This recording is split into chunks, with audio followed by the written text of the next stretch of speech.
Ballet, Valley Sports West, the heart of the fan.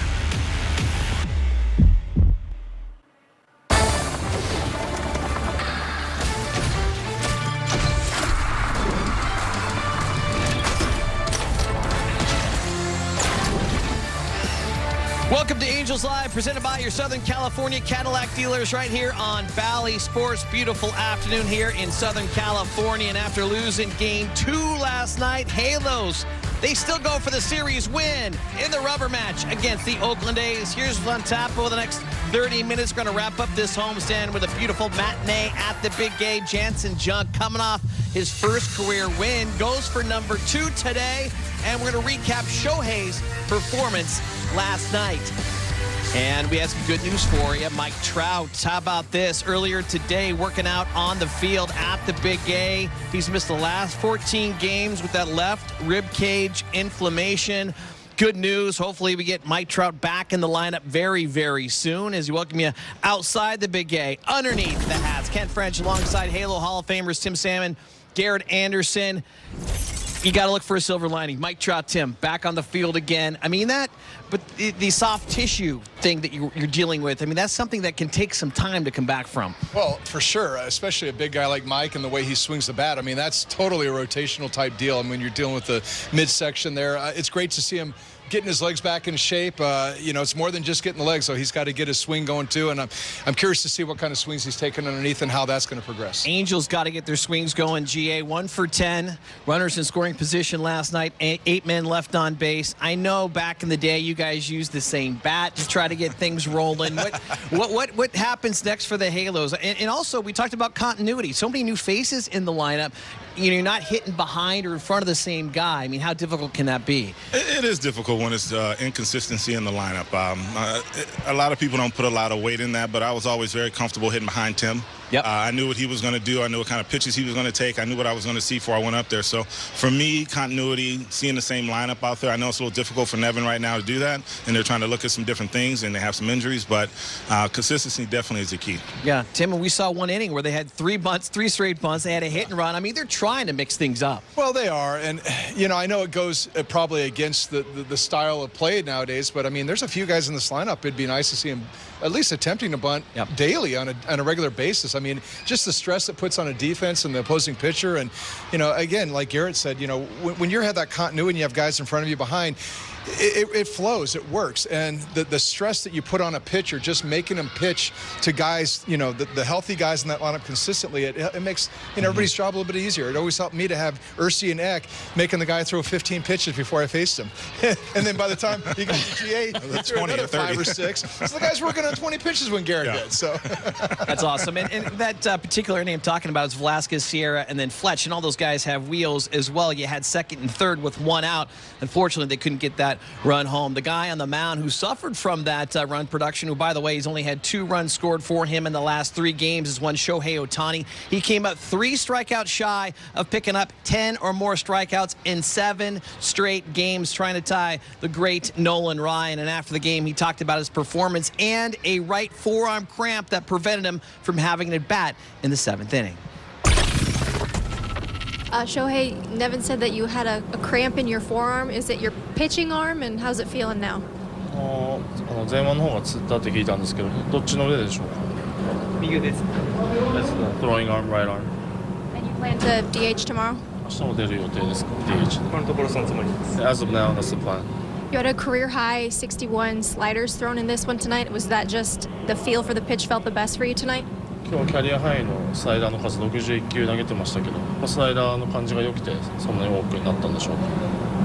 そうですね、感じも良かったですし、コマンドも良くて、コミュニケーション悪くはなかったですけど、1点差を争う中で一番効果的な球を選んだって感じですかね。Yeah, the slider felt good. I was able to command it pretty well, and we're in a tight spot, 1-run game, tie game, so felt like the slider had the best chance of getting the outs.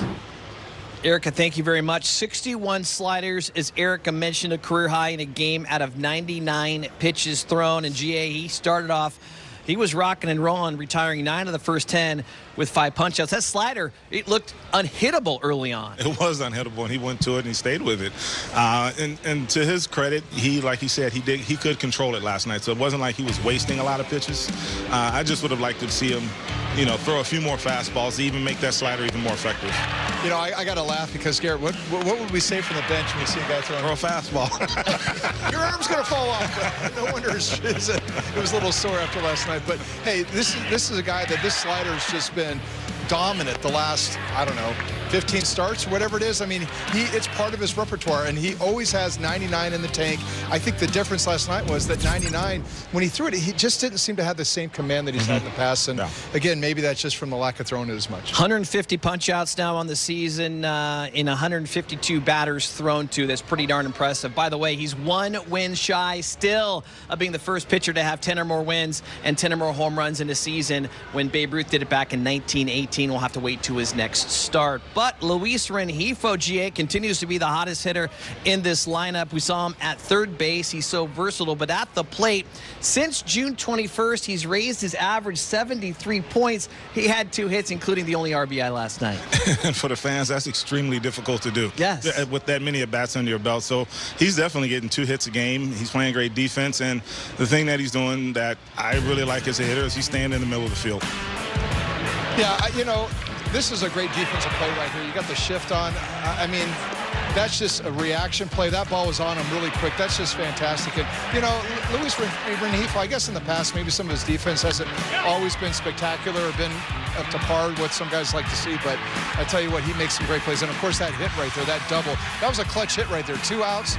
At least the Angels got a run on the board right there. He's been coming up with clutch hits all year long, or I shouldn't say all month long to this point. And it's great to see him swing the bat. And I keep stressing, those right-handed at-bats against the left-handed pitchers, that's given him those consistent, it's putting him in the lineup every day. I mean, otherwise you're looking to, spell a guy that's not able to hit well on one side of the plate. And I want to ask you both, is it tougher to do as a switch hitter, Tim, to find that consistency? Well, every switch hitter I've ever known, and Garrett would probably say the same. I mean, you get so many more at-bats against right-handed pitching than you do left-handed pitching, and it's just very difficult to manage those swings on the other side. But again, talking to Louis earlier in the week, he said, I'm a natural right-handed hitter, so although it's difficult, it's still my natural side. And to add to that, a former teammate of ours, Chile, was a natural right-handed hitter. He didn't need to have a ton of at-bats right side because he said he was definitely stronger on that side. Yeah, and then on the other side, JT Snow. Yeah.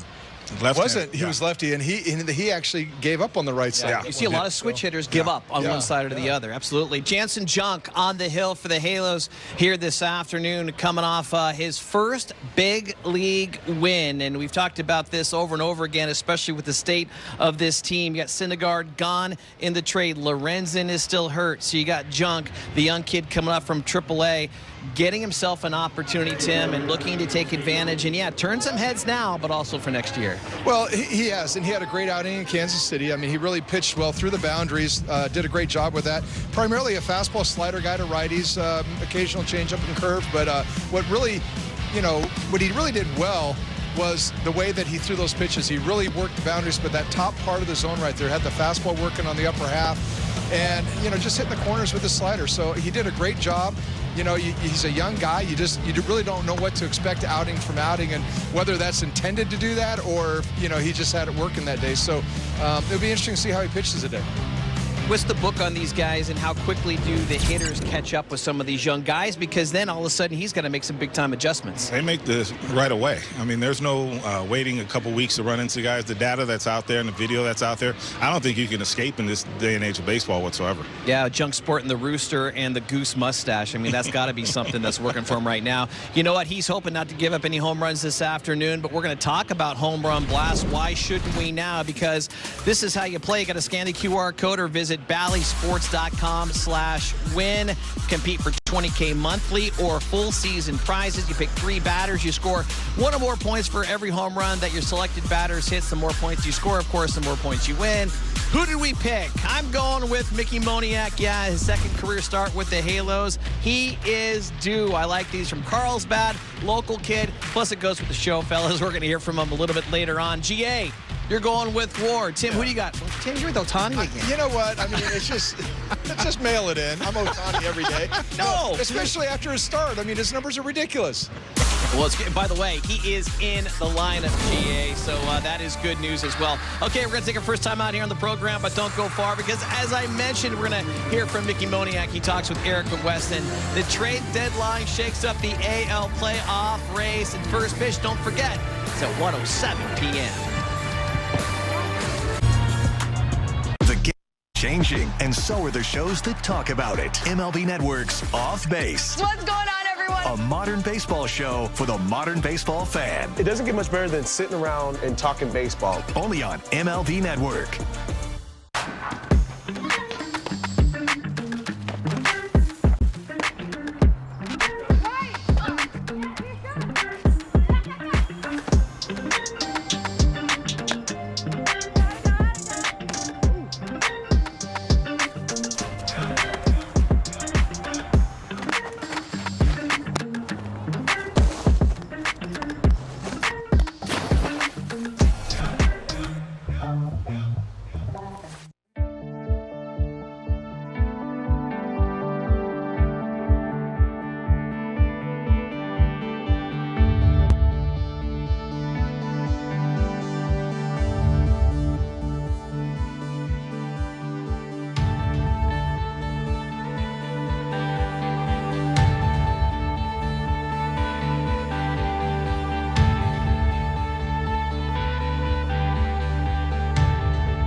Connect Day is Angels baseball and Valley Sports, brought to you by your Southern California Cadillac dealers. Angels A's going head-to-head in the rubber match of this 3-game series. Angels looking for the series win.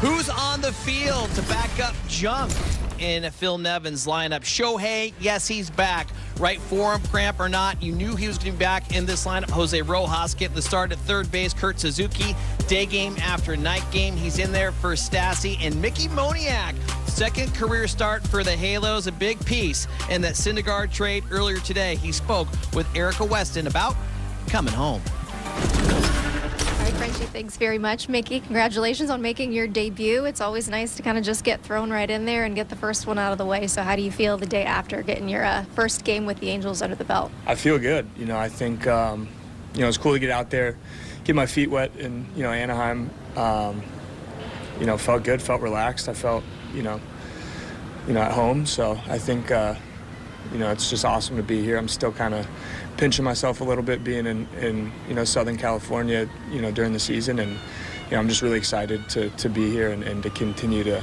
go out there and play and work my butt off and try to help this team win.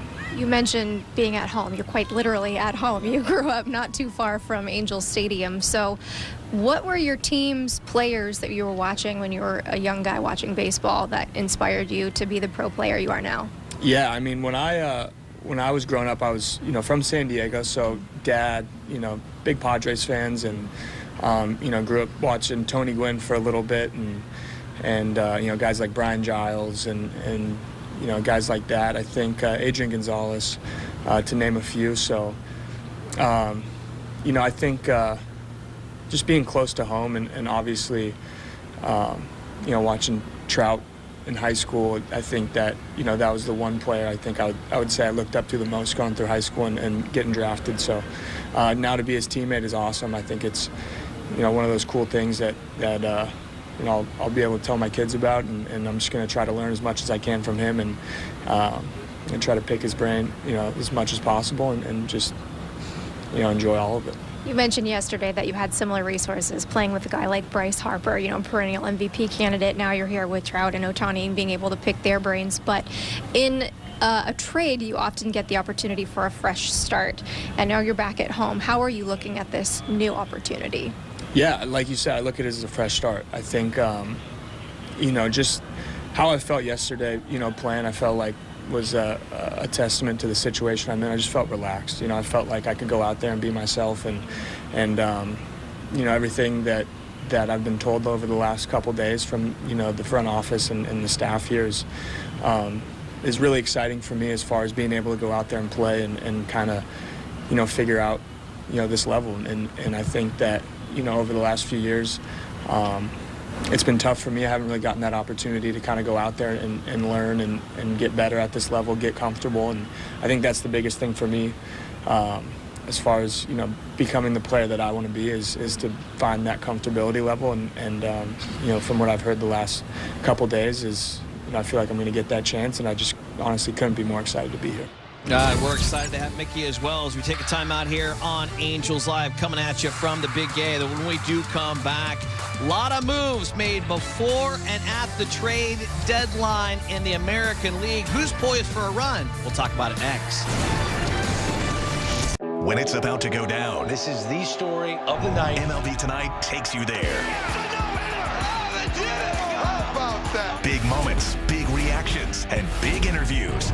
Only on MLB Network's MLB Tonight.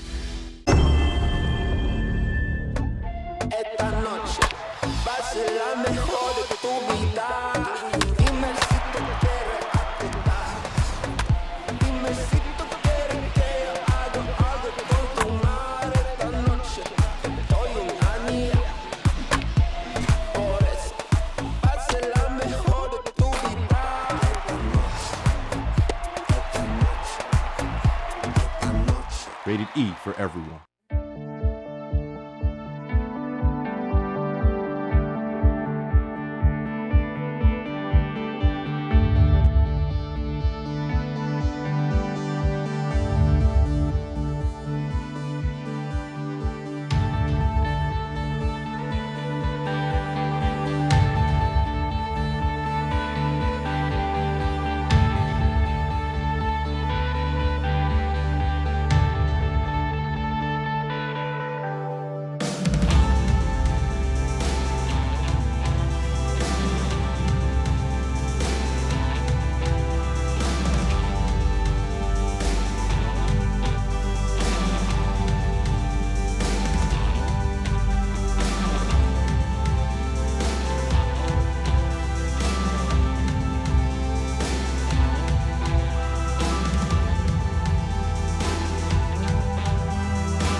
Brought to you by Jerome's. Catch the Angels action from Jerome's best seat in the house. Sign up for a chance to win at Jerome's.com. Rubber match, Halos, A's this afternoon at the Big Gay. Angels looking for the big W and the series win before they head off to Seattle and then Oakland on a long road trip. As we welcome you back outside the Big Gay, underneath the hat, Kent, Tim, GA with you. Let's talk about some other teams very busy before and at the trade deadline. We start with the Seattle Mariners right in the AL West with these Angels. And gents, I was surprised when I looked at the history of this Mariners team.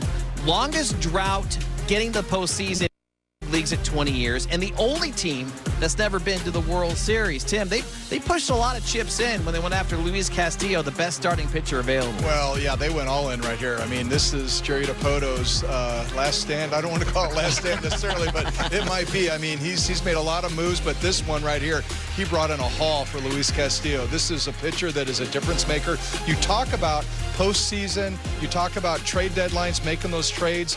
Our experience has been, you either are all in or you're not. And he went all in, and this guy right here is a difference maker. And G, you were talking about that 95 series when the Mariners caught you guys a one-game playoff, and you just never know who's going to make a difference when it comes to the trade deadline. No, you don't. And you don't necessarily always have a huge name to make a difference on your team. I want to say, coming top of my head, was Vince Coleman. He hit a grand slam or some big home run for a game, and it was just some of parts of the things that they added, but they didn't add any huge names, but they got hot and they caught us. Yeah, and then as we turn the attention to a team that hasn't gotten in 20 years, to a team that's been getting in on a consistent basis. They're running away with the AL West, and they want to get another World Series title. Yes, I'm talking about the Astros. They go out and get Trey Mancini, Vasquez, and Smith. And, you know, if you're going to make a run, you know, the rich are getting richer. You got to go out to him. You got to add pieces here. Well, you think about the Astros situation. Michael Brantley's been gone most of the year. Yuri Gurriel, he's kind of having an up and down year. To get a guy like Trey Mancini that can fill that void and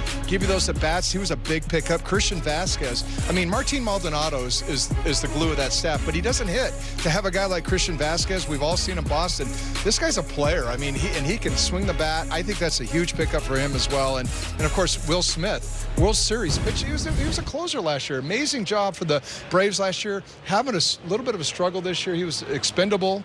And, you know, the rich keep getting richer. I mean, maybe he just figures it out here down the playoffs or down the stretch. GA, a guy like Trey Mancini, character guy, leader of the O's, a veteran guy. He's overcome a lot in his career. What can a guy like that bring to a team like the Astros that's got a lot of vets as well? Yeah, they do. They're a solid team. They've been to the World Series. They know how to play. I think what he's going to bring to the team is it's not about me. I want to fit in here. I just want to do my part and try to lead by example, because he definitely was that in Baltimore, and I'm sure he's going to do the same thing there. All right, let's talk about the Minnesota Twins in the AL Central. Yeah, they go get Carlos Correa in the offseason, but they need to add pieces, because as we looked, all the other teams in the AL getting better. They all go out and get an all-star closer in Jorge Lopez, and Tyler Mahle. Of course, the Cincinnati Reds, Tim, were selling off, but the numbers don't show it, but he's a solid starter. Well, when you're talking about a Central that has, what, 4 teams all kind of within a few games, I mean, the Twins had to do something because there's too many people breathing down their neck, but Jorge Lopez was huge. I mean, bringing in a closer like that, we all know what a closer means to a team down the stretch. Those are tight, tough ball games. You got to have a guy like them. Tyler Mahle, I mean, of course, you know, building, you know, some depth in your starting rotation, and Michael Fulmer, another piece of the bullpen. He's got a fantastic curveball slider. I mean, you know, we've seen him at his best in Detroit in the years past, but Sandy Leon is a bat that they just got as well from Cleveland, and he came up with a big hit the other day, drove in a few runs. So they brought in 4 guys that can really make a difference from that Central. I like what you said. You have to do something, because as you're sitting there, and if you're competitive, GA, you know other teams are getting better around you, as a player in that team, you're looking upstairs, the front office going, give us something, give us more. Yeah, you are. We've been in that position, and even if you just get one piece, you kind of feel like, okay, they are trying, but that Minnesota trade, when you add that much pitching, that has to make that team feel really good. Yeah, and it's all about pitching when you go down the stretch. It is. Yep. Yeah, just hunt fastball. Just not last night. He wouldn't be a very good hitter. Wait a second. He was. But I can make the adjustment and wait back. All right. Let's not forget about these New York Yankees going and getting Frankie Montas, oh, by the way. And when you look at a Yankees team as well, do you foresee that being the team to beat in the American League? Well, for sure. And here's the thing. The Yankees were in a perfect position to kind of, you know, sit back and not really do much. I mean, you know, but that's just not Yankee style. And quite honestly, I mean, that's kind of the you know, what maybe hurts you in the long run when you feel like, hey, maybe we have all the pieces. We got a few guys coming back from, you know, from the IL, you know, down the road. So for the Yankees to go out and get Montas, that was a huge pickup for them as well, because it's another, you know, Garrett Cole and Montas. I mean, those you know, in these short series, I mean, you got to have these 2 studs, and I think that was a huge pickup. Their game is about offense for sure. You know, they got Benintendi recently, yep. And you know, got rid of Gallo. So I think they've made some moves, but that's a team you don't want to tinker with too much as well. You know, you don't want to lose that character that they got going right now. And I want to ask you about that, GA. It's a great point, because you look at a guy like the Twins, a team like the Twins, that they need to improve, but a team that's been playing so well like the Yankees, can you be afraid to improve? If you're sitting there and you're playing well, like, wait a second here, don't trade anyone that's got a lot of character and bring something to this team. Well, I think the obvious with the Yankees are their offense is just off the charts. They hit a ton of home runs, but kind of from my perspective is when you add pitching, I don't know if that really messes too many things up, especially if they're going out and you get in the pitchers the caliber that they're getting. They can only add to it. When you start tinkering around with offenses, that could, you know, that's day to day, and that could be a little tougher to overcome. All right, we'll see how all these different trades pan out here down to the home stretch as we get to August and then September as we take a final timeout. When we do come back, Blackburn, that's the guy the Hales will be facing today.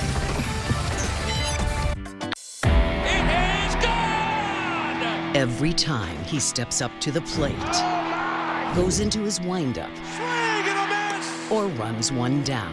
He caught it! Oh, you won't see a better one than that! He competes not only against the other team, but against the toughest adversary, himself. MLB Tonight, where the best outdo their best on MLB Network.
City Connect Day is Angels Baseball and Valley Sports, brought to you by your Southern California Cadillac dealers. And hey, what's a better way to put a smile on some kids' faces and get some fries all season long than if the Angels win at home? Fans can redeem free medium fries with a $1 minimum purchase at participating SoCal McDonald's. Download, register on the McDonald's app. Let's get a W and put a smile on those kids' faces with some fries. Paul Blackburn, the all-star for the Oakland Athletics this season. GA, the first start coming out of the break, giving up 10 runs on 10 hits in 4 1/3. What do you expect out of Blackburn, who's struggled as of late? I hope he continues to do what he's doing, to be honest with you. And I hope he hangs a curveball to Ward, who I picked for home run blast. Hey, you know what? He actually pitched pretty good his last outing in Chicago. This guy, sinker cutter, he works the boundaries. He's the king of soft contact. He had lead in the league in ERA his first 2 months of the season. Had his struggles, but that's when he misses over the heart of the plate. But when he's working the corners, he's going to pitch to a lot of soft contact. Hopefully the Angels can square him up today. Hopefully Shohei can square him up. Yeah, he had that right forearm cramp, but he is DH and batting second. Patrick O'Neill, Gooby, and Erica Weston with the call. Angels baseball coming at you next from the Big A. So you're good at hitting home runs, right? I've never hit a home run in my life, but I've gotten close. Oh, let's go. Let's try it out. We're not leaving until I get a home run. Oh! JoJo, you're so good. You're so young and you've done so much. What's your secret? I think I just really love life, so I just pick my right foot up and then keep going. Come on! Ah! That went over, right? It went over! Freaking love baseball.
LA, Valley Sports West, the heart of the fan.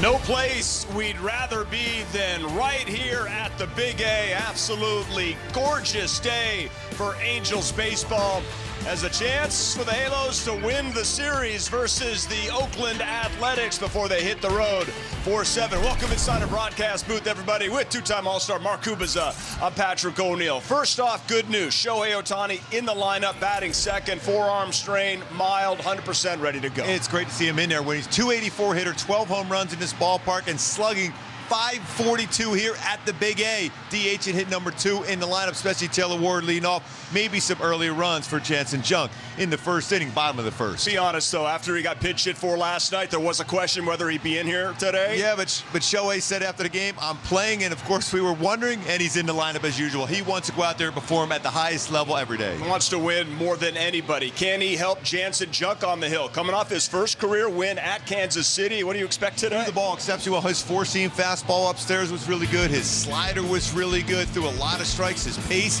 8 strikeouts in the game. 4 with his fastball, 4 with his slider. He elevated his slider to get some swing and misses, all set up because he ran that four-seam fastball upstairs. He had a lot of energy working for him because he was attacking the strike zone. Threw about 63% strike percentage that time out in Kansas City. Look for him to be aggressive against Oakland, who were fairly patient against Shohei Ohtani yesterday. Attack the zone and finish off with that slider. Chance to win the series. Got to get some offense going here today. You need some offense. You want to be able to allow your starting pitcher to relax and know that there's, in case you make a mistake, it won't cost you the game. Score some runs early. Interesting lineup we'll share with you when we come back. Most importantly, Ohtani is in there. Junk is on the hill. And again, perfect day for a ball game.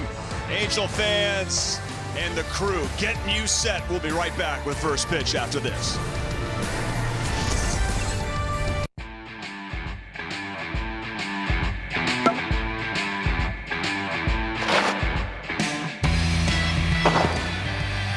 It's time for MLB Pitch, Hit, and Run, the official youth skills competition of Major League Baseball.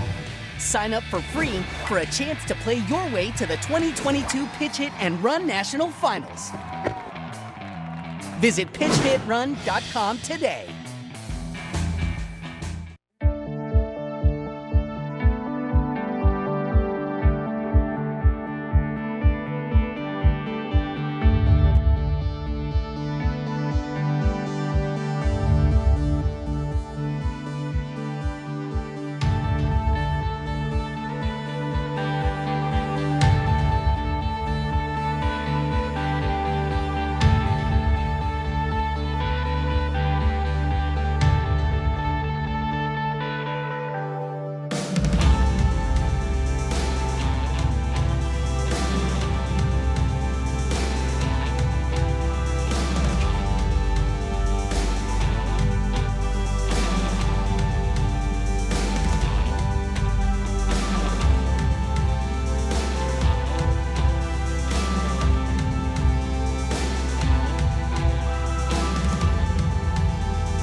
Angels Baseball and Valley Sports is brought to you by the Hyundai Gateway Sales Event. Get away with a great deal only at the Hyundai Gateway Sales Event. Visit buyhyundai.com or see your SoCal Hyundai dealers today.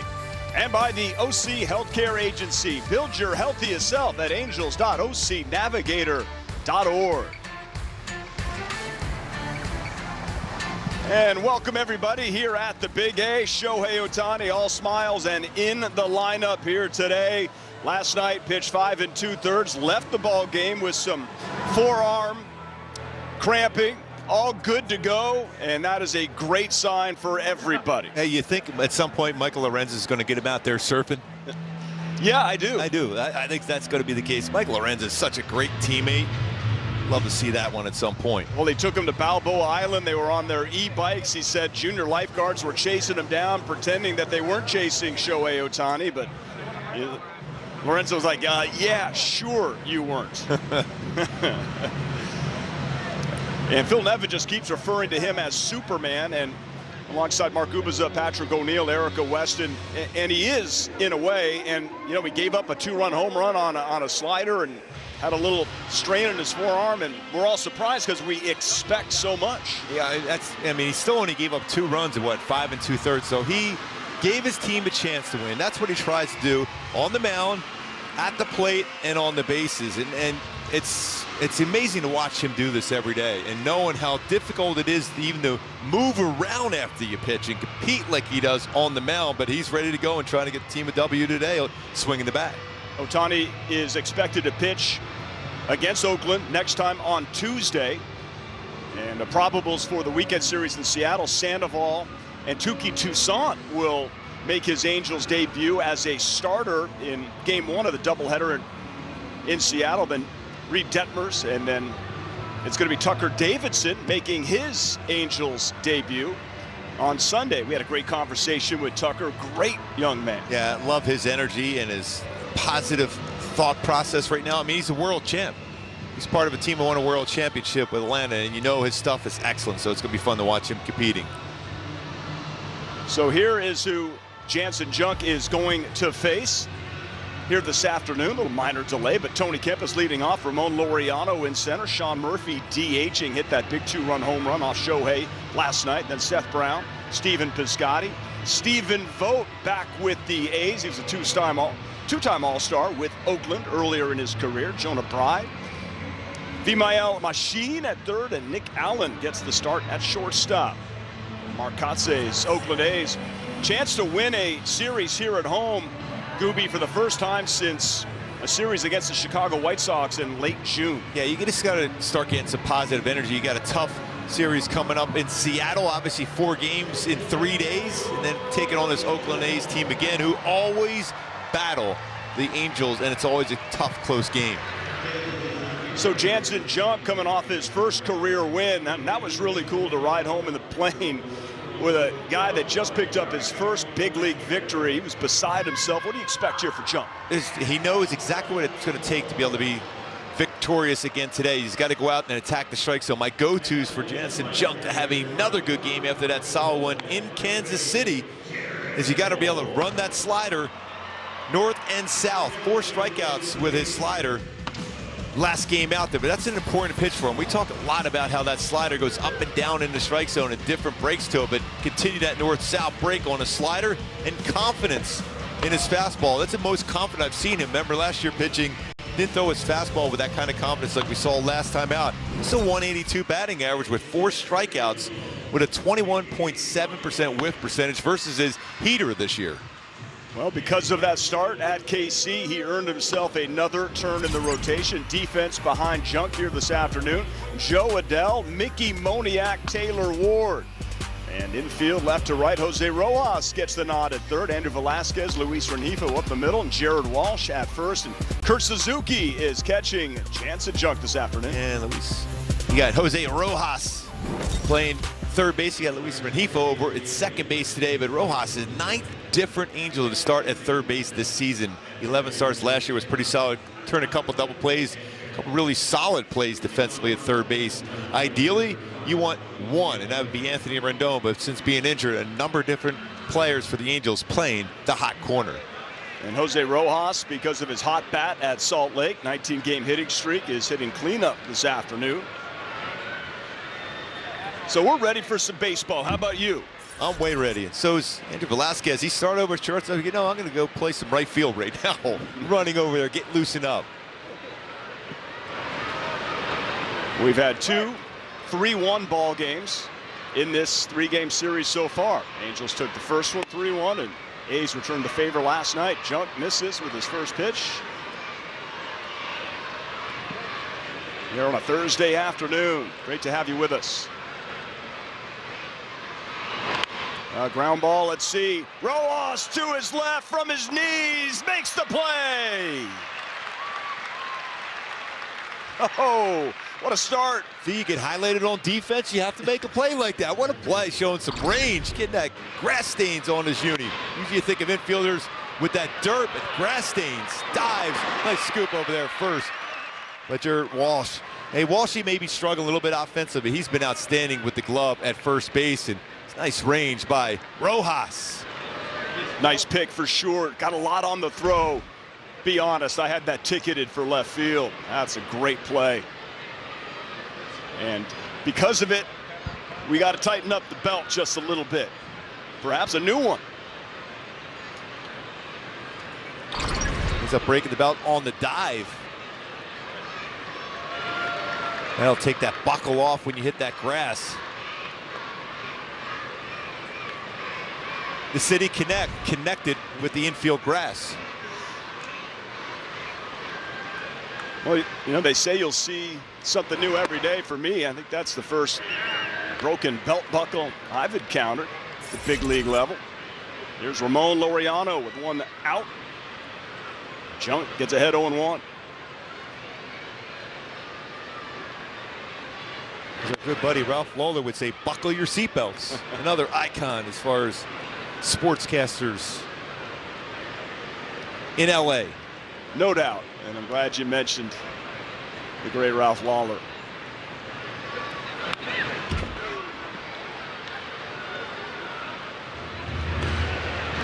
Two earned runs charged to Ohtani last night, and it was that single by Laureano and then that homer off of Ohtani and Murphy. Laureano, 33 strikeouts. It's a 129 batting average versus breaking pitches this season. Saw Shohei get him go after a couple of those sliders well off the plate first 2 times up.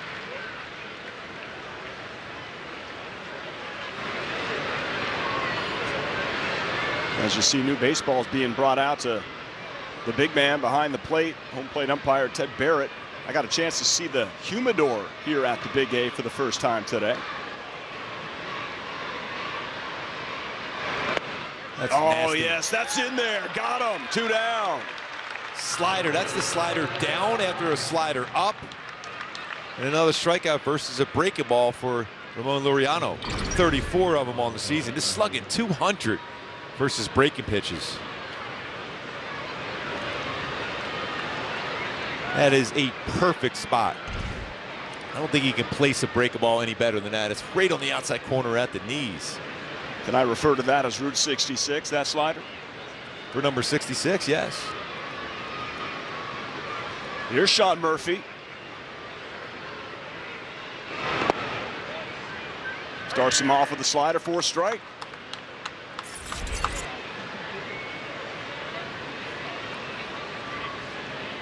First pitch, a couple of minutes off schedule, 1:10, 83 degrees here at Angel Stadium. Fastball in there. There's a chance to finish him off with a breakable, although he did hit a 2-run home run off of Shohei on a slider yesterday. He has struggled also versus breaking pitch, 195 with 38 strikeouts versus breaking balls.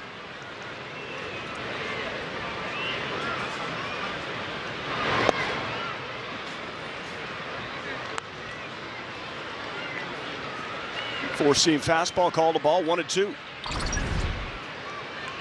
Pretty good four-seam fastball, just barely touching that lower part of the zone. 94. So a couple 94-mile-an-hour fastballs early on for Jansen Junk. 2-2. Junk with the 8 strikeouts in the win against Kansas City. Acquired in that Andrew Heaney trade along with Elvis Peguero.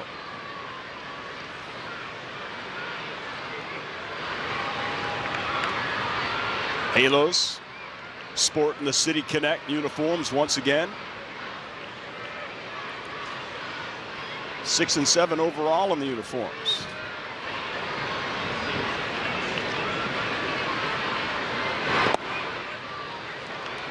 Pretty patient at bat for Sean Murphy. That's a pretty patient at bats against Shohei last night. Usually known as a very aggressive hitter, especially early in counts. Murphy at the plate and Brown on deck. Okay.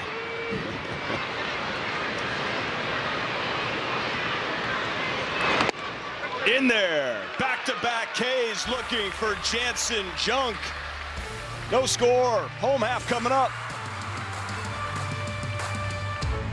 What can you expect from Butcher Box? 100% grass-fed beef, organic free-range chicken, heritage breed pork, and so much more. From farmers who believe in raising animals with care, with no antibiotics or added hormones, ever. All with free shipping right to your door. Together, we can make a difference, one meal at a time. Get free bacon for the life of your membership. At Boll & Branch, we don't make bedding like everyone else. We make it better. We prioritize thread quality, not thread count. We source the finest 100% organic cotton to make the softest, most luxurious fabrics on earth. We're free from toxins, the way home should be. Boll & Branch is made different, so you can sleep better at night. Experience the difference at bollandbranch.com.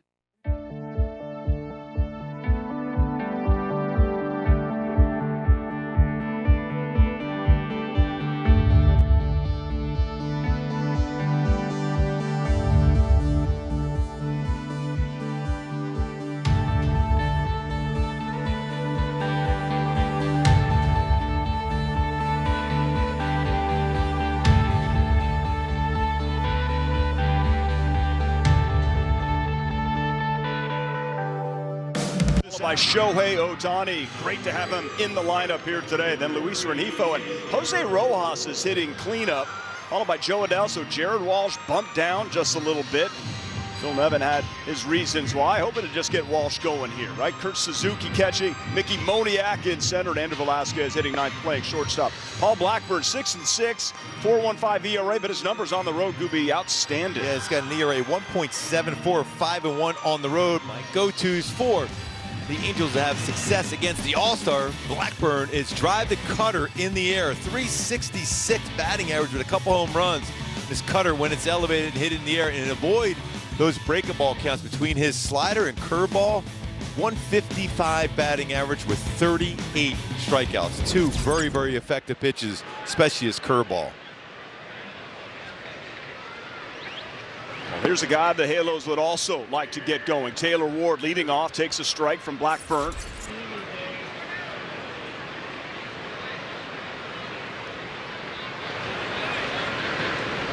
Blackburn, the Athletics All-Star representative this season.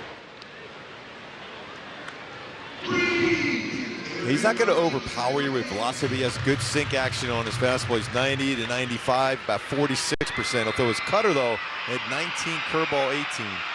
Also his changeup, 13, slider, about 4%.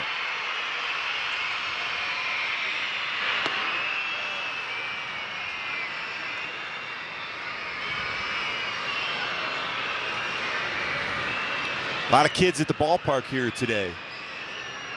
You can hear them. They're ready. They were making noise about an hour before first pitch with "Let's go Angels" chants. Yes, he did. It's that elevated cutter that Blackburn will throw. You bring that down at least a little bit lower in the strike zone, you got a good chance of squaring it up.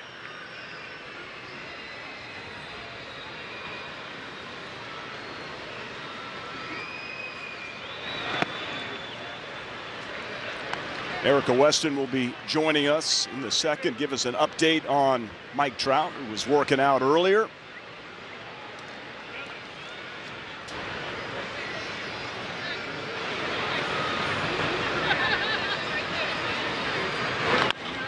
It's a ground ball. That's Jonah Bride. Moves over and gets Ward by a step. Well, let's take a look at our Coors Light beating the pressure with Shohei Ohtani coming up. So, most homers first 3 innings in baseball. Started last season, second to Aaron Judge with 33. You got Junior, Schwarber, and Arenado. That is quite an impressive list. A lot of power, and that's what you love to see from Shohei, and especially in a game like today where you get that early run. Nice little jog around the bases for Shohei. Be nice to see. I know Trout not in the lineup, but he has got some impressive numbers in the first inning. Ohtani swinging at the first pitch, but setting that foul. Maybe two of the children up. Well, Shohei's got some pretty good numbers versus the first pitch this season where he's put it in play. He's hit a long way. He's got 6 home runs on the first pitch. Also, some pretty good power there. And 350 batting average the first pitch for Shohei.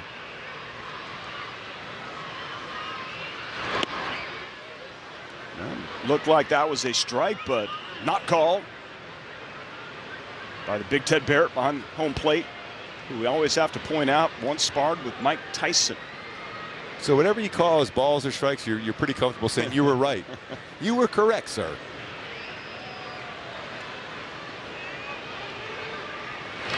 Oh, that is absolutely crushed towards left center field. Courtesy look, and is gone! Homer for Shohei Ohtani, his 23rd. Halos on the board, 1-0.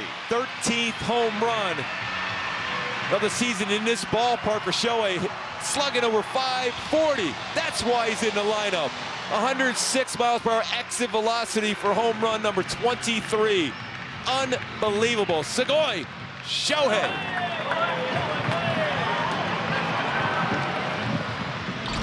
No cowboy hat right there, but that's all right because that's opposite field power. And that's one of those hits right there as a batter. A lot of times pitchers don't look, but Blackburn had to look, go, wow, that's a 94-mile-an-hour fastball on the outside corner that he hits that far the other way.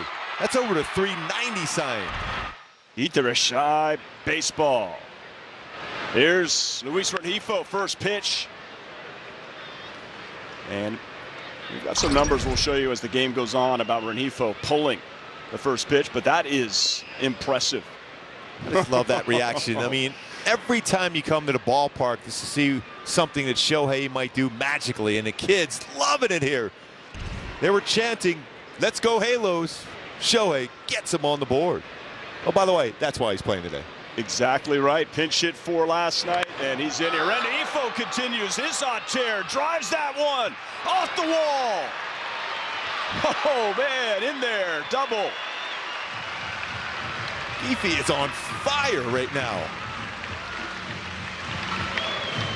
Seeing every pitch, turning early, patient, late. Wow, hands in, quick, 92-mile-an-hour fastball. Missed it by that much. Been safely now 16 of his last 17 games. Now 25 for 64 in this stretch. 31 of 34 games hit safely. I don't know about my math, Patrick, but I think that's pretty good, I think. Yeah, I think so. I'm gonna trust you on that. 14th double, so home run, now double. For a guy that's had outstanding numbers on the road, although he has struggled lately. Rengifo at second base, 1 out for Jose Rojas. Curveball for a strike. He's got a good one.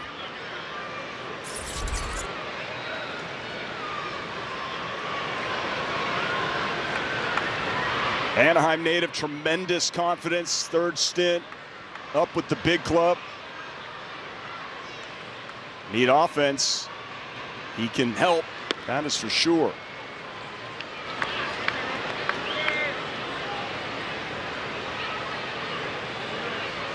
Just a nice friendly handshake with Patrick Sandoval, who will be on the bump tomorrow in Seattle. Ohtani developed tremendous opposite field power because in high school there was a river over the right field fence. They kept losing too many baseballs.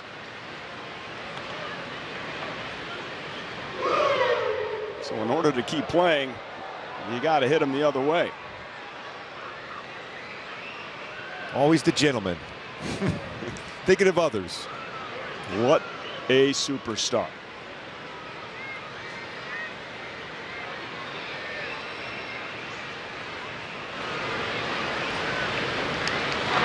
By the way, that's his 12th home run he's hit versus fastballs this year, to go along with 8 breakables and 3 versus changeup for Shohei. Just love that swing. And hit the ball that far. And the reaction by Paul Blackburn, he had to give it a courtesy look to see how far it went, because he thought he threw it exactly where he wanted to throw it. Well, the reaction also from left fielder Tony Kemp and Ramon Laureano, just casually jogging over to get a look at it as well. Incredible power. So full count here to Rojas. And here's our Hyundai key for the game today. Going a little camp trash. Let it ride. Well, Shohei let it ride out of the ballpark. Rengifo almost did the same, and we're only in the first inning, so let it ride. Shohei and the boys. He did indeed let it ride. 3-2 coming to Rojas. Rengifo at second. 1-0 Angels. It's grounded towards second base. Bride is there. And so Rojas is retired. 2 down. And Rengifo at third for Joe Adele. Boy, this talking quickly with Joe Adele earlier today, this felt confident coming into the ball game today. Like he was going to do something special at the plate. See if that confidence can continue and get to that batter's box. He said just missing some pitches right now, but feels the lower half is there and connected for him to be successful at the plate.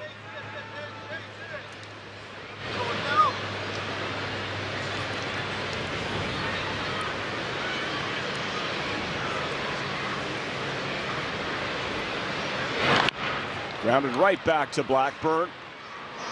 And that'll do it for the home half of the first. Shohei Ohtani putting the Angels on the board, putting the team on his back.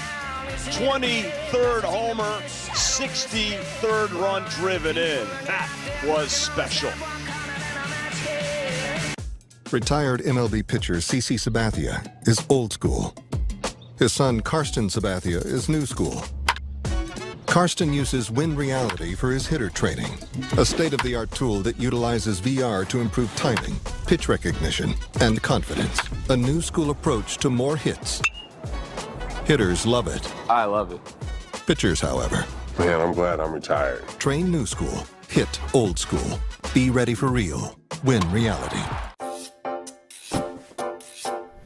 With Home Chef, your home cooking is home nailing it. Our classic all-in-one meal kits are simple enough for anyone and delicious enough for everyone. When it comes to making dinner, fill in the blanks with Home Chef. Delicious, meat simple. Get 16 free meals when you sign up at homechef.com. With the Game Time app, I paid 60% less than this guy. What? And it's not just sports tickets. It's also concerts. Performances, too. Oh, come on! Download Game Time. Last-minute tickets, lowest price, guaranteed.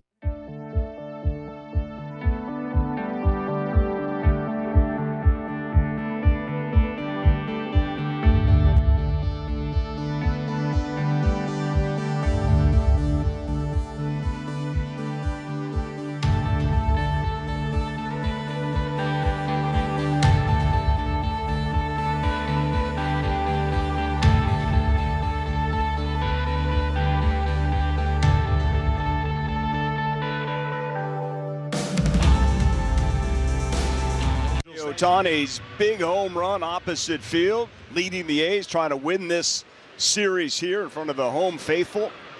Jansen Junk on the bump. And leading off the top of the second is Seth Brown.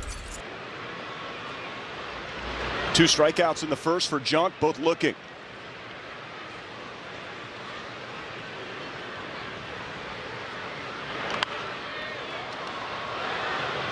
A lot more confident with his fastball. He's aggressive with his fastball. That sets up his slider.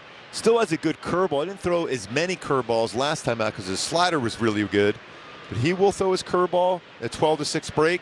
Slider upper part of the zone and lower part of the strike zone. Catches the corner. Change piece, 0-2. Very effective for him, especially against left-handed batters. Fastball change up. What does he go here? Oh, that's a nice piece of hitting. Seth Brown opposite way. So 1 on. I'm going to go to Erica Weston right now. We mentioned Mike Trout earlier. What's the latest? Yeah, as we reported yesterday, he did begin those rotational exercises yesterday. He was also out on the field around 10:30 this morning getting in some cardio work as well. But those rotational exercises going as expected, trending in the right direction. Again, that's just basically to get him ready to be able to swing a bat. So he'll continue to do those exercises along with the cardio that you saw earlier today to get him ready to hit that, or to swing the bat, excuse me. But he's not going to be going on the upcoming road trip to Seattle and Oakland. He'll stay back here in Anaheim, get his work done at the Big A in hopes of returning when the team returns home. So everything trending in the right direction for Mike Trout sooner rather than later, guys. Okay, E-Dub, thanks so much. Erica Weston there reporting on Mike Trout. Catch up with her as the game goes on, as you see Phil Nevin. So with Mike Trout staying back, Gooby, what does that tell you about the work that he can get in and perhaps say some live pitching? Yeah, I think the bottom line is you would think, okay, maybe we're going to see him in that road trip, especially in 2 places he loves it, especially up in Seattle. But it's giving him an opportunity to get the work here and not be distracted, try to get out there too quickly or get there way too early as far as working out on those fields up in Seattle and Oakland. Get all the work here. Face some live pitching. We had the A-ball team close by where you could bring pitchers in to throw to them. It's a really good sign seeing what we're going forward now for Mike Trout. It won't be long. Trust me, it won't be long for Trout. It'll be an off day, August 11th, when the team returns from Oakland on this road trip. And then it's Minnesota 4-3 and Seattle 4-3. So maybe circle those dates. August 12th through the 17th here at the Big A.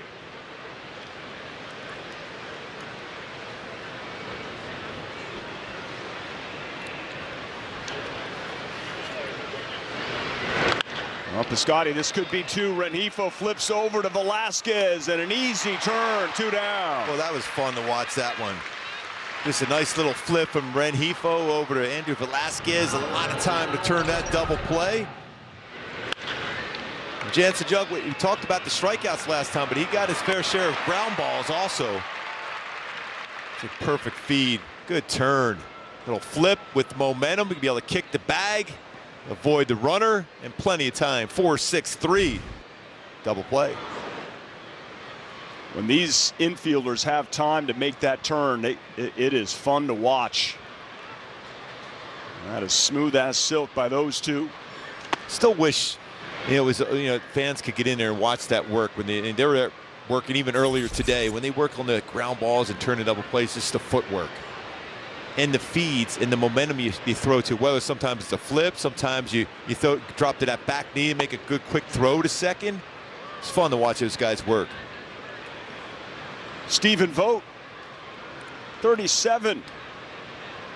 Good catcher. Still plugging along. Azusa Pacific, another local lad. Head out towards left field. Joe Adele drifts over, and he has it. So the double play. Jansen Junk out of it.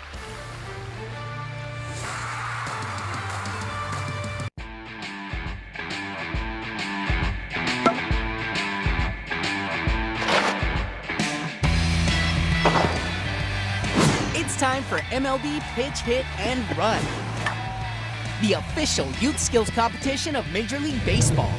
Sign up for free for a chance to play your way to the 2022 Pitch Hit and Run National Finals. Visit pitchhitrun.com today. Every time he takes the field, he competes not only against the other team, but against the toughest adversary, himself. MLB Tonight, where the best outdo their best on MLB Network.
Of a suite. Entertain guests with all-inclusive packages.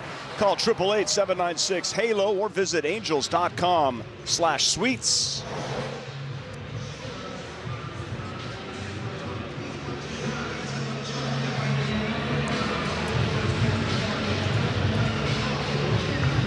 And Jared Walsh moved down in the lineup today. Gooby Villeneuve, when asked about Walsh's struggles, and let's face it, they have been real, as one home run. You know, the last home run, I should say, was June 21st. One RBI since then. That was July 12th. Yeah, part of the reason why you'll see a manager do that and allow the batter just to relax, and then part of a lineup where there's not as much pressure for you be up there, maybe even the first or so inning, to drive in some runs. Just allow him just to relax, see the baseball, and just get back to his normal swing. Nevin pointing out, last season you're looking at a guy that, you know, hits around 30, drove in around 100, OPS against righties at nearly 1,000. That it's in there. Still happy that with the defense he's been playing. We saw that scoop already in the game at first base. Right into the shift, and there's one down. Blackburn, a ground ball pitcher, 48% ground ball rate. Has already gotten 4 outs on the ground today. When he elevates, that's when you can go do some damage like Shohei did. How about the two catchers today? A lot of miles on those tires between Stephen Vogt and Kurt Suzuki. Suzuki, a former Oakland A, getting the start here this afternoon, catching Junk. Had a nice pinch hit at bat when we were all surprised to see him hitting for Shohei. Drew a walk, but advanced no further.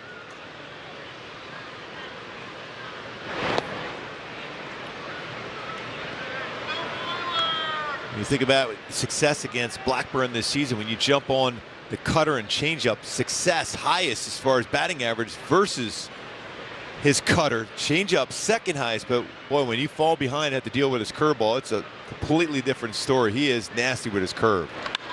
That one is hammered towards left field. That one's got a chance. It is gone for Suzuki. 2-0 Angels, 2 homers. Aloha for Kurt Suzuki. 3rd home run of the season for Zook. 2 solo shots. Now 13 home runs allowed this season by Blackburn. 7 versus righties, 6 versus lefties. There's the Cowboy. Yeah, all right, he'll take it. Ohtani took a pass, but Suzuki's going to give it a ride.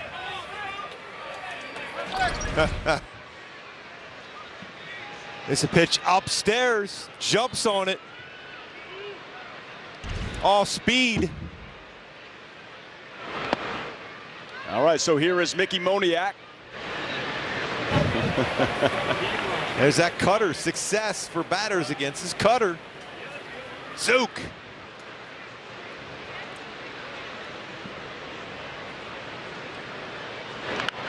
Oh, look out.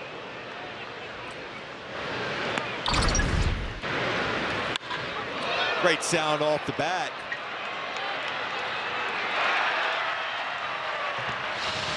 And off the top of the wall.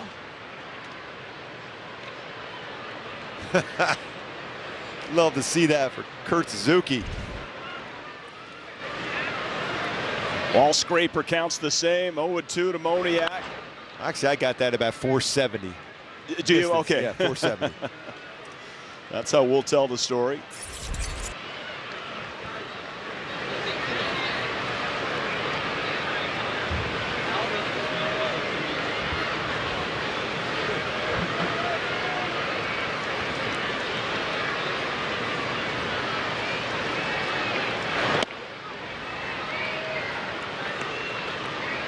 Mickey Moniak, nice conversation with Erica in the Angels Live pregame show.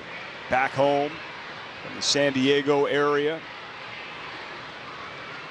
Former first overall pick. Chance to play here. Relax. Good take. Yeah, his excitement level to be back home in California, SoCal. A lot of talent. Just waiting for him to be very confident at the plate because his defense is already there. The speed is there. Just get that confident level back at the dish.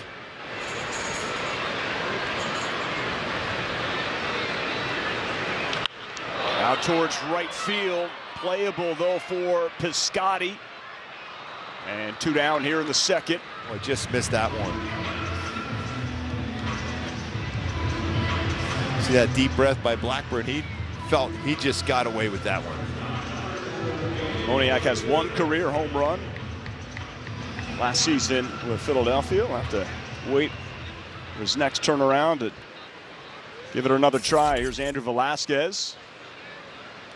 Same high school as Vin Scully. I, of course, knew that Vin went to Fordham University. And then Erica Weston saying, don't forget about Velasquez and Vinny at Fordham Prep. Well, when first pitch popped up. And that one is handled by Nick Allen. So back-to-back innings, back-to-back solo shots. This time, Gooby, it's Kurt Suzuki, 142nd of his career. Love how he turned on that cutter. Did some damage. Another brick in the wall. Hey, Doc. Good morning. Take a crack at the bottom line, please. L-I. That's live look-ins. And the next line. Doc, that's MLB Tonight. MLB Tonight, bringing the new season into focus. Only on MLB Network. Baseball's best are heading to Hollywood. MLB Network is celebrating tomorrow's rising stars with the first pick of the MLB draft. And today's biggest heroes.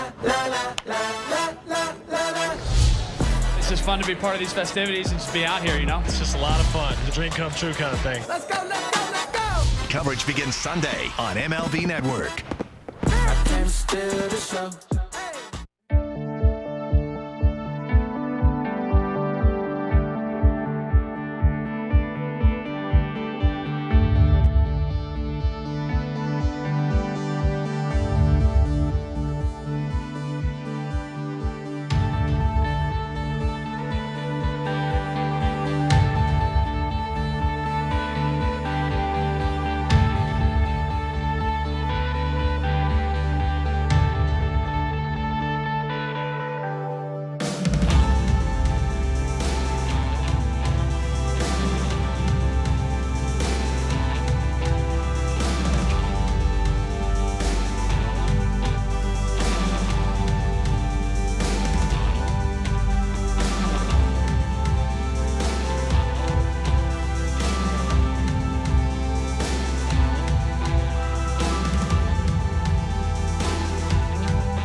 Halos over the A's. Now, you know, you talk about perks of the job. It's National Chocolate Chip Cookie Day, and right here is, oh, here comes Erica Weston, of course, when the chocolate. Don't mind if I do, guys. Don't mind me. No. I'll be back down on the field in just a second. She heard I don't blame you. that Kathy's Cookies, third base food court. It's a bucket of warm chocolate chip cookies. I'm the Cookie Monster. Oh. All right, Patrick, you're on your own now. Outstanding. Look at that. Oh, yeah, that's really good. And it's a thin, warm, slightly crispy chocolate chip cookie. It is so good. So thank you to Kathy for coming up with one of the best chocolate chip cookie recipes of all time. National Chocolate Chip Cookie Day. And we are going to be celebrating throughout this entire game. Please, you cannot leave these here. It's that good slider upstairs. Jansen Junk.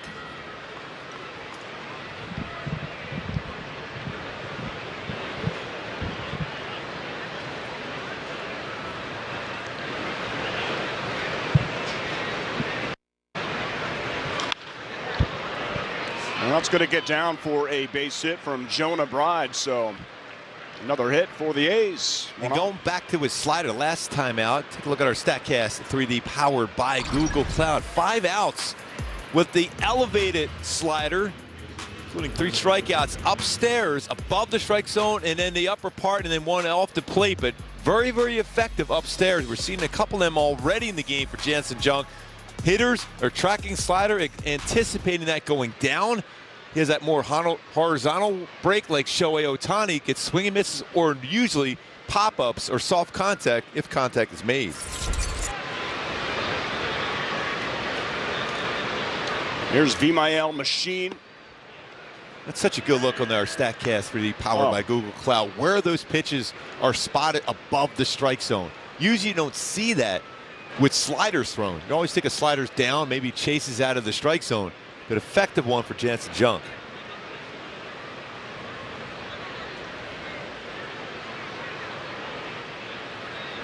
Was there a time that you would try to throw your slider on the upper part of the strike zone? I could, because you could change speeds with that pitch, there was times I would, because I remember seeing you can read batters, especially as a sinker slider guy, that they're always tracking lower part of the strike zone. So then they see the spin of a breaking ball. So they're anticipating it going down, but it stays upstairs. You can either get a call third strike or a late swing at it, and that's when you get a lot of swing and misses with it. And the percentage that the Angels of throwing that, especially starters, are getting higher each time out. And as a team and as a sport, it's been going the same way. You see that as far as elevated sliders, the Angels at 16.2%, the Rockies above it, and the Giants successful throwing that slider upstairs. 1-2 to Machine. That's a rocket. Oh, it gets off the glove of Walsh. He's going to go back to first. The play is made at second. Smart play by Rengifo to take the lead runner out of the play. Very close to a double play. And that ball was hit hard as you get that prep step to get ready. And then this always in the game right now as far as defensively for Rengifo, recognizes that, doesn't give up on the play, sees his best opportunity for an out is that lead runner at second and not waiting at first base. Ball was scolded, 104 miles per hour exit velocity, and you're a little bit closer to first base, especially holding on a runner that can go, and Bride would be that. Thought process from Walsh clearly to make the catch and try to apply the tag quickly to Bride, who was going back and then thrown out at second. So 1 on, 1 out here for Nick Allen, 2-0.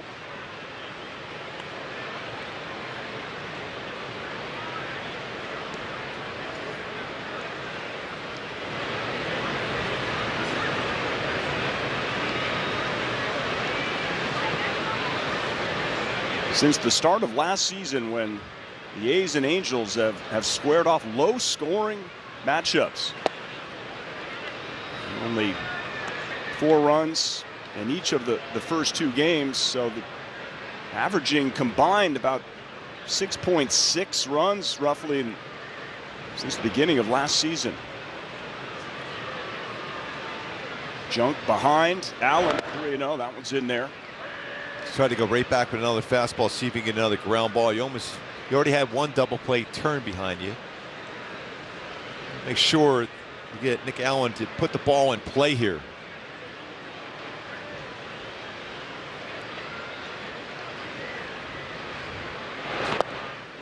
Well, he walks him.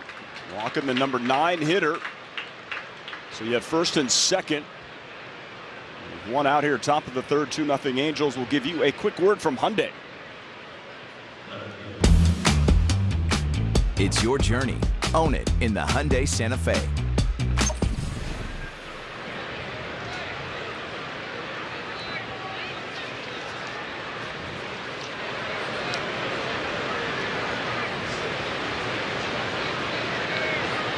When Junk went 5 innings in Kansas City, only had 1 walk with the 8 strikeouts, only 4 hits, picking up his first career win. So 2 on for Oakland. 1 out. Tony Kemp.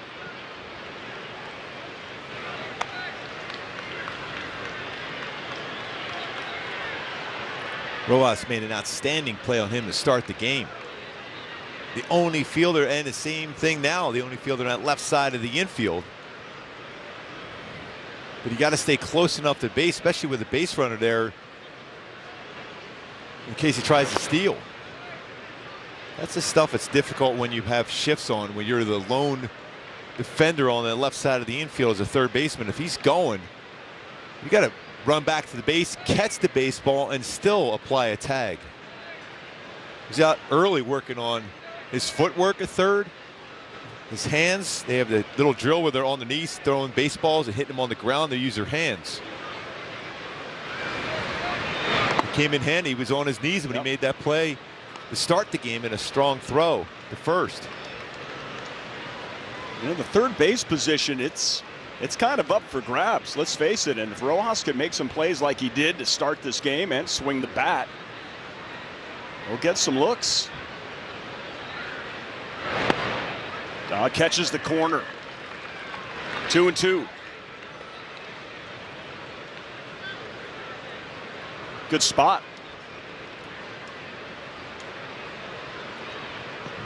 Laureano on deck. Always dangerous, Ramon Laureano, especially against the Halos.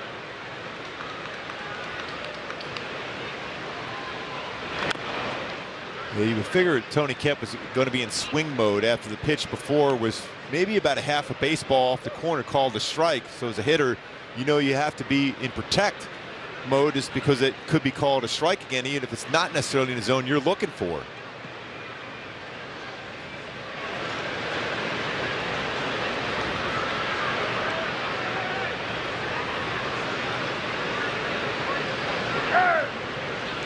Looks like Temp calls time, granted, right before Junk was about to deliver the baseball.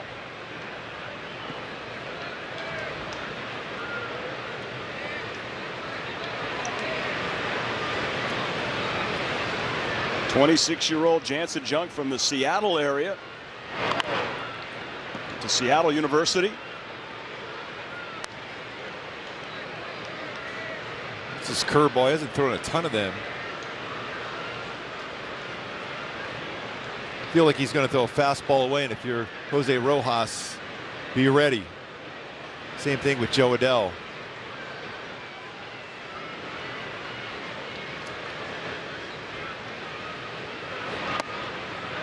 So another full count.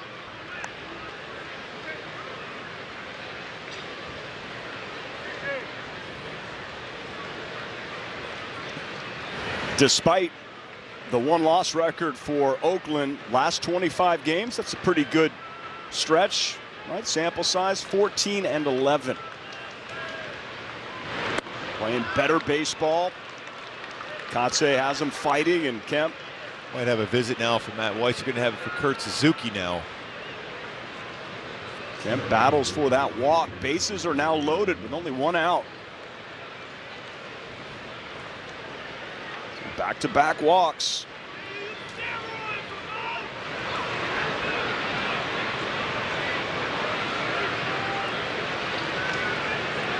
You get yourself in a situation like this, what's the thought process? What's the plan of attack? I always try to keep that positive frame of mind. You're 1 pitch away from getting through this inning with no damage. So think, all right, I put myself in this spot, but I get the team out of it with 1 pitch, a ground ball, and an infielder.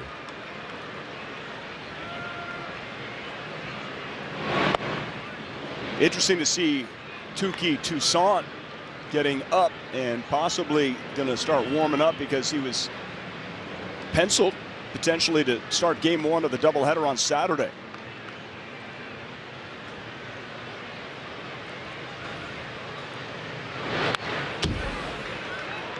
Well, when you put yourself in a fastball count, you're going to get a swing like that against you. So maybe, just maybe, that's the one pitch you made a mistake with and you got away with it. He fouled that one straight back.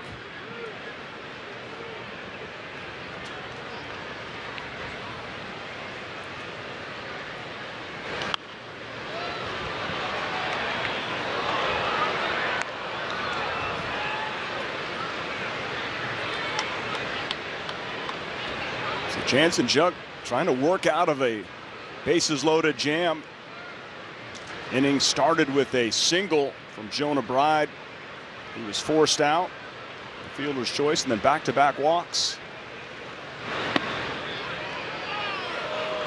Now close, but no cigar off the plate. 2-2. He's had his tough times with breaking balls. He was able to hold off on that one. That was a pretty good one from Junk.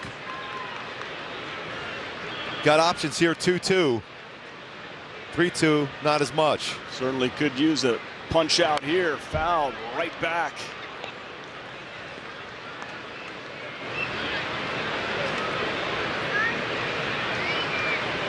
Laureano struck out looking.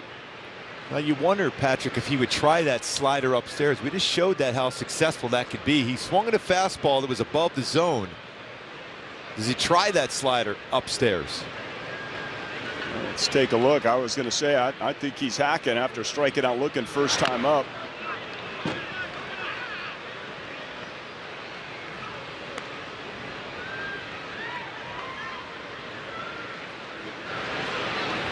Well, if you're going by the sequence, here might be the slider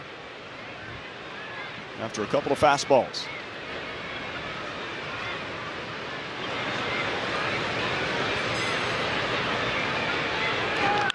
Got the ground ball off the bag.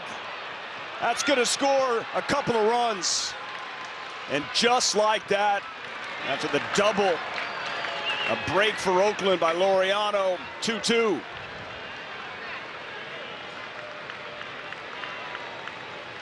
That doesn't hit the bag. Rojas is there. And that second run is not going to score for sure. Didn't get that slider where he wanted to throw it.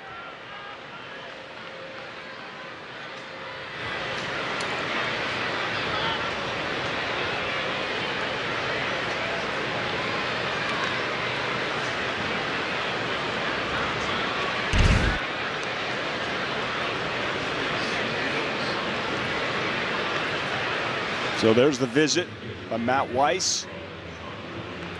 2-2 is the score. And 2 on with 1 out, and Touki Toussaint is indeed up and throwing in the Halo bullpen.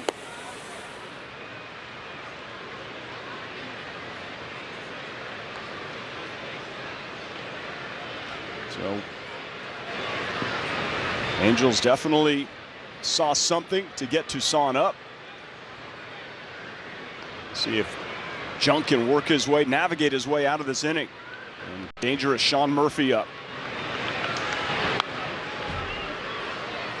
That's the norm for Sean Murphy, swinging at the first pitch.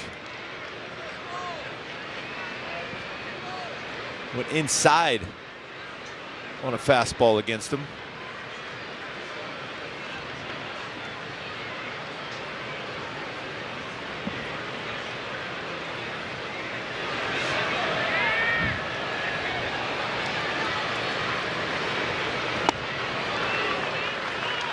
That's that elevated slider, top of the zone, swing and a miss. Thinking he might try against Laureano.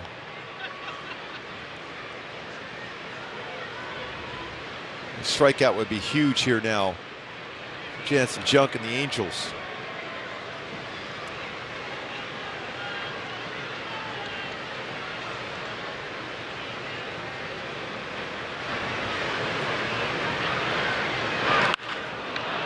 That one's hit towards center field, hit well. Moniak going back on it, not going to be able to make the play. Off the wall. Kemp is going to score, as is Laureano. And Oakland with another pair take a 4-2 lead over the Angels here in the third.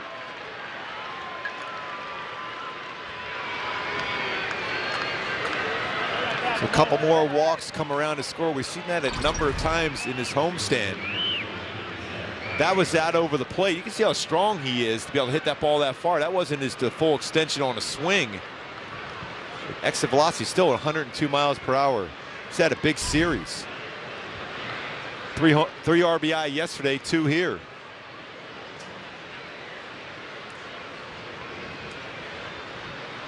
And Seth Brown now the batter, still only 1 out. And Brown drives that one, and that one is hammered and way out of here. Another 2 runs come in at 6-2 Oakland. 2-run shot for Seth Brown.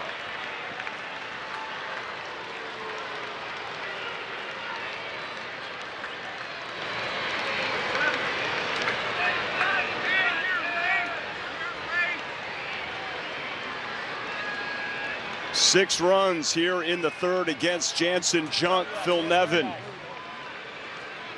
is coming out with the hook.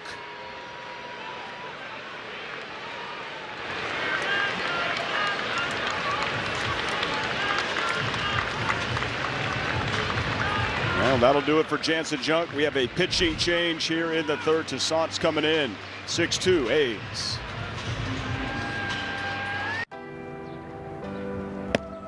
Nice throw. Major League Baseball and the Boys and Girls Clubs of America. That's beautiful. Are dedicated to guiding kids through the first tries. It's all good, Aaron. The curveballs. There you go. And the big dreams. Setting them up to make great plays. On and off the field. Building brighter futures together. Every game. Every night. Everything you need to see. Get all the highlights with the fastest hour on television. Quick Pitch. Late nights and every morning only on MLB Network.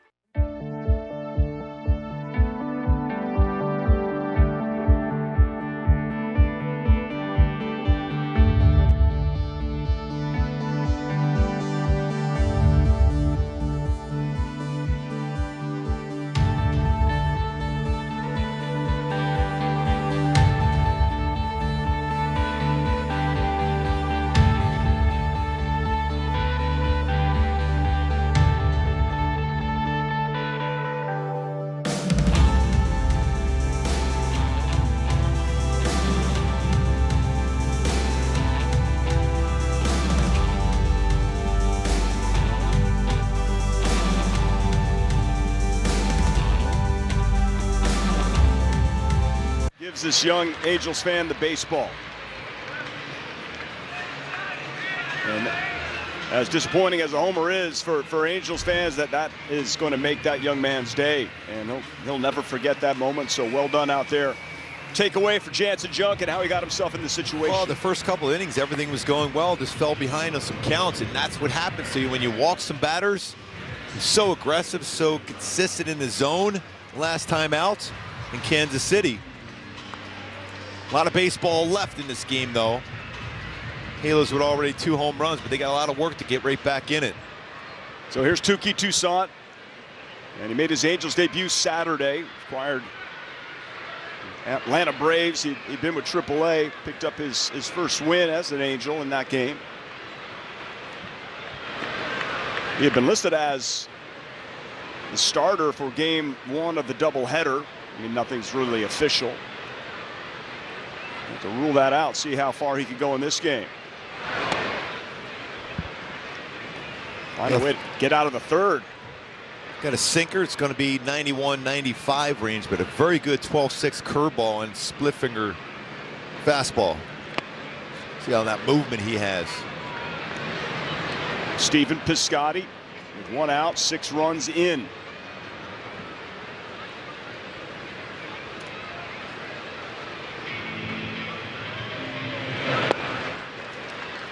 There's that splitter.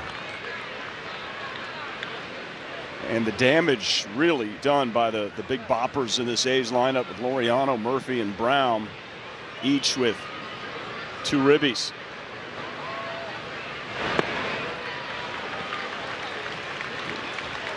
That'll do it. Serious movement on those pitches and the splitter amongst that. Scotty didn't even bother trying to get down to first base. 2 down. Strikeout by Toussaint.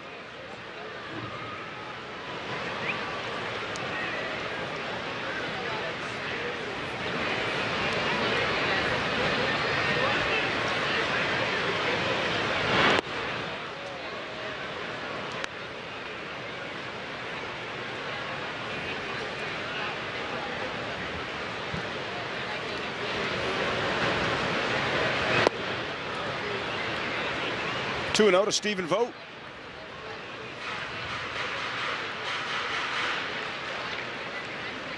One of the good guys in the game, Stephen Vogt is. Really nice guy to talk to. His dad, Randy, stepmom Lori here at the ball game. They've been here all series long. Always remember that chant out in the outfield at Oakland. We believe in Stephen Vogt every time, the chant. And you can hear the Angels chant from the school kids here today. That one misses. That's another walk.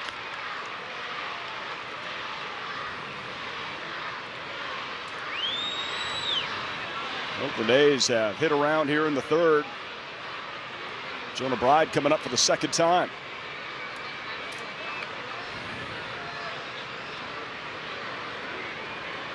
He got it started with a single. Was forced out, but got it all started.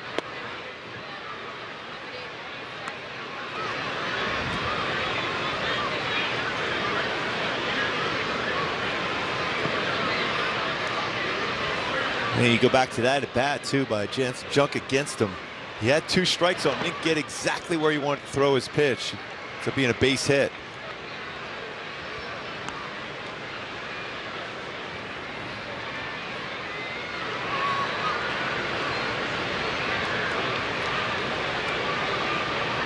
Toussaint pitched with the Atlanta Braves last year, picked up a World Series ring. Well, that one well off the plate, 3-0.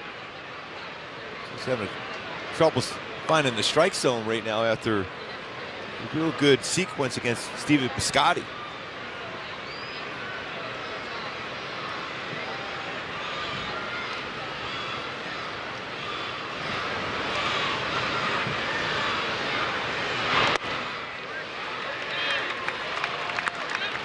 Ran a fastball in, got the call, 3-1.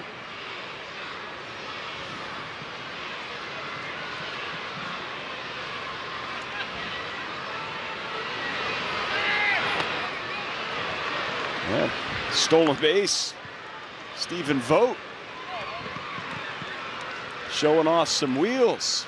Well, you saw that Sant was not necessarily paying attention to him, but it starts to go. He got a huge jump.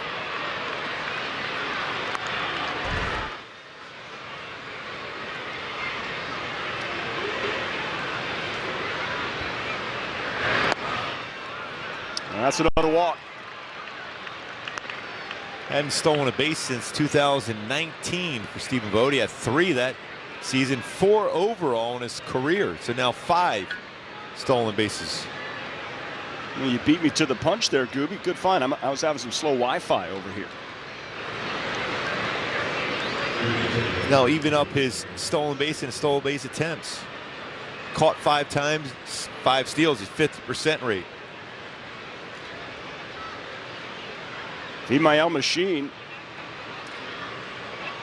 Well, he has hit the ball hard this entire series. 2 hits last night. Yeah. Shot right off the glove of Jared Walsh. Ended up being a fielder's choice. That ball was hit hard. 11th batter in this inning. We're at 25 minutes this half inning so far. 6 runs in, and Tuki Toussaint's also having trouble finding the strike zone right now. And that's been the one thing that's kept him from being dominant so far in his young career, is strike zone command. Gets that right, it's going to be good. 2 on, 2 out. And that one is hit right to Jared Walsh. Mercy. Inning is over, but 6 come in for the A's.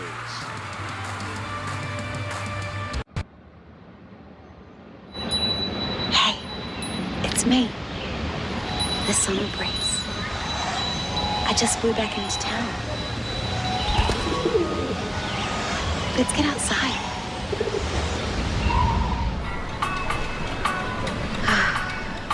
Much better.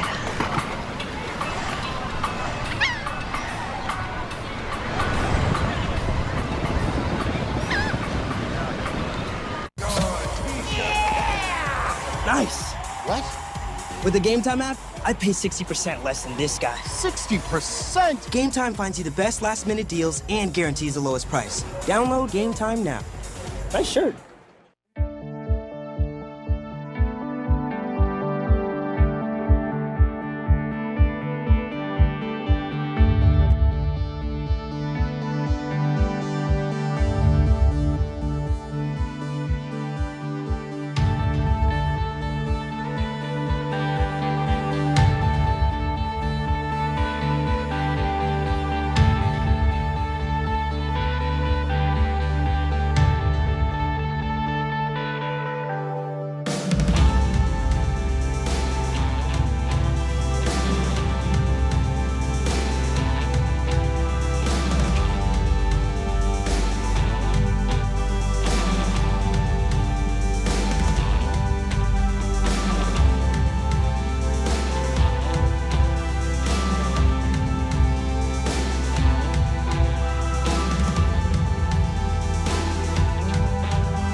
Family Fun Pack. It's only $44. 4 tickets, 4 hot dogs, and 4 soft drinks. For more info regarding the Coca-Cola Angels Family Fun Pack, visit angels.com/funpack.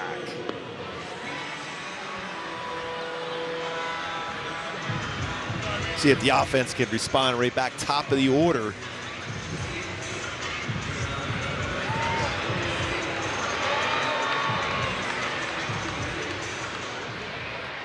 Taylor Ward.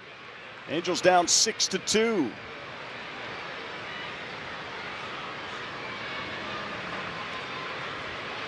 Ward's 0 for 1. Grounded out first time up. Ohtani on deck. He led off this game, or at least he led off his first at bat with a long home run opposite field. Taylor Ward drives that center field. That one is hit well. Laureano going back, and it's out of here. Another home run. 3 solo home runs for the Angels. And Ward makes it 6-3. Now that is Taylor Ward's swing. That's a swing that he had the first 2 months of the season when he put up those incredible numbers, slugging, OPS, batting average, dead center field. 3rd home run of the day for the Halos. They're letting it ride when it gets in the air against Blackburn today. Upstairs, leveled his swing and crushes it out. Exit velo of 104, going 411 feet. Taylor Ward.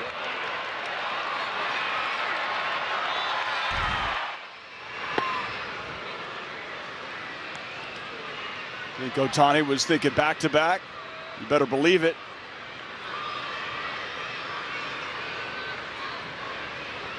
So 14 homers for Ward.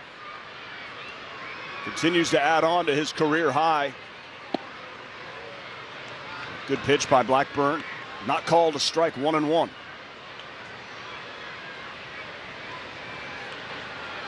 Despite the cowboy hat, hair remains perfect.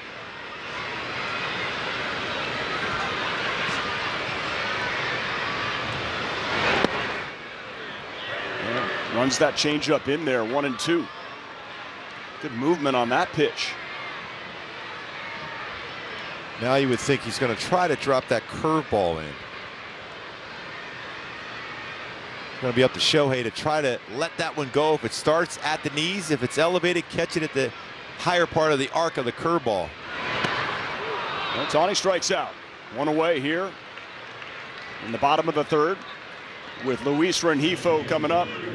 It's time for our Kia player profile. Going back to June 22nd, leaderboard, best average, Rengifo right in there, entering today at 349. He's got a double in the first inning. Both sides of the plate, ahead of the count, behind in the count, doesn't matter against Rengifo in this stretch since June 22nd. Now hitting 281 on the season.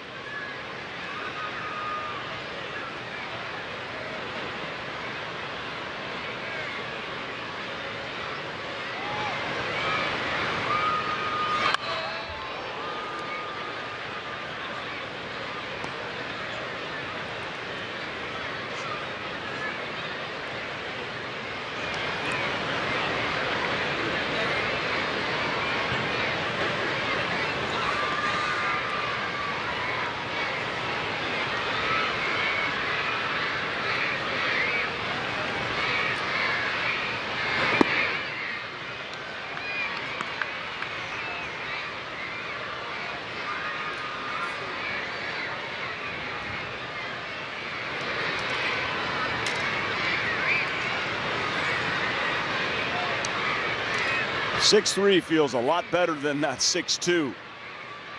It's a big home run from Taylor Ward. Well, you know, the way it's going back to, even back to 2002 between these two teams, generally those games are going to be 1 or 2 run games, and you just know at some point the Angels are going to fight their way back. It's a good start. That home run by Taylor Ward. 3 solo shots for the Halos today. Ohtani, Suzuki, and Ward.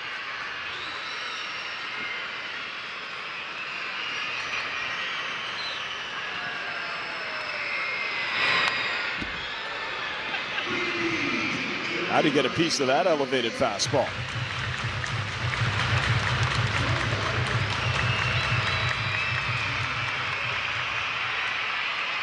These kids have been bringing the energy all morning.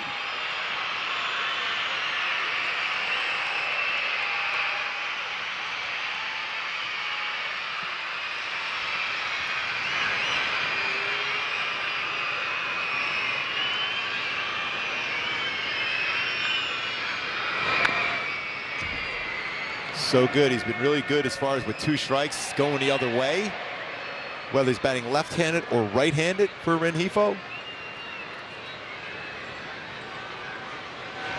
He just missed a solo shot himself. Right center.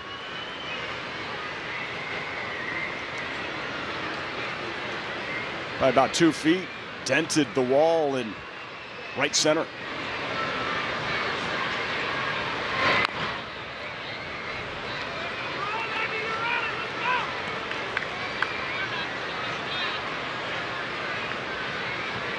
Much like we saw from Taylor Ward at the start of the season, what you're seeing from Luis Rengifo is a man at the plate with the utmost confidence in his strike zone. Well, and he's also getting a lot of at-bats. It allows you not to try to do too much when you don't play every day.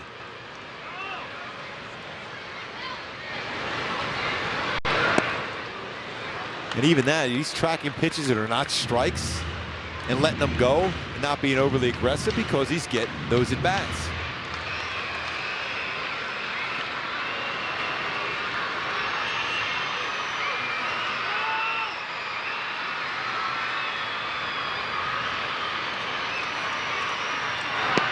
Now Chase is there. That's a sinker with some downward tilt. 2 away.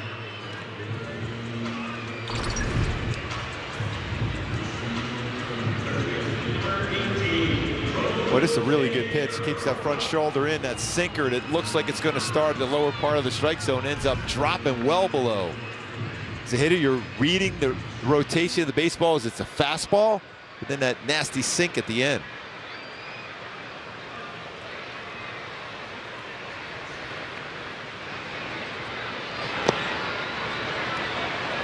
Rojas 0 for 1, grounded out to second base his first time up.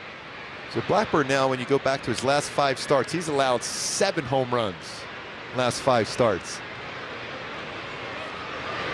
For the All-Star. Was solid in the All-Star game also.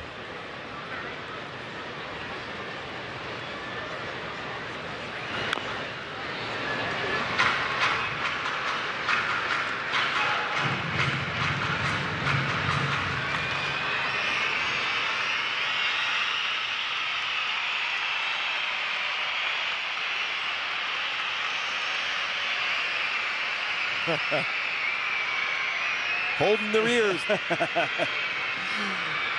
It is piercing.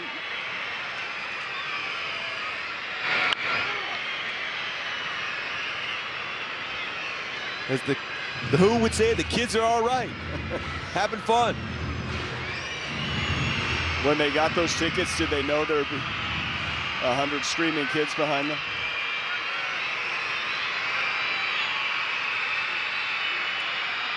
They might want to upgrade to Jerome.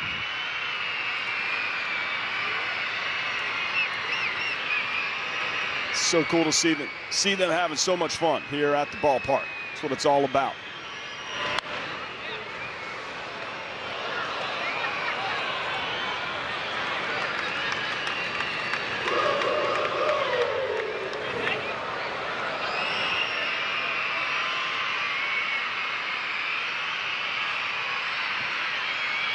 One and 2 to Jose Rojas.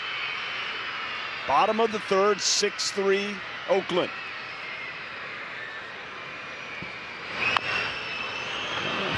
Tap back to Blackburn. He's going to make the play.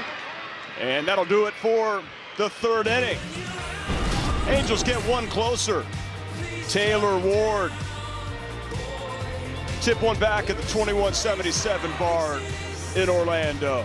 6-3 A's as we head to the fourth.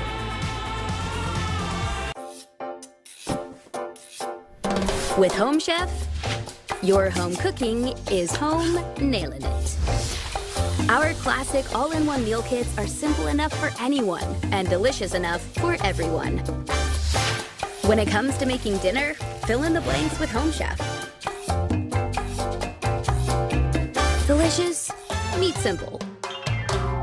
Get 16 free meals when you sign up at homechef.com. Prescription eyewear can be really expensive, but here's a secret. Glasses don't actually cost that much to make. Surprise! Especially when you design your own eyewear and then sell it directly to your customers. Like we do. Oh hi, we're Warby Parker. Our glasses start at $95, including prescription lenses. And the best part? You can try 5 pairs for free at warbyparker.com. I was noticing a lot of hair loss, and it was already a sensitive subject for me, so I was kind of embarrassed. I was familiar with Hims and decided to go forward with it. And within a few days, I got my products. After about the second month, I started to see true results. I mean, you forget how good you look with hair again.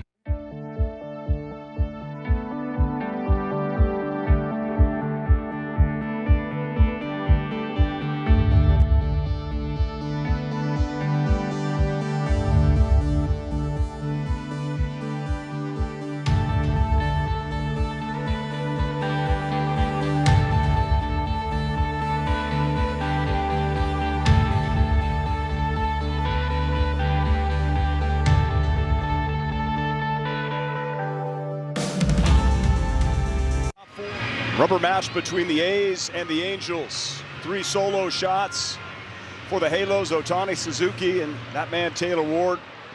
That was great to see him have that power, get out in front of that baseball. Dead center field. There's Nick Allen. His first at bat was a walk.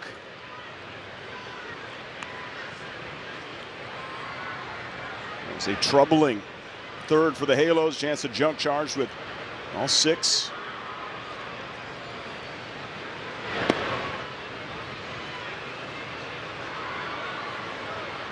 Again, trusting the movement.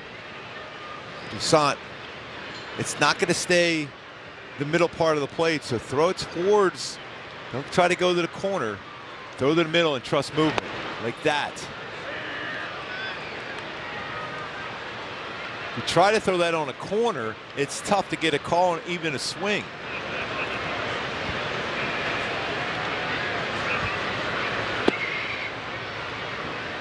Tukey falls behind 3-1.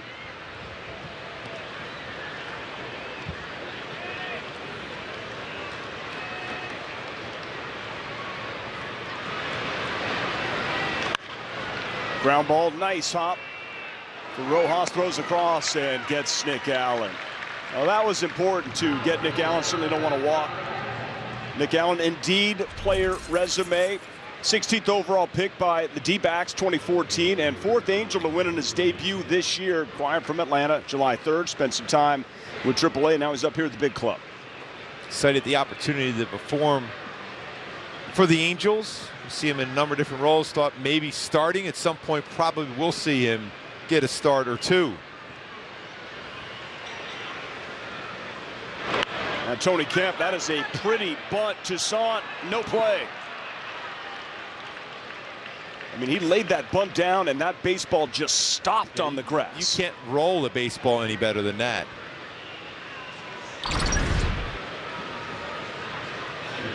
Right towards the end, he brings it with him right down that first base line. He knows when he gets that baseball down that well, he's got a good shot. That's a wise decision by Tukey not to throw the baseball. A lot of times you're caught into thinking, all right, I still have to make a throw.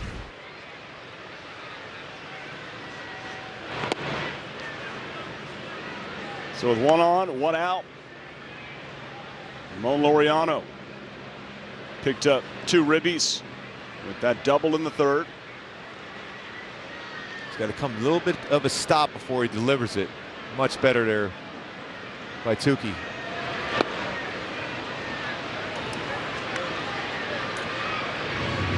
Got to put up that 0 after that solo shot, getting closer.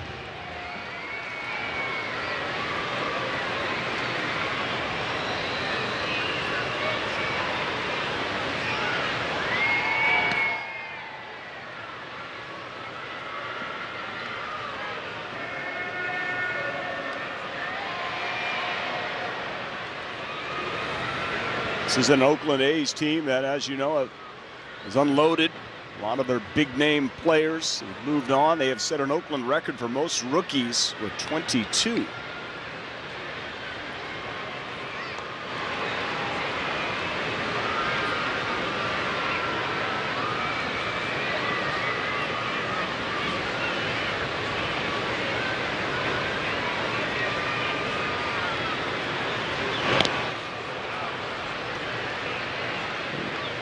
Gets away. Tony Kemp advances. And the count's 3-0 for Tukey. Can't be too careful with that strike zone. Need to pound some strikes here. What do we tell him? And it always comes down to is you got to start that, whether it's a sinker or splitter, the middle part of the plate, and trust that movement, because it's tough to start on the corner. I mean, you can see how much movement he has in his fastball. You can't start that on a corner.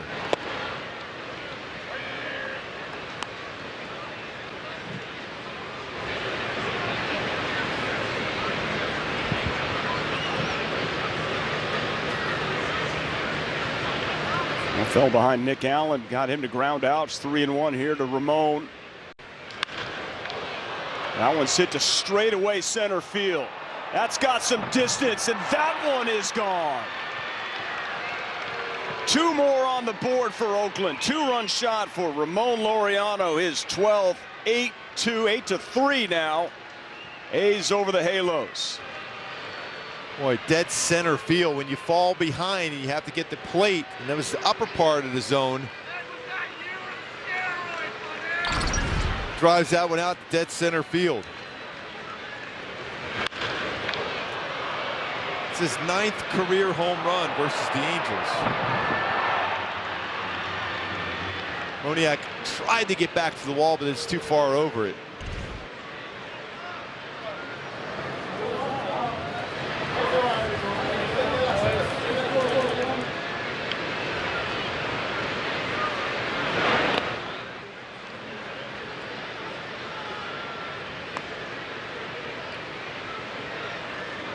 Well, this A's team coming in hitting a league worst 215. On base 275, also last. And they brought out the whooping stick here this afternoon.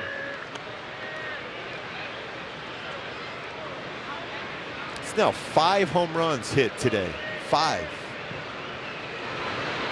Always a good ballpark to hit it in a day game. It's humid here today, so the baseball will go even further. The Angels with 3 solo shots. The A's multi-run home runs. Yep, 2 two-run homers. Also, they got 2 doubles. They've scored 4. Extra base hits, walks. It's all going Oakland's way. And again, Toussaint falls behind Murphy here, 3-1. 1 out here in the 4th.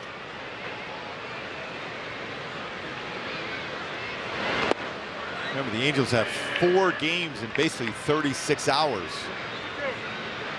Important to be able to get some length, to get some, put up some zeros after that home run for Touki Toussaint right now.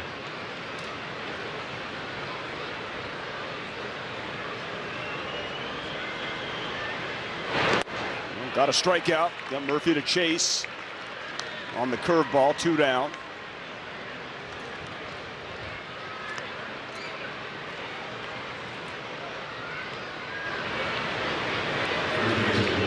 Excellent point about getting the length, considering Jansen Junk removed in the 3rd. Not much better for Toussaint. Game Friday night, 2 Saturday, Sunday, and 3 quick ones in Oakland. Yeah, a lot of baseball. And you have some younger arms potentially starting in those games, so you're always going to be careful as far as pitch count. So bullpen will be used in that series in 4 games in Seattle. So you'd love to see Touki be able to get on a more consistent role here as far as throwing strikes, falling behind again here, 2-0.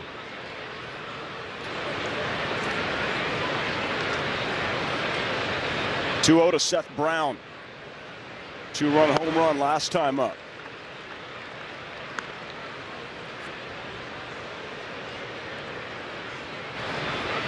Well, he has hit fastballs really well this season, Seth Brown.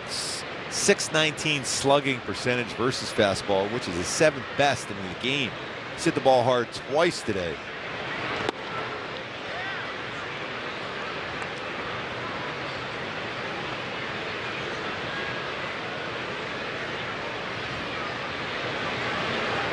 Credit the A's, they have been patient.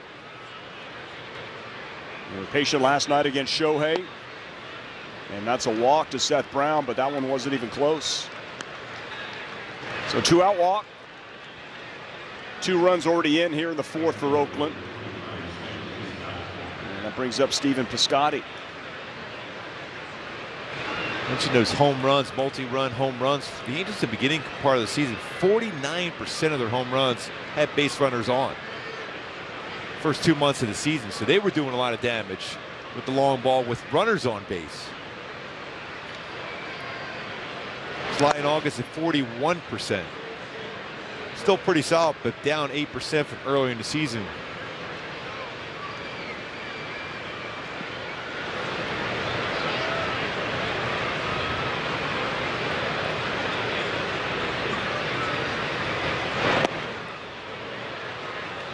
A nice curve ball from Toussaint, 1-1.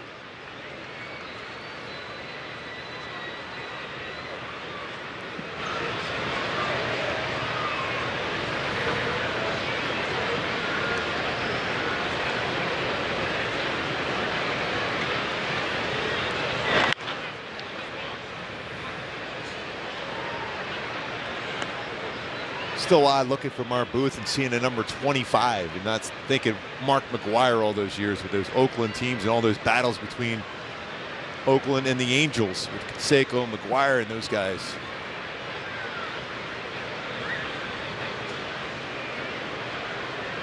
I'm sure you loved it when that number 25 came up to the plate when you were pitching against Oakland. How'd you do? Pretty good. I know he got 1 home run against me. He also Only hit I gave up in a one-hitter, so maybe I don't like him all that much at the plate.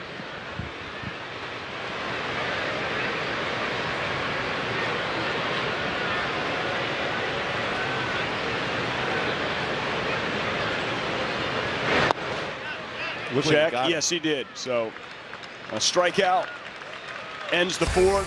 Ramon Laureano 2-run home run, however, makes it 8-3 Oakland.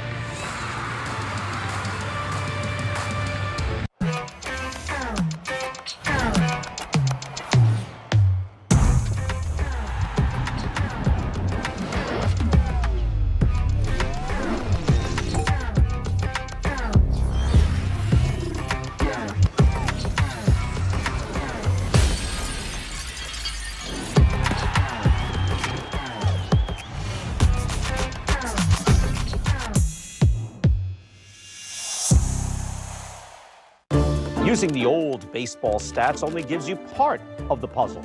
But when we challenge ourselves using advanced tools and modern thinking, you'll see the bigger picture. Challenge all things baseball with MLB Now, only on MLB Network.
This date in Angels history, 1983. How about it? Rod Carew.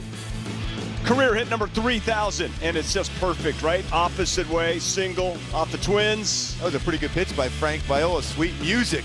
Made a good pitch, but Rod Carew, just an outstanding hitter, using the whole field as well as anybody that's ever played the game. 8th most singles in baseball history. Number 29. Got it done, number 3,000.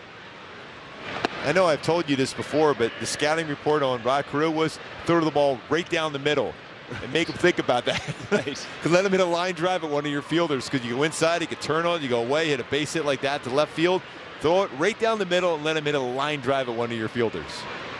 I was thinking, I'm pretty sure that's not what you're supposed to do, but why not give it a shot? Did you face him your rookie year in '84? I faced him a number of times, actually. How cool is that? It was an amazing thrill, because I was a huge fan of his growing up, and to be able to face him on this Angels team, it was pretty cool. Oh, Joe Adele gets a hold of one. How about another solo shot? Adele makes it 8-4. Welcome to the party, Joe. Talked about timing, swing together on that one. Joe Adele, 4th home run. 4th home run for the Halos.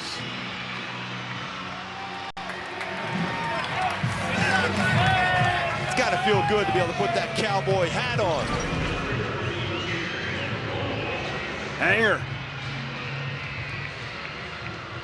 Wow, that got out fast and far.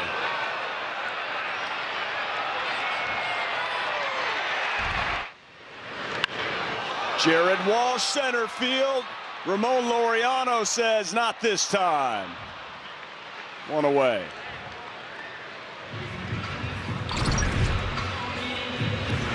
Wow. That time, he looked like a breaking ball.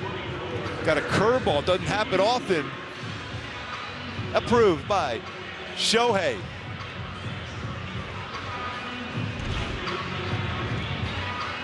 Looking up at that scoreboard for the Halos, it kind of reminds me of the movie Hoosiers, the picket fence, all those ones up there. Let's turn that around for a multi-run inning for the Halos.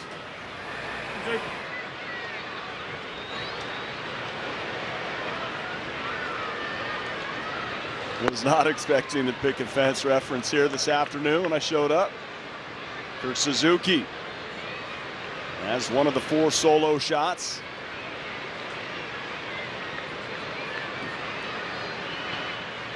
He had a feeling that Joe Adele might do something today. He did. Long way to go.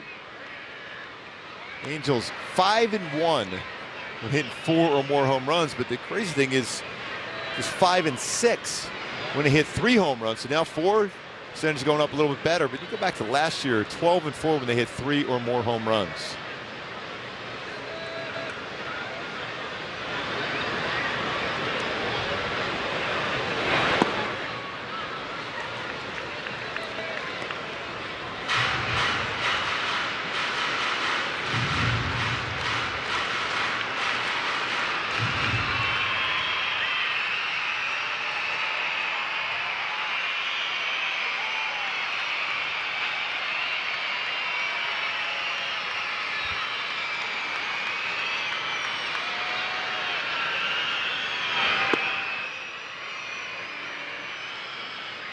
Suzuki thought about pulling the trigger. Curveball evens the count, 2-2.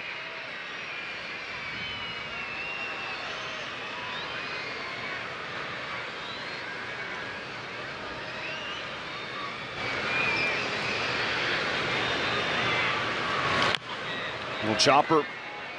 That's going to go foul.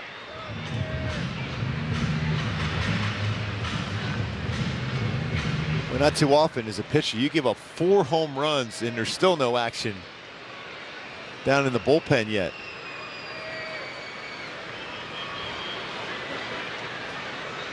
As Burt Blyleven would say, the Hall of Famer, and Hall of Famer Robin Roberts said the same thing. Solo home runs don't hurt as much. Although when you give up a home run, you never feel good about it. Believe me. It's still 4 home runs and still leading in the game. Paul Blackburn.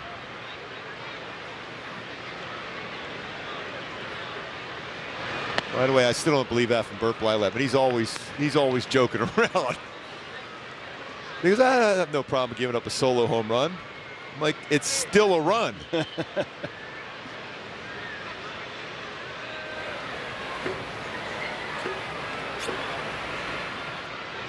Kind of all ties together with Blyleven and Carew and the Twins. Kurt Suzuki, fly ball. Ramon Laureano comes in, then goes back, has room, and has it for the second out. He's getting his steps in out there.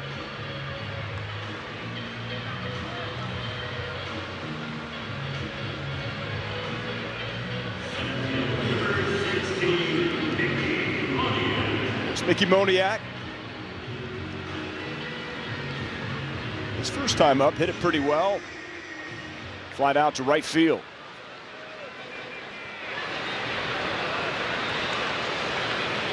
Let's see if he can pick up his first knock as an Angel. Hit that ball well to right field.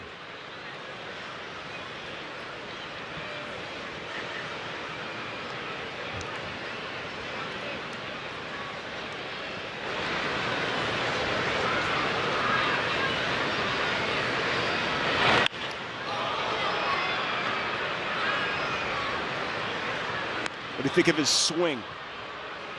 He's got potential. He just has to get relaxed in the batter's box and just use his hands. He's got quick hands. But it's all coming down to seeing the baseball well and having that approach where you want to be consistent. Go right field, left field. And again, going back to using his hands.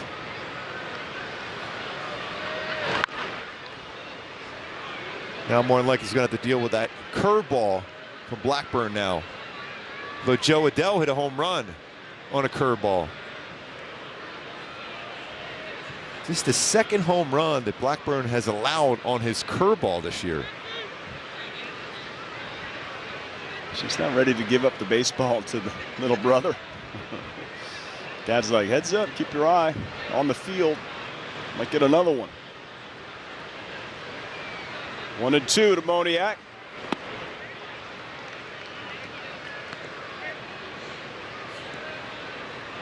See that 9th best as far as opponent's batting average.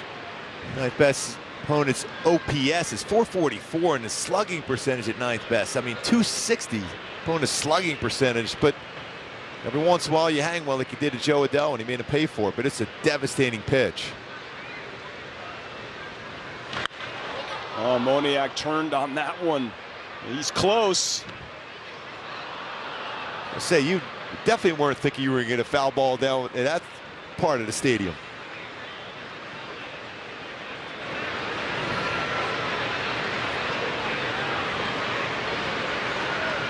Thinking he might see a changeup now. Especially if he's out in front. His fastball. See if he can punch that ball the other way if he goes something off speed away. Maybe going curveball here. Good battle by Moniak.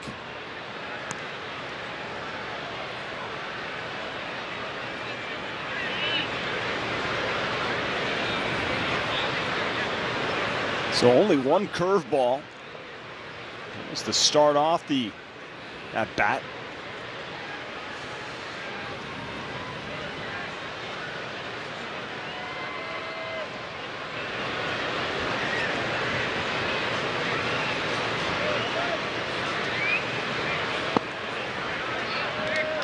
Moniak works it to a full count.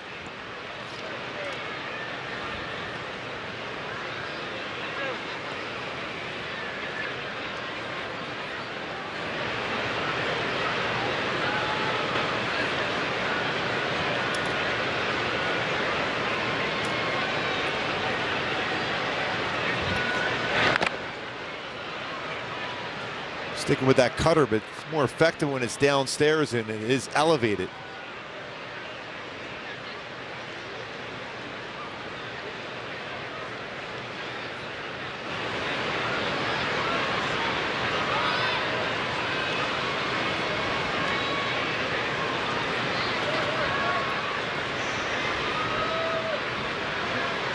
Three-two, and Blackburn strikes out Moniak. It's a long battle, but Blackburn eventually gets out of it. But another solo shot. Joe Adele, 4th home run of the season, and cuts into the A's lead. It's 8-4.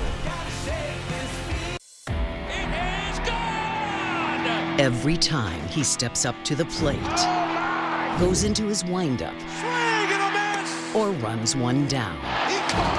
Oh, you won't see a better one than that. He competes not only against the other team, but against the toughest adversary, himself. MLB Tonight, where the best outdo their best on MLB Network. Every time he takes the field, he competes not only against the other team, but against the toughest adversary, himself. MLB Tonight, where the best outdo their best on MLB Network.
Jansen Junk, Tuki Toussaint. Need some length out of him for sure. There's still so much baseball to be played considering how the ball is jumping out of the yard. 4 solo shots, 6 in total in the game. Oakland 8, Halos 4. Stephen Vogt takes a strike.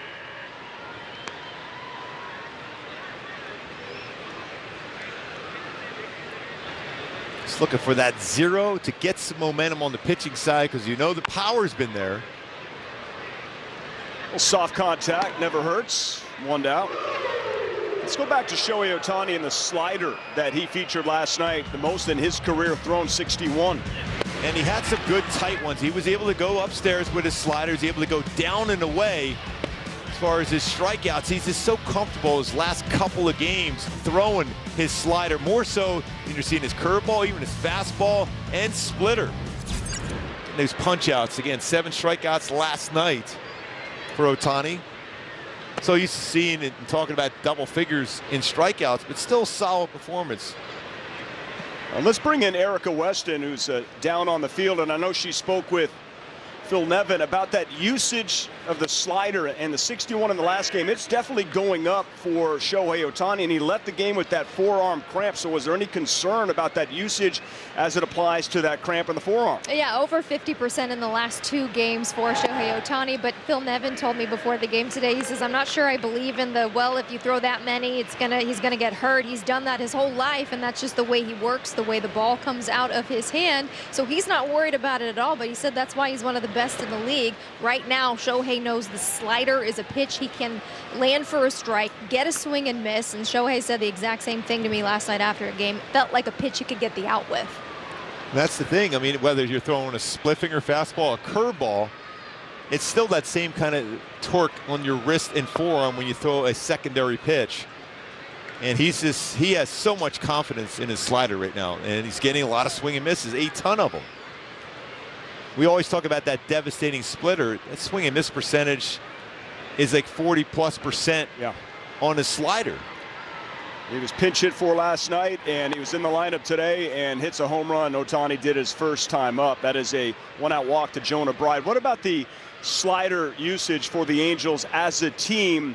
You know, overall since 2009, how it has increased, and it's 7th highest this season in baseball. What does that tell you? You know, it wasn't that long ago, a lot of pitchers were throwing 4-seam fastballs and curveball, that same plane, but now you're seeing more pitchers throwing a slider because you can change speeds with it. You can go upper part of the strike zone and lower part of the strike zone, east to west in the zone on a slider more so than you can a curve, and that's why you're seeing a lot more thrown this year. And for the most part, it's been very, very effective for the entire staff as far as throwing sliders. So certainly, you know, it was nice to hear Phil Nevin and also Mike Frostad, head trainer, athletic trainer, right, a medical for the Angels, say nothing at all to be concerned with about that cramp. You threw a lot of pitches in your career. You ever experienced any kind of, I assume so, as an athlete, professional athlete, cramping in that forearm area as a pitcher? No, but I mean, I know you mentioned I threw a lot of sliders, and it never really seemed to bother me. I mean, right now, if I had to throw a first pitch from that mound, I'd have a better shot of feeling better with a slider than I would be a fastball. And because a lot of times with a fastball, it's off your fingertips, but when you're throwing a slider, it's almost like I've said it before, it's like throwing a football. So it feels a little easier to throw, believe it or not, than a fastball. How about this tailor-made 4-6-3 double play for Touki Toussaint and the Angels. So Halos put up a 0. Bottom 5 coming up. So you're good at hitting home runs, right? I've never hit a home run in my life, but I've gotten close. Oh, let's go. Let's try it out. We're not leaving until I get a home run. Oh! JoJo, you're so good.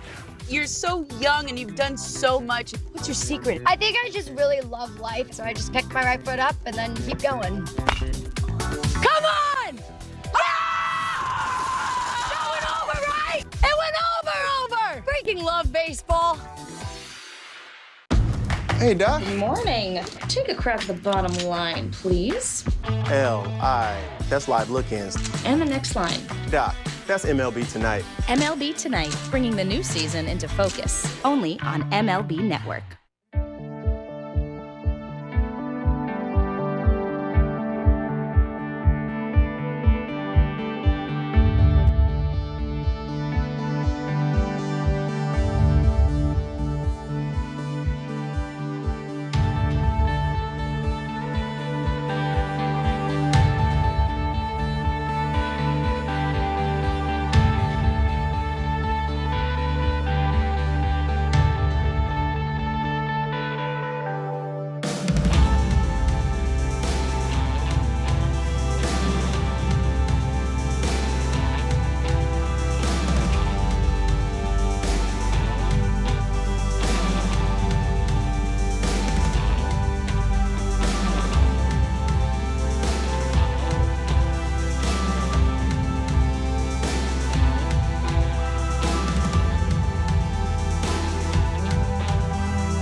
Arco, solo homer party here at the Big A for the Halos. Ohtani, Suzuki, Taylor Ward, and then ding dong. I'd like to join the party. Joe Adele. That's 3 right-handed batters with home runs against Blackburn. Although you look at numbers, it's surprising how they've had success. This 244 is compared to 263 for lefties against them, but the power numbers very similar. Now, 8 home runs allowed for right-handed batters and 7 for lefties against Blackburn this season.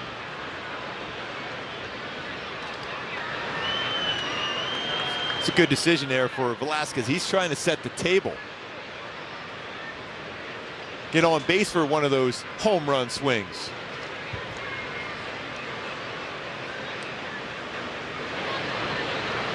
Only the bottom of the 5th, 8-4. The series tied 1 apiece. Andrew popped up to short his first time up.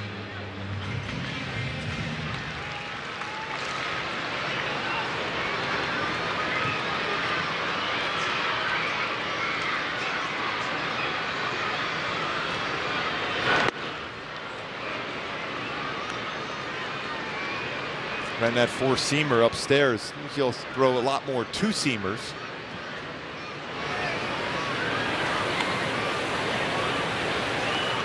The lefty mole up in the A's bullpen.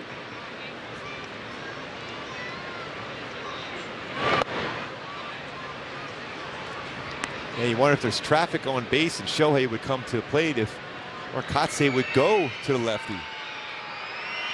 Even though at this point Blackburn not qualifying for a potential W here, we're only in the 5th inning.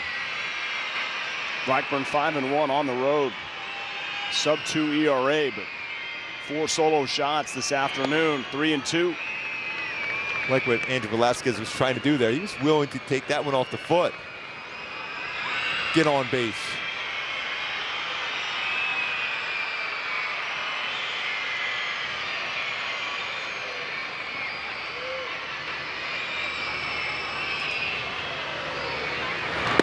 Okay, how about that leadoff walk? Well done for Andrew Velasquez to bring up Taylor Ward. Ohtani to follow him.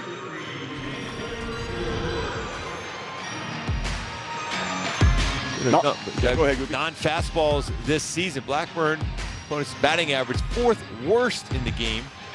Slugging percentage-wise, 465, and Taylor Ward 11th best. So good combination. When you look at off-speed pitches, Taylor's even better on that one. OPS of 1123, so anything slow or off speed, he's got a shot at making good contact. That was a non-fastball that he hit out. It's the first walk of the game for Blackburn. Sometimes that 5th inning when you're trying to find a way to navigate through this inning, you make some mistakes.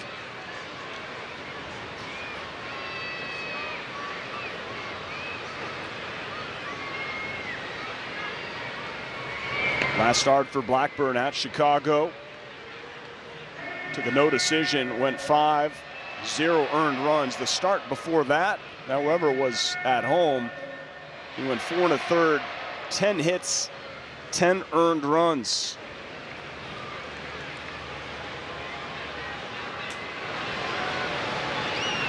It's an interesting scenario for Phil Nevin and the Angels. You have Velasquez on first. You have a pitcher that's allowed 13 stolen bases in 15 attempts. You're down by 4. But Velasquez has been successful in all 12 stolen base attempts. You take that shot when you're still down by 4. But it's still early enough in the game.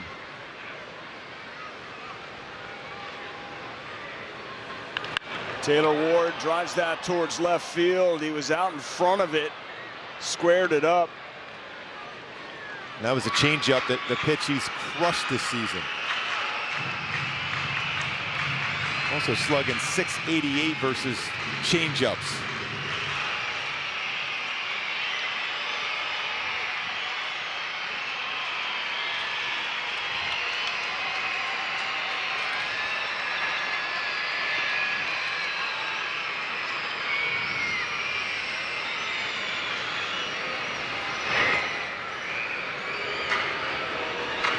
3 pickoffs in his career, 2 this season.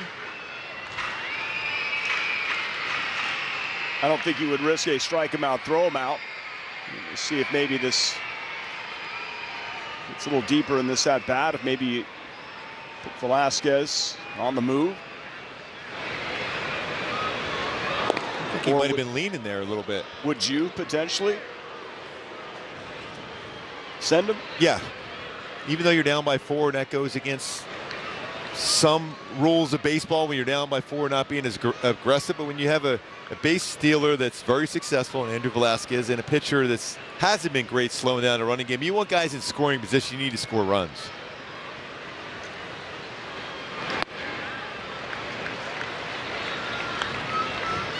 Also a guy throwing off speed. Stephen Vogt, been behind the plate for a long time, has thrown out 11% of base stealers this year. So 25 in his career, so he's been really good throughout his career. I still think it's worth a gamble.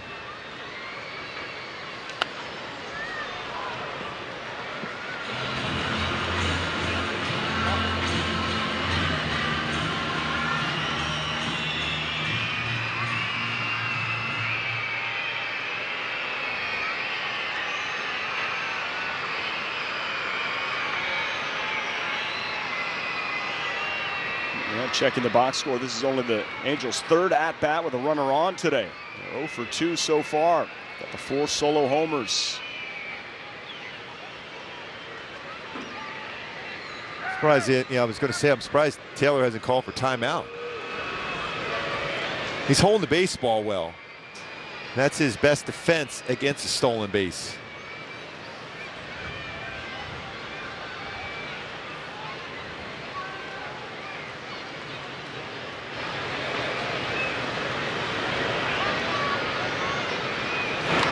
Ward, line drive, right to shortstop. Velasquez back.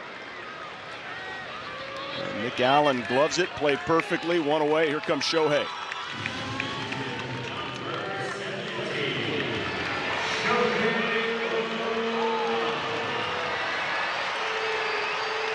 Now you stay put, because you've created that hole between first and second, although there will be a shift on.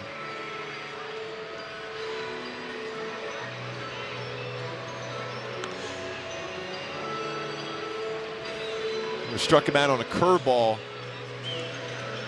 Last at bat, he homered on a fastball that was away at 94 to left center. After pitching a stressful 99 pitches last night, 5 2/3, 2 earned, comes up and smashes a homer opposite field. That cutter just inside enough. Shohei's motioning to hit that ball to center. That keeps him inside the baseball when he tells himself to do that. He is just a superhuman professional athlete, unlike we have ever seen in sport, period.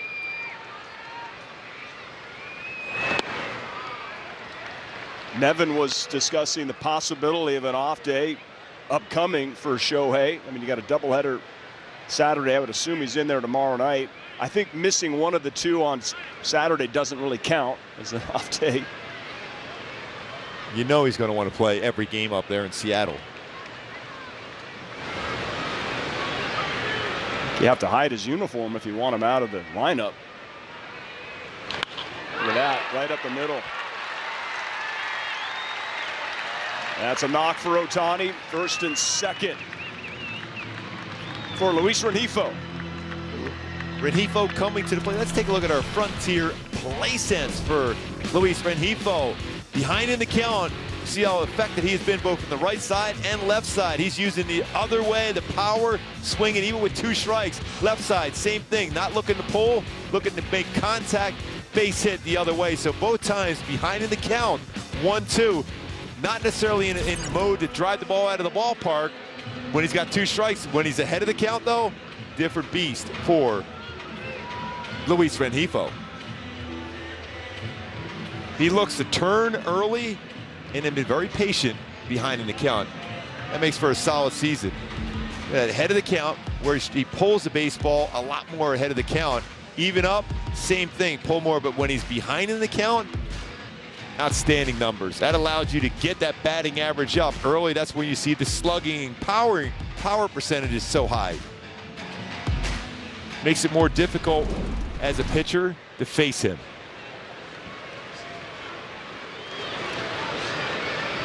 So if he gets something in the zone, he's going to look to drive it. One of the hottest hitters in the game since June 22nd. Entering today at .349 batting average. After the meeting at the mound on how to pitch to Luis Rengifo, that pitch just downstairs, 1-0. So if he runs into one of those pitches where he's in pull mode when he's ahead of the count, get one down in that corner. Let's watch Shohei score from first.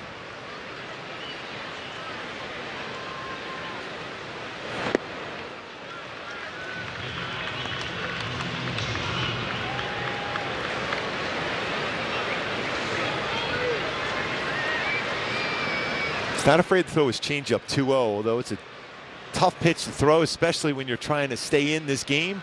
It's out of the zone, fall behind 3-0, but wouldn't be surprised if Blackburn throws Rengifo a changeup here.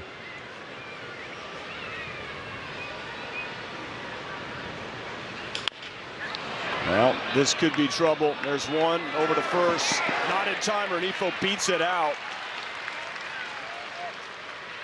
Velasquez to third. Ohtani retired, so first and third, 2 down. Boy, get down the line so quickly to prevent a double play from being turned.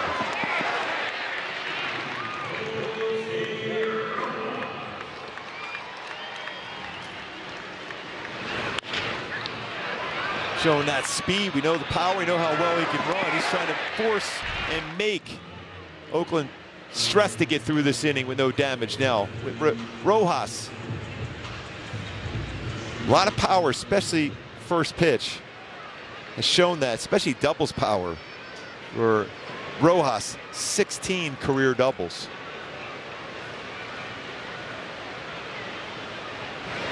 Runners at the corners. He was attacking the first pitch.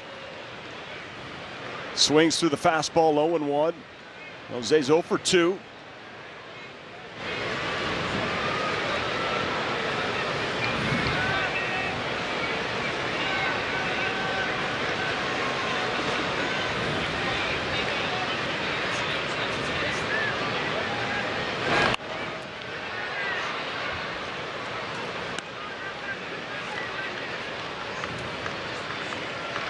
Blackburn 1 pitch away from going 5, qualifying for a W.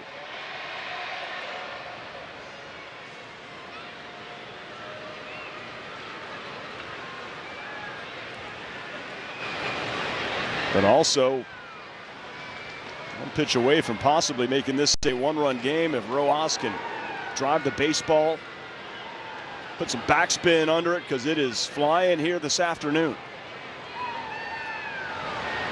A throw over the first base is an indication they're thinking they're going to send Rengifo 0-2. Maybe a break a ball in the dirt, or maybe draw a throw to second.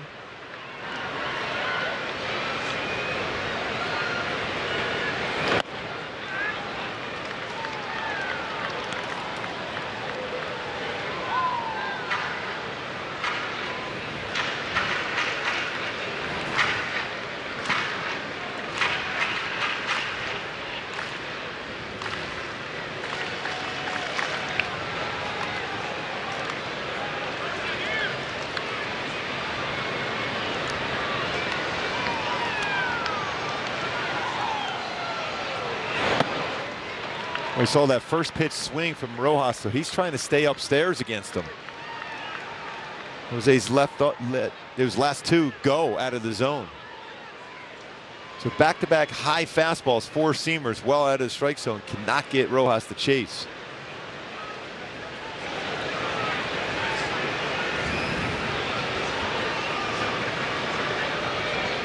Two on, 2 out, 2-2 coming to Rojas. Just gets jammed in, and Blackburn runs it down. And he goes a full 5 and gets out of serious trouble.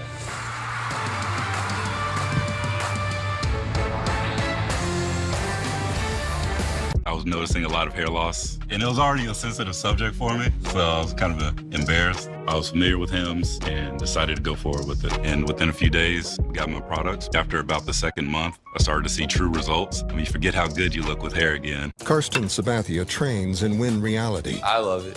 So Karsten hits in reality.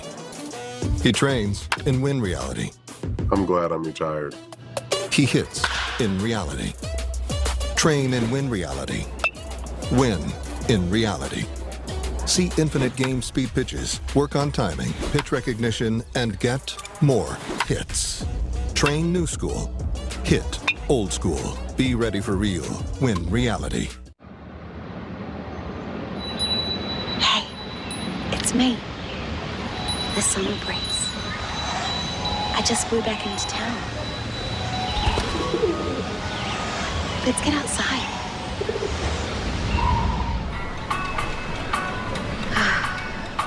Much better.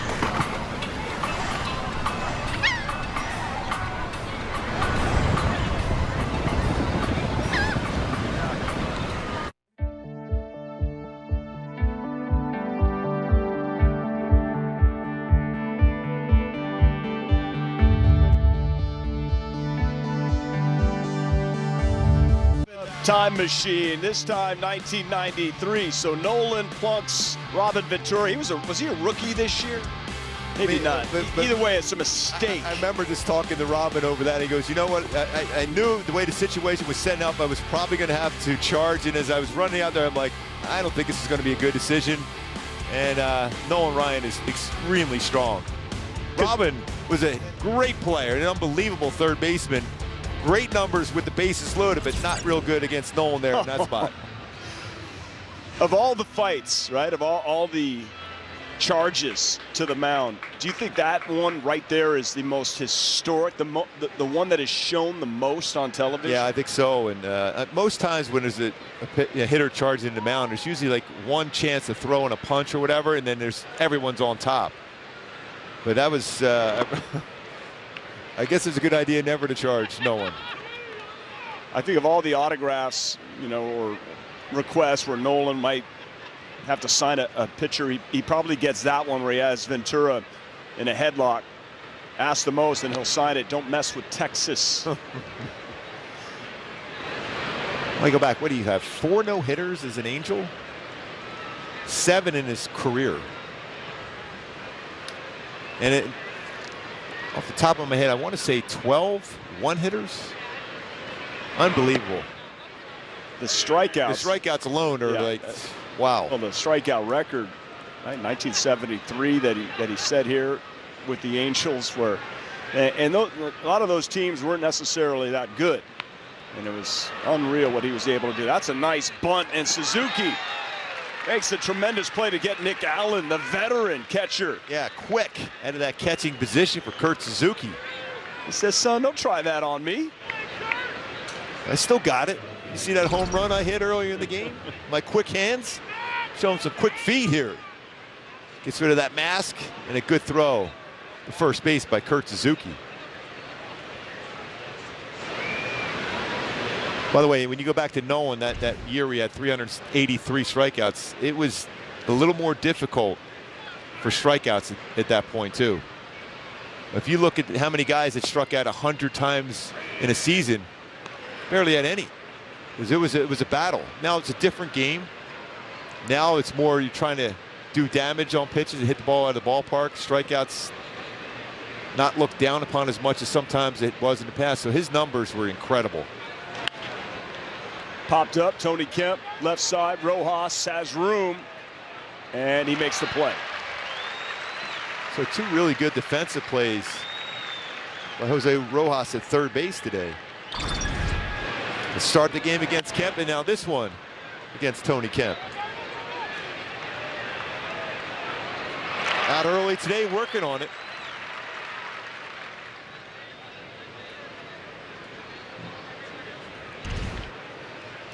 Took the perfect angle. So 2 outs. Here's for Ramon Laureano. Has done some damage here today with double, 2-run homer. 4 ribbies, 2 runs scored. Basically on this day, 2 iconic Angels doing some special things for Rod Carew and Nolan Ryan.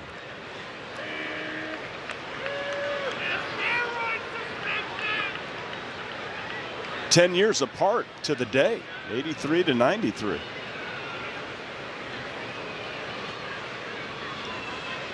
When you go back to when Albert Pujols got his 3,000th hit, very similar, going the other way.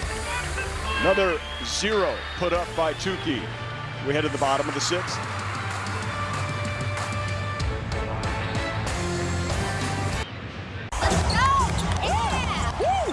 With the Game Time app, I paid 60% less than this guy. What? And it's not just sports tickets. It's also concerts. Seriously? Performances, too! Oh, come on! Game Time finds you the best last-minute deals and guarantees the lowest price. Am I underdressed? Download Game Time. Last-minute tickets, lowest price, guaranteed. Prescription eyewear can be really expensive, but here's the secret. Glasses don't actually cost that much to make. Surprise! Especially when you design your own eyewear and then sell it directly to your customers. Like we do. Oh, hi, we're Warby Parker. Our glasses start at $95, including prescription lenses. And the best part? You could try 5 pairs for free at warbyparker.com.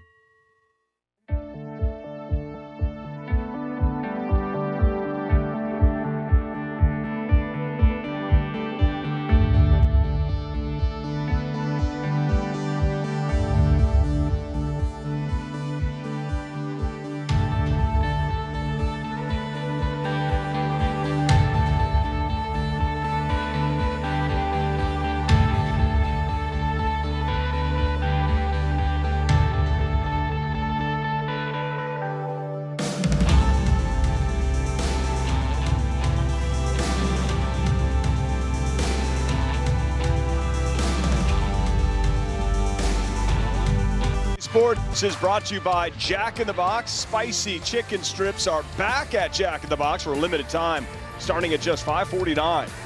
And by your Southern California Cadillac dealers. Alongside Mark Gubaza, Erica Weston, Patrick O'Neill, our entire Valley Sports crew. Angels have had that cowboy hat on quite a bit here this afternoon. 4, in fact, solo home runs, however, so that's it. No extra runs. On the flip side, Oakland's got 8 runs because they're driving the baseball and they've got runners on. I think a big difference is the walks. They were able to capitalize on some walks today.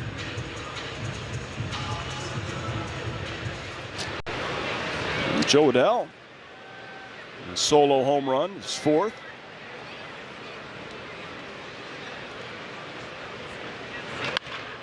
First pitch, ground ball, played by Machine. Throw across to get the speedy Adele, 1 away.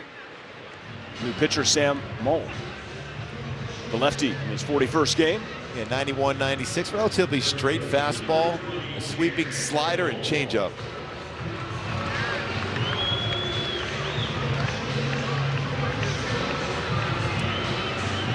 Well, here comes Jared Walsh, Angels first baseman, in a prolonged slump, looking to get out of it. Somehow, some way, continues to put the work in. You know it's in there. Drop down in the batting order, hoping to take some of the pressure off, and a tough lefty-lefty matchup here.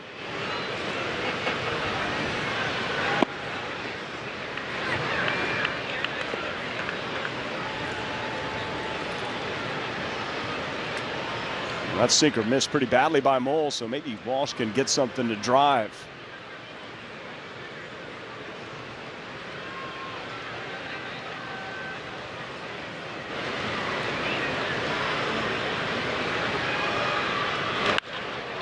He gets that one. Maybe that's the one he's able to drive. Back at the wall, and that one is gone. Home run for Jared Walsh. Has he ever been due? Yeah. 5th solo home run for the Halos here today. You can today. take your time going around the baseball. That baseball was seared to right center field. He had a good shot the last at bat. This time he drives it out for a home run. 14th of the season for Walsh. You know he feels good. No more conversation for the last time he's homered. Today, hits one out here. Well hit, right center field. Jared Walsh, cowboy hat. So 5 solo shots. That's a flat slider. And the hands. All about using the hands, getting through the baseball. Scotty back to the wall and over that yellow line. Well, Walsh just gets enough of it. Halos creep a little bit closer to Oakland, 8-5. Those 5 runs, all solo home runs, first time since 2011 at Texas.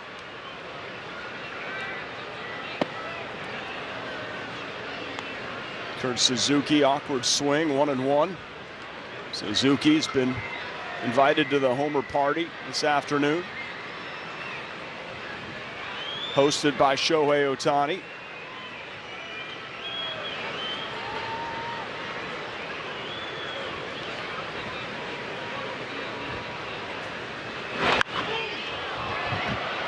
Out in front of that, way back there.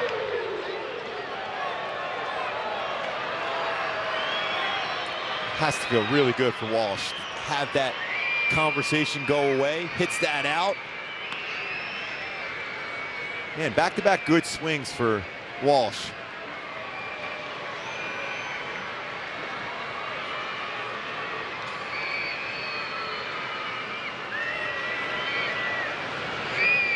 Well, that move dropped him down in the batting order.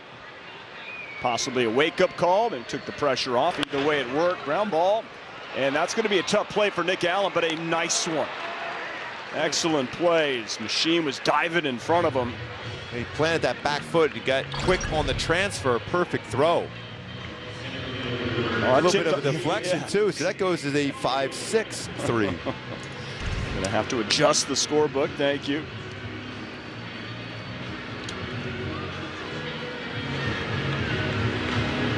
And the rookie Allen was working on that this afternoon. You talk about the Angels' infield work. Oakland put a lot of work in here today as well. Mickey Moniak 0 for 2. His second game as an Angel. So he's being acquired by Philadelphia. Former first overall pick.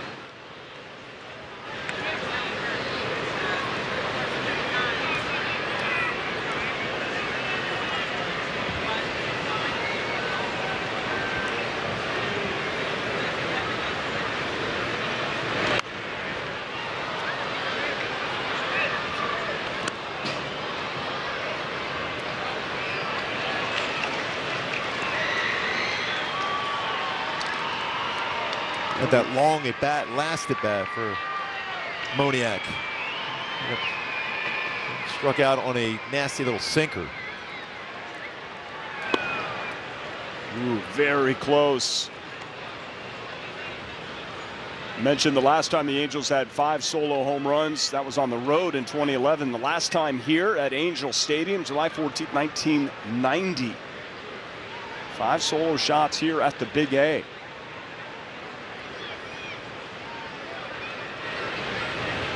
It's against Kansas City and no, against Toronto, so Gooby's off the hook.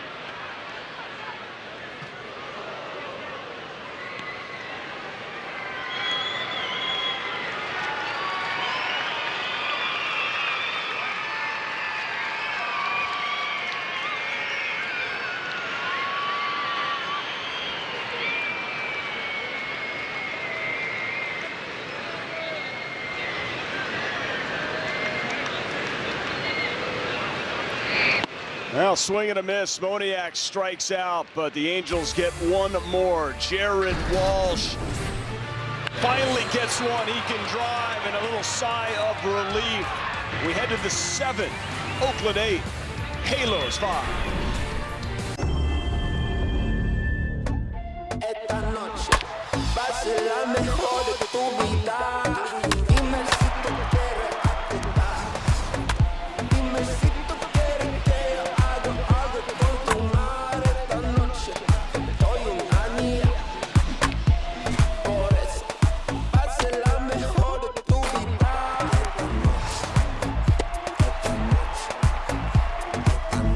Rated E for everyone.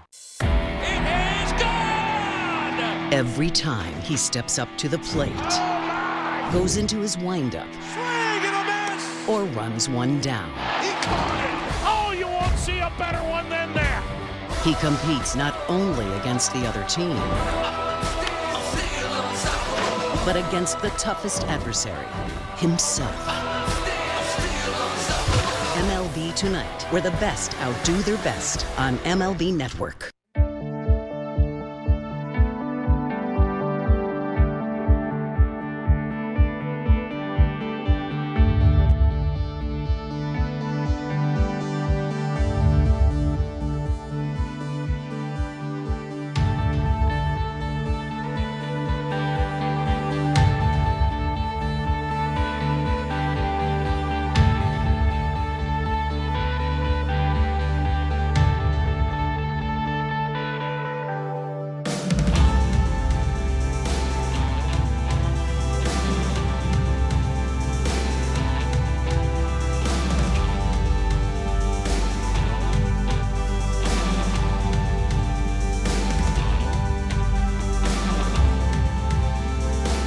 Here today, Jared Walsh, one of the 5.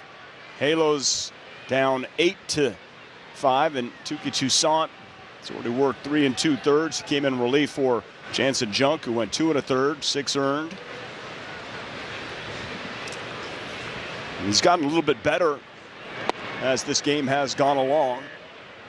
He's trusting the movement. That's so important for him.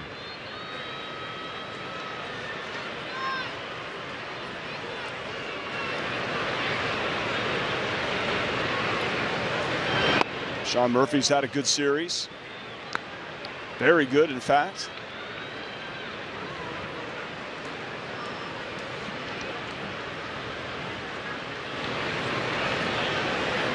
And he's always the guy, when he's making contact, it's serious exit velocity. There's a punch out in his game, but when he's making contact, it's hit hard. Good movement on the sinker from Toussaint. Andrew Wantz now up in the Angels bullpen. He's pitched extremely well for the Angels. Oh, heads up down there in the Angels dugout. Take cover. Maybe this puts Chase Silseth in as a potential starter for the game 1 of the doubleheader on Saturday in Seattle. Possibly.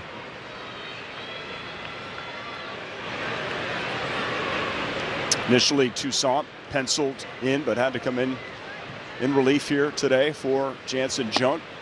2-2 now to Murphy. Remember that last time out for Touki, his curveball was excellent. Now up to 69 pitches. This next one will be number 70.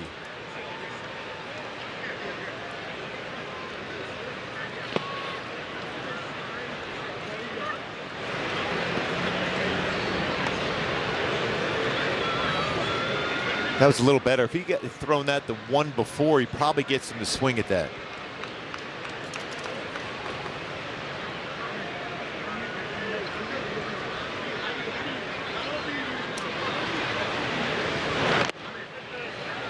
Got him looking. It's twice now Murphy's been called out on third strikes on fastballs. That was a good two-seamer.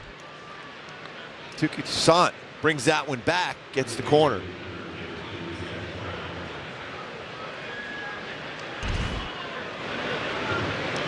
Brings up Seth Brown in that game here at the Big A when the Angels hit 5 solo home runs. 3 players had a pair for the Angels. Winfield, Downing, and Bichette. How tough was Dave Winfield? Intimidating. You did pretty good against him, but very intimidating. Yeah, very. Talk about coverage of the plate.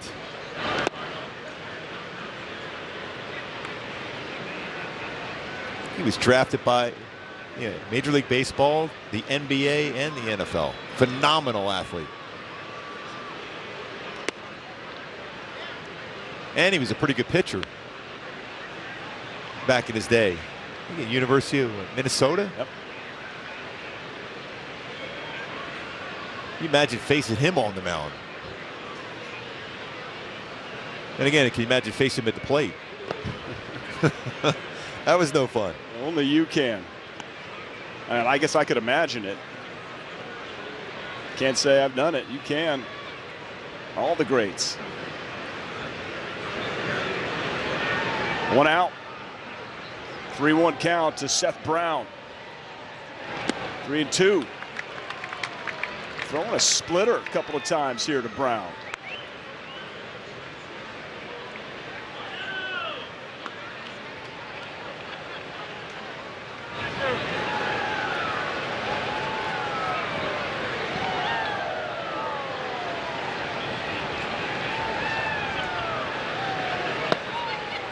Okay, so that is a 1-out walk. 77 pitches here for Toussaint. Andrew Wantz up in the bullpen. Due up for the Halos in the bottom half of the 7th. 9-1-2. Velasquez, Ward, Ohtani. Brown can run a little bit. 7 stolen bases in 8 attempts.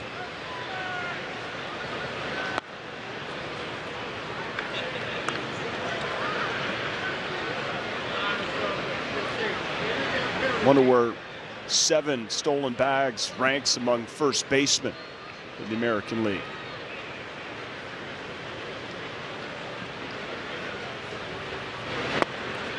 Piscotty. Splitter gets by him. First at bat rolled into a double play. 4-6-3.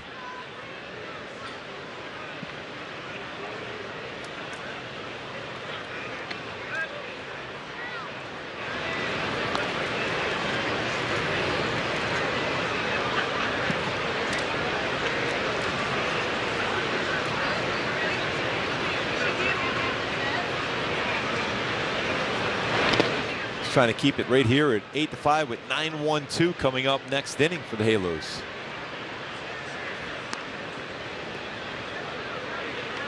Two guys of the 3 have already homered in the game with Taylor Ward and Shohei Ohtani. Well, you get a sense that the Angels definitely have a chance to come back and track down Oakland in this game. It's so important right here. Gets the call. 2-2.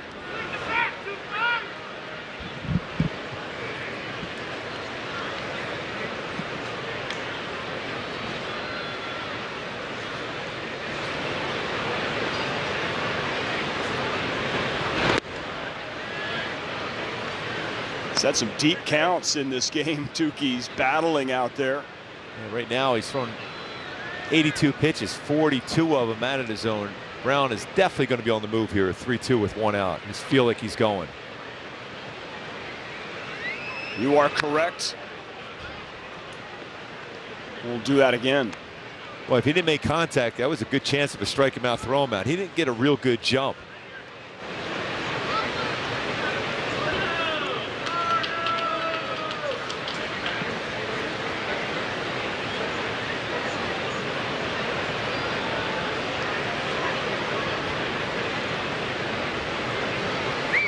Goes again, foul back. Oakland A's fan wearing a Barry Zito t-shirt had a chance to be a hero and make a one-handed catch. Didn't bring a glove, had like 3 or 4 attempts at it. We always say pitchers, best athletes. Zito unable to make the play in the stands.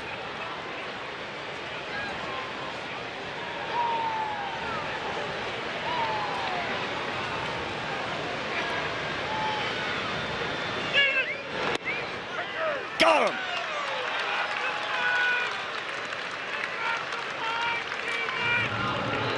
Two punchies looking here in this inning for Toussaint. That's a nice pitch to end his afternoon. 2 earned runs, but got the length that Phil Nevin needed. We'll see. Maybe he's going to See if he wants a chance to get out of this inning. What do you think? I think he's got to be going down the bullpen. That pitch count is up high. Certainly is, but got a good pat from Phil Nevin. Wentz coming in, pitching change.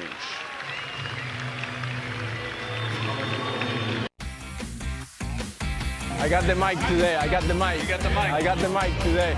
Mom, I'm sorry if you hear anything that is said tonight. I apologize. I love you. I haven't talked to you in a few days.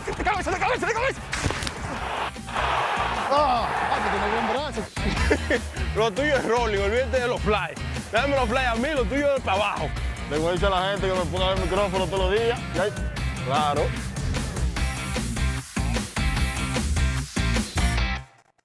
Join Kevin Millar and Steven Nelson on a quest for legends worthy of the sacred prize. It's unpredictable coverage that will have you on the edge of your seat. Join the adventure on Intentional Talk, only on MLB Network.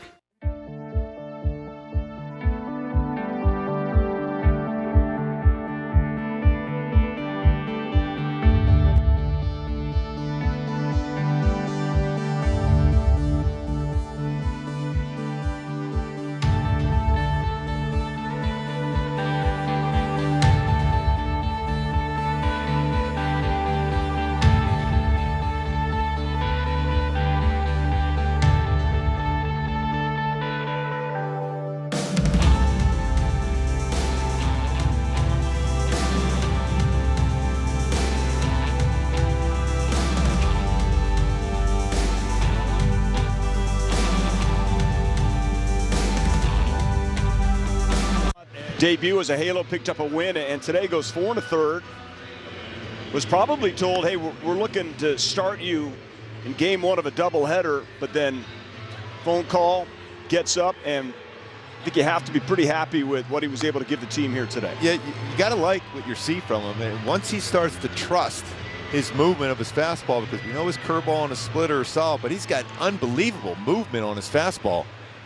Going back to that, when Garrett Richards was an Angel, the same thing. When you try to throw that moving fastball in a corner, it's tough to get an umpire to call it a strike, and it's tough to get hitters to swing at it. But when you start in the middle of the plate, you will get calls and you will get swings, and I think that's what you're going to see from Tukey going forward. Just dominating the strike zone by trusting that middle part of the plate and trusting movement. Andrew Wentz now on for the Halos. 1 on, 2 out. And Stephen Vogt at the plate.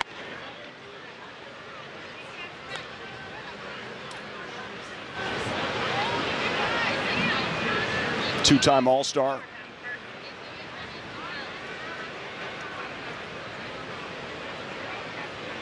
As an Oakland A. Return visit to the Bay Area for Steven.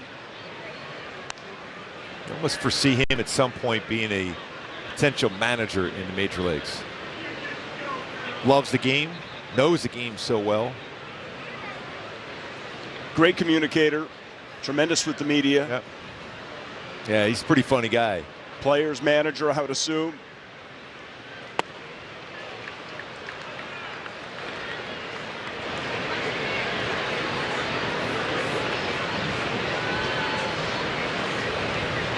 Top 7, 8-5 Oakland.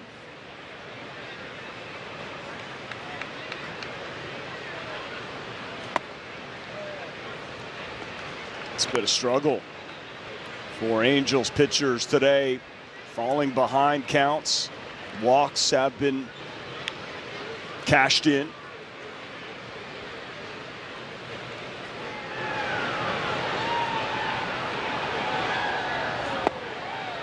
Oh, gets the strike call. Looked like that was a ball or two off the outside part of the plate. Full count. I don't even think Stephen Vogt's going to argue with Ted Barrett. Well, if you're going to argue, that might be a pitch you might want to argue about. That's well off the outside corner.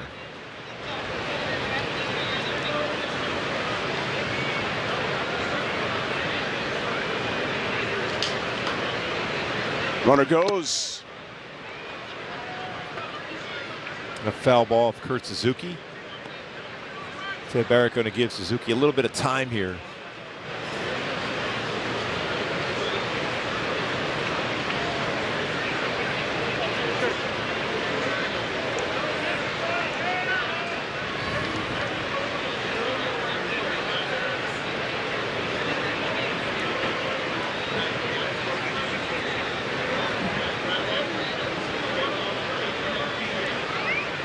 Swing and a miss. Rance comes in, strikes out Vogt. And 9-1-2. Due up for the Halos. Stretch time.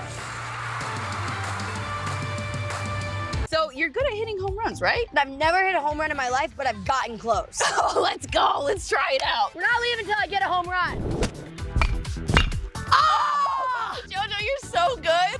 You're so young and you've done so much. What's your secret? I think I just really love life, so I just pick my right foot up and then keep going. Come on! Ah! That went over, right? It went over! Freaking love baseball. The game is changing, and so are the shows that talk about it. MLB Network's Off Base. What's going on, everyone? A modern baseball show for the modern baseball fan. It doesn't get much better than sitting around and talking baseball. Only on MLB Network.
Molina made his Angels debut for that 1999 Halo squad. Remember when they all used the same bat? Now this 99 baseball team for the Angels wasn't very good. I don't want to upset GA. You know, Garrett Anderson could be listening right now, but they went to all using the same bat.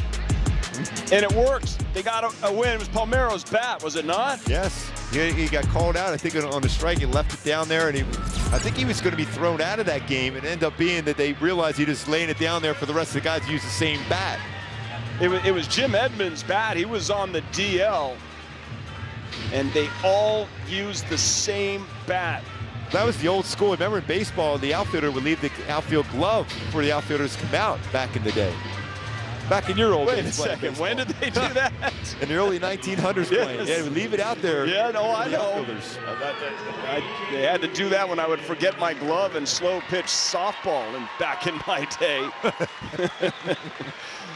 That Angels team had lost 16-20 when they went to the gimmick, and it was a 4-3 win over Kansas City. Snead is the new pitcher. Kirby Snead. David Fletcher pinch hitting for Andrew Velasquez. Angels down 8-5, bottom of the 7th.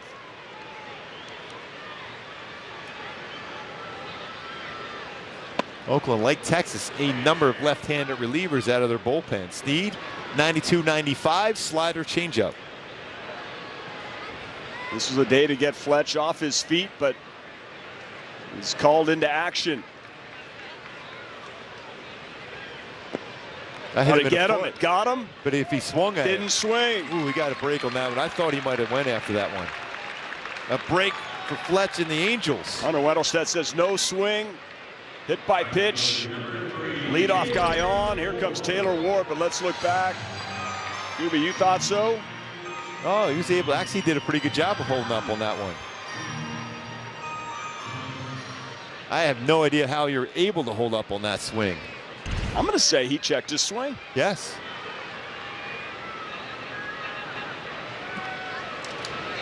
That's what Hunter saw. And here's Taylor Ward. And just like that, the Ohtani on the all-deck circuit potentially be in the tying run. Played if Ward can get on base here. Solo homer in the game for Taylor. And Snead testing the outer reaches of the strike zone. That's called a ball. He's actually hit the ball hard all 3 times. A hard hit ground ball to second base, and also a line out to short and a home run. So maybe, just maybe, getting locked in for Taylor Ward.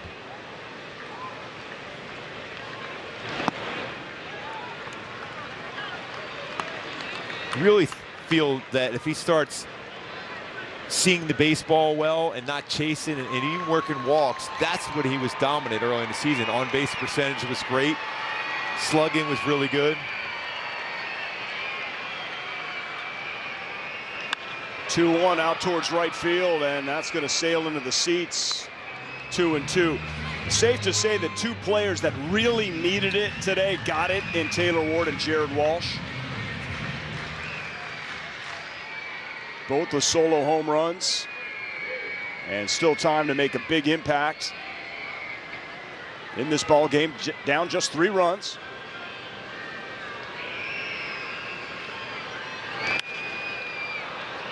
Let's see, that one is drifting towards the seats as well. Play a foul ball. Scotty unable to get there, and Taylor Ward gets another chance.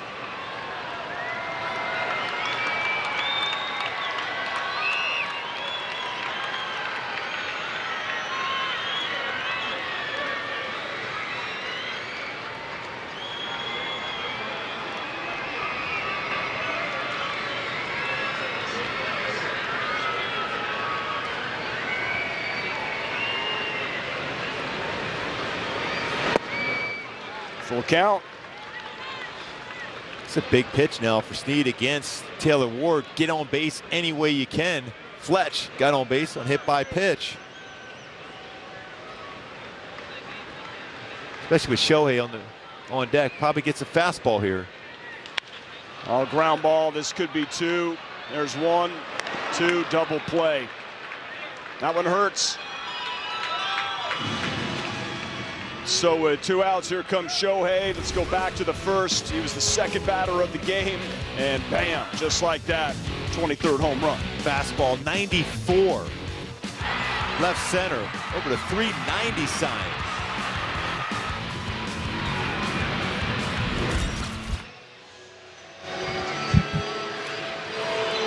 Now Taylor got it all the way to a full count.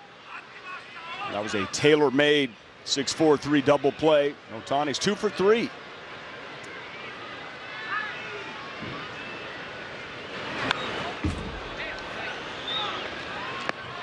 Headed to the Big A on Saturday, August 13th. Angels take it on the Twins. First 25,000 fans get a fashionable Ohtani hat presented by Yakult Probiotic Drink. More info, visit angels.com/promotions. Be a big crowd.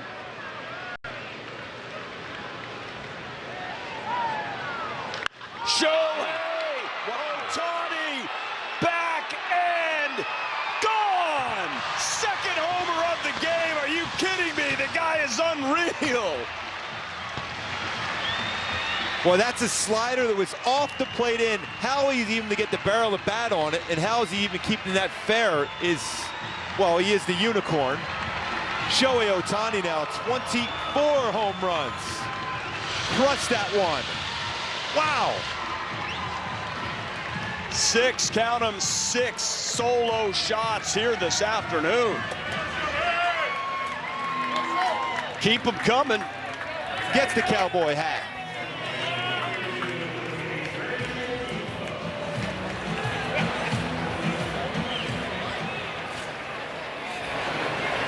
That's incredible. It is. That pitch, to hit that one out is, well, amazing.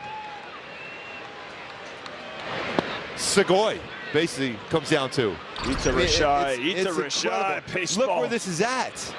You got Stephen Vogt reaching well across the plate. He brings his hands in and catches that out in front. It's a pretty good launch angle and some height on that home run. And a happy fan. On the rebound.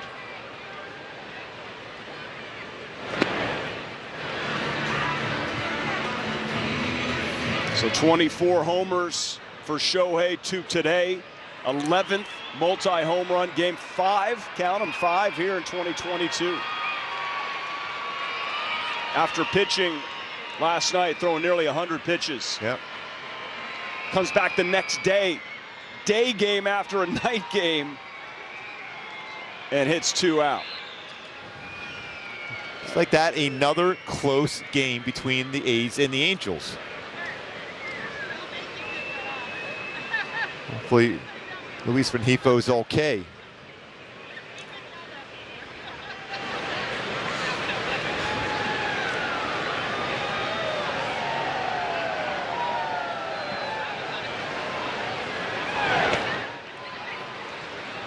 Back to what we showed earlier on our play sense, Frontier play sense, how he's hit the baseball behind an account.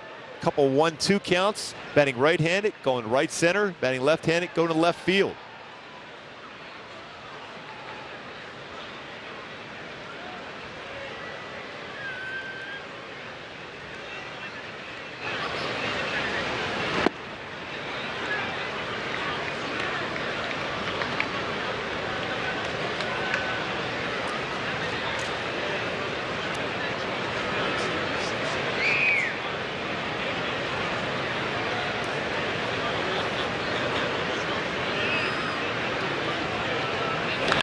Ground ball off the pitcher's mound, going back on a tough play is made at first. Now Jonah Bride. Rengifo hustling down the line. Ray Montgomery checking to see. Appears to have got him just like Ohtani got that one. Halos inch even closer. We head to the 8th, 8-6.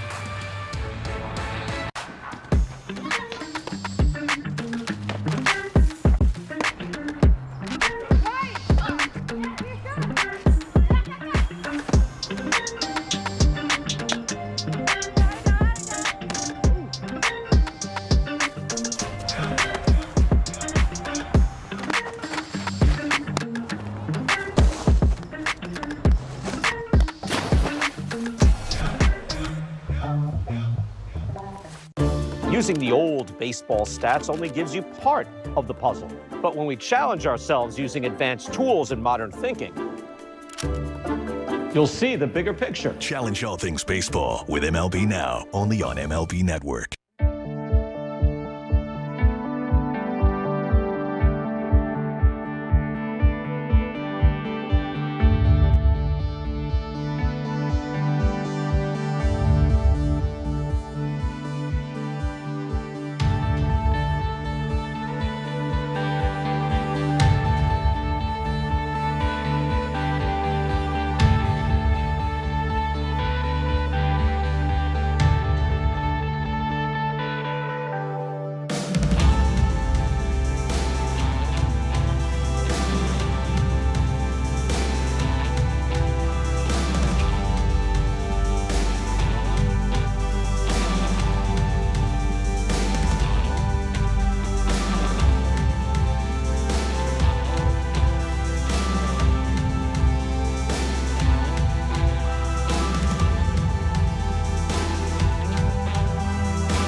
Anderson also be joined by Tim Salmon for Angels Live postgame presented by the OC Healthcare Agency. Yes, the story, 6 solo homers by the Halos, but we have to get the true story behind the bat that was used by every hitter when Benji Molina got his first hit. It was not Orlando's, Palmeiro's bat. No, it was Jim Edmonds' bat. He was on the DL, so I don't remember whose idea it was, but we all used the same bat throughout the first time through the lineup. But the funny part about it is Orlando Palmeiro struck out looking.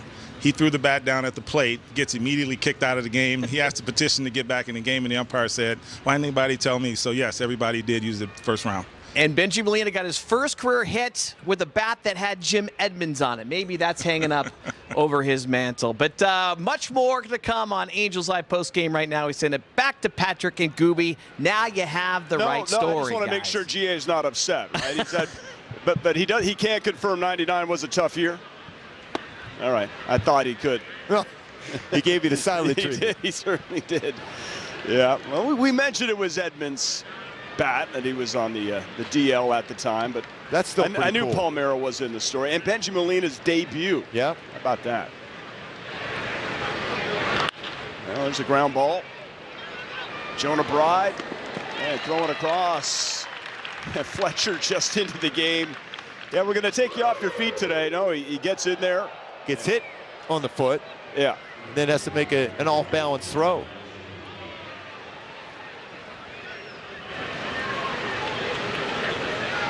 By the way, I mean, that home run that Shohei hit, That pitch. How many people can actually keep that pitch fair and hit it that far? One.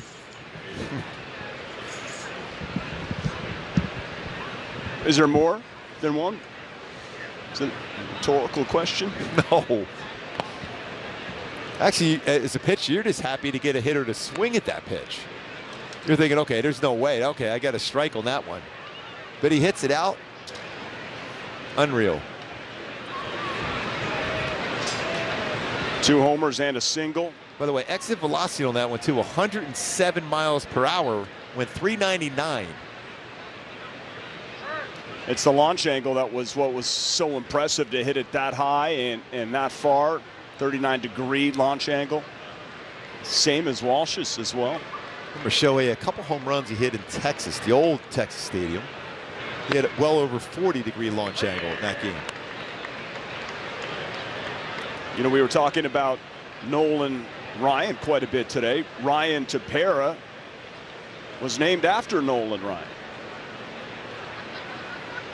His family very close to Alvin High School. He went to a neighboring high school.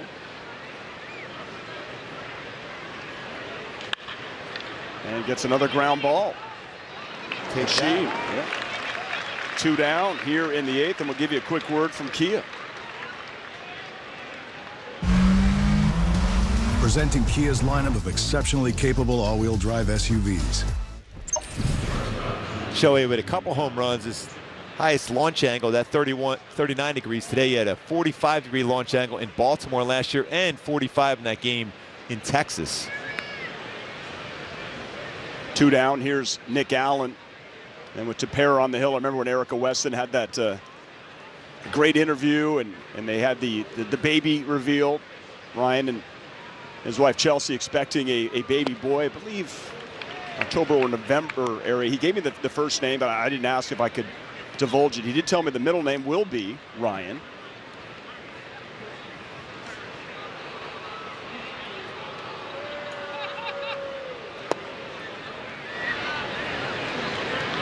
I'm sure there were a lot of kids in Texas named Ryan. Possibly 70s, a few. 80s. Possibly a few.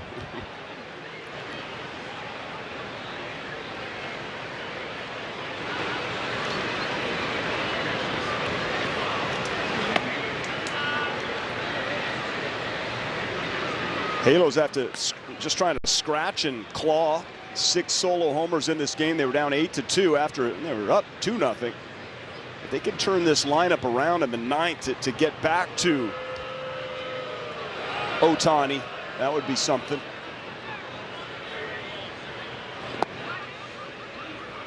I mean, if they want to take the lead in the 8th, good with that too.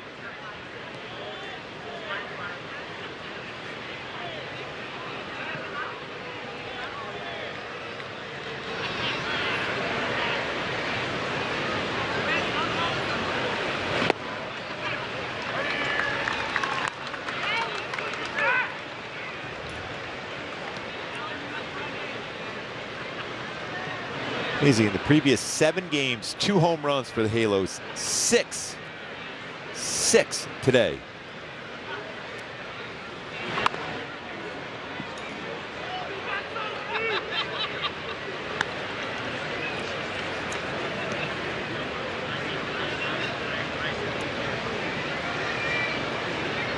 So Gooby, I don't know if you remember it, but your second year in the Bigs, the year you won the World Series with the Royals, 1985, the last time the Angels have had 6 solo homers in a game.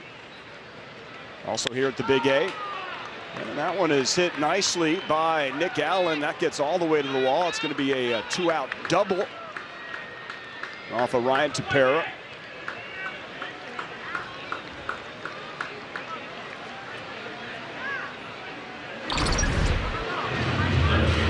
This one with a fastball away, and Nick Allen just went with it. Double to right center, 7th double of the season.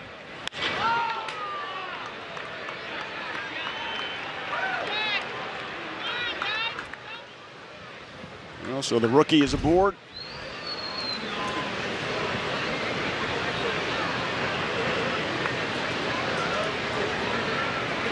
Runner in scoring position for Tony Kemp. And with that change of the signs,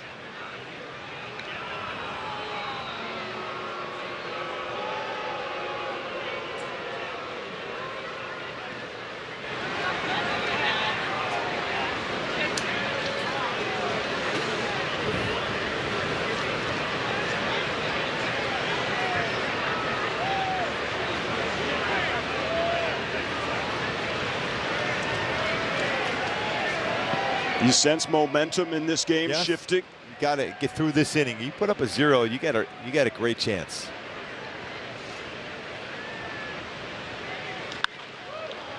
Looks like they'll do it. Popped up. Joe Adele under it, has it.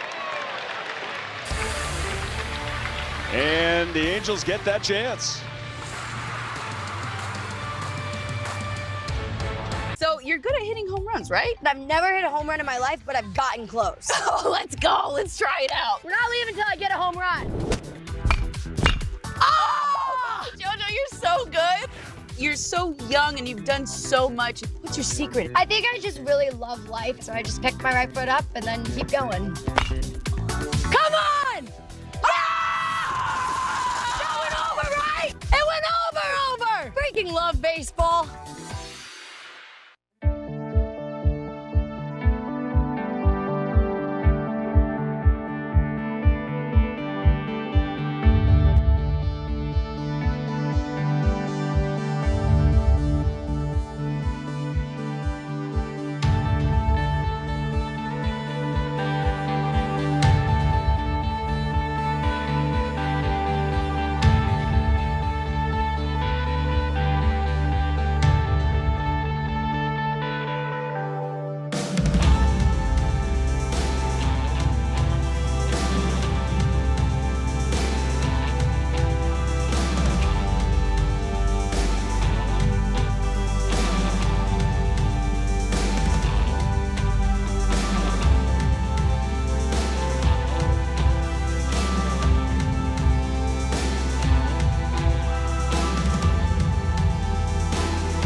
T-Mobile coverage can. 6 solo home runs. Ohtani, Suzuki, Taylor Ward, Joe Adele, Jared Walsh, and then Ohtani once more.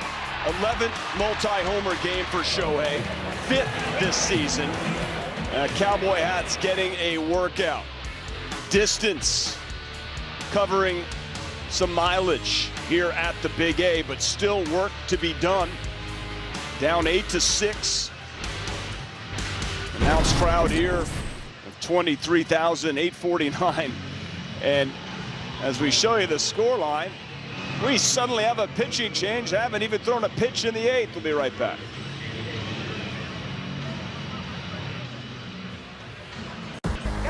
If you think they're excited, you ain't heard nothing yet. Be quiet, win ball games, then I'll shut up.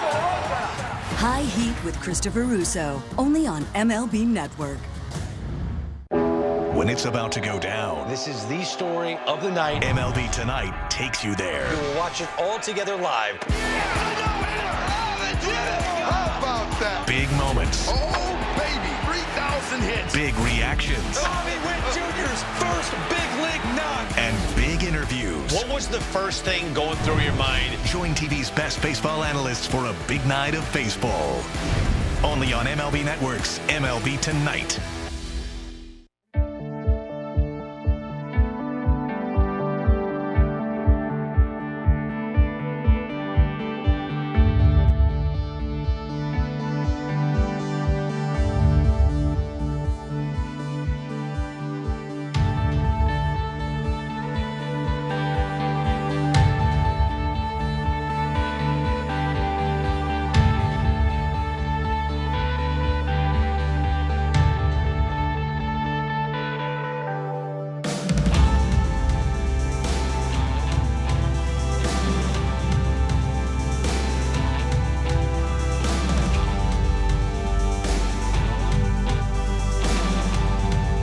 highlights, live pitch-by-pitch, breaking news, player updates, stat leaderboards, and so much more for everything Angels.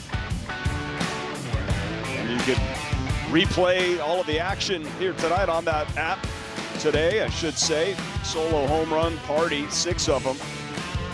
First time the Angels have had 6 solo home runs in a game since 1985. Defensive changes for the A's. Skybolt comes into the game at center field, and Ramon Laureano moves from center over to right field, and we have a pinch hitter, Magneuris Sierra.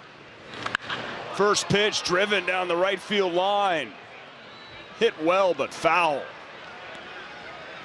Danny Jimenez comes into the game for the first time since June 18th.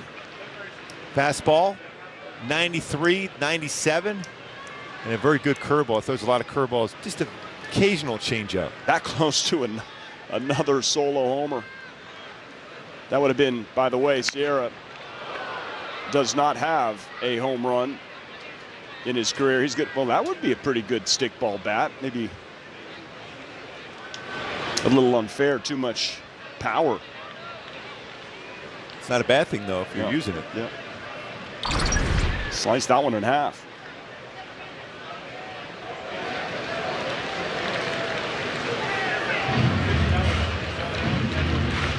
Well, you just got to get on base. You put that tying run at the dish.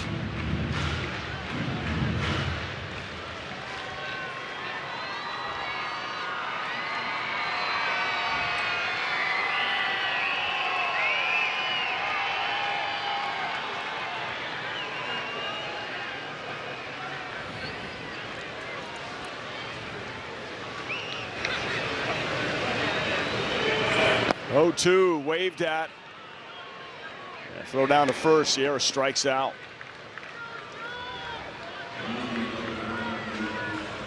And 1 away for Joe Adele.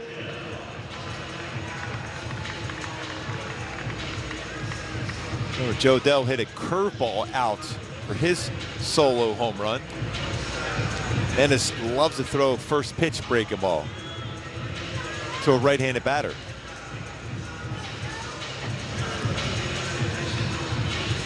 Jesse Chavez getting ready. Nice. I walked into the yard, but Jesse Chavez is back home. He slept in his own bed in Riverside tonight. Looking forward to driving his kids to school. When the kids get back in school. Second stint with the Halos, 14th season. Well, you should have seen the lid that Jesse was working when he came in.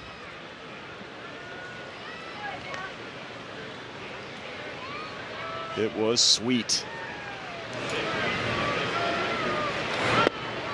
So back-to-back breaking balls to Joe Adele.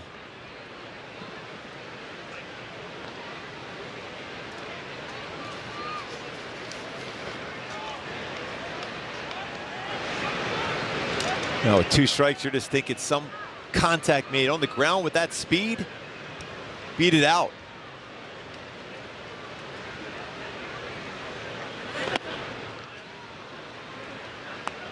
Jimenez just reinstated from the 15-day IL yesterday. Strained right shoulder.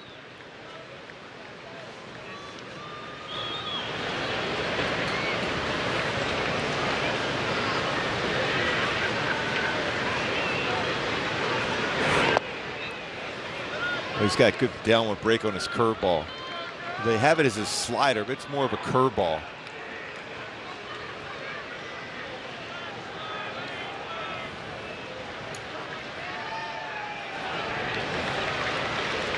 Adele with a solo homer back in the 4th.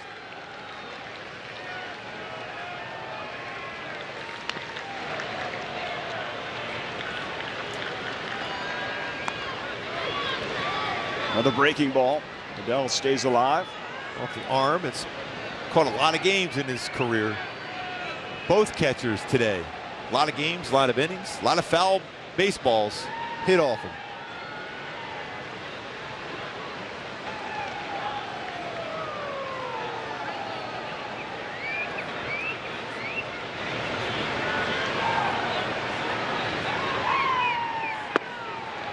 That's a strikeout for Joe Adele. Back-to-back Ks for Jimenez.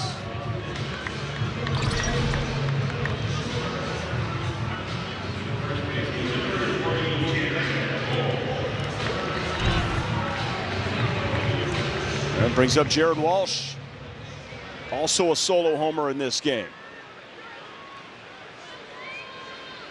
Just need some traffic here. You love to be able to get some runners or get some guys in this inning, but at the very least you need a little traffic to give Shohei Ohtani a chance to swing the bat in the 9th inning. Although that might not get the opportunity, but at least have him at the plate.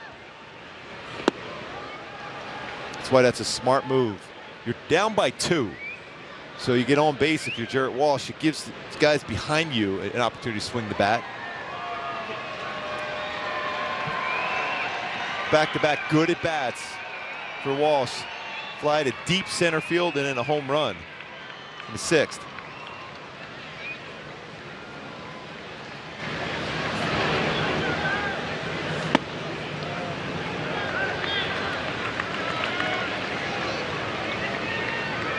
And pitch called upstairs, 2-0.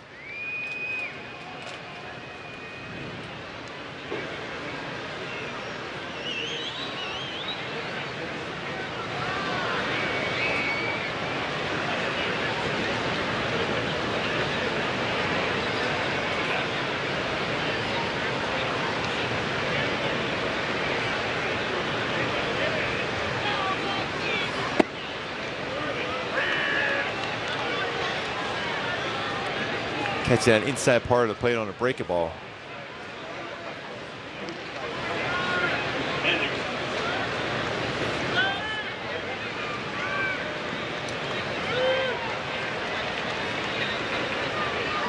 Bottom 8. Halos down 2.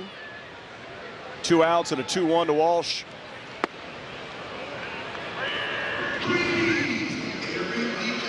Feels like he's more confident throwing his breaking ball for a strike than he is his fastball.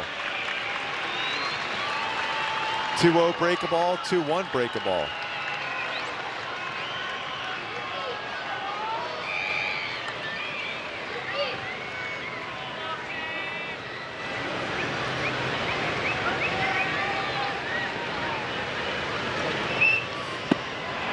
So Danny Jimenez comes in and, well, he gets it done. Strikes out the side as we head to the 9th. I love the Boys and Girls Clubs because they help you believe that you can make it to the big leagues. Big leagues of what? Law. Art. Construction. Baseball. How'd you guess? With the help of Major League Baseball, the Boys and Girls Clubs of America help kids make it to the big leagues of anything. A new quest has begun. A quest for success. Wow! What a star by that one. A quest for redemption. My quest begins now. Unbelievable! All the way to October. Oh my goodness! Only on MLB Network. That's God! Struck him out! Our national pastime, all the time.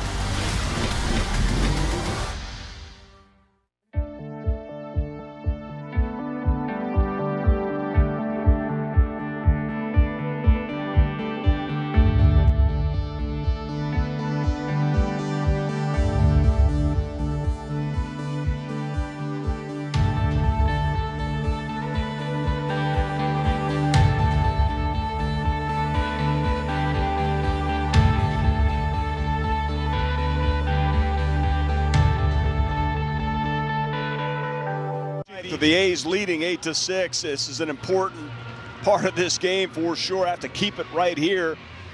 And Chavez returns to the Halos, was acquired from Atlanta. And that Raisel Iglesias move at the deadline. Angels also get left-handed pitcher Tucker Davidson, who will pitch on Sunday in Seattle. This is cool to see him. He's one of the greats, 14 seasons, and still getting it done. It's still amazing, though, to be able to.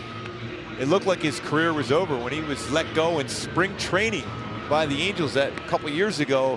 Tempe talked to him and said, you know, I've had a blast.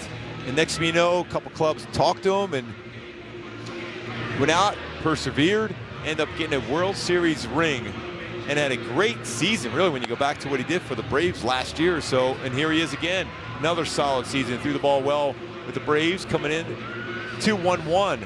As the Braves struggle a little bit as a Chicago Cub, but boy, what a career. He's pitched with a number of different teams, including the Halos back in 17. Amazing. Really is. I was behind him. There's this long hallway leading towards the Angels clubhouse. He was just walking by himself, rolling his bag and bouncing a ball. Had like a super cool hat on. Now he's got to face Ramon Laureano, Sean Murphy, and Seth Brown, who have done damage here today. That's 6 combined runs driven in. Played with the Pirates, Atlanta, Royals, Toronto, Oakland, back to Toronto, Dodgers, Angels, Texas, the Cubs, back to Texas, Atlanta, Cubs, Atlanta, back to the Angels.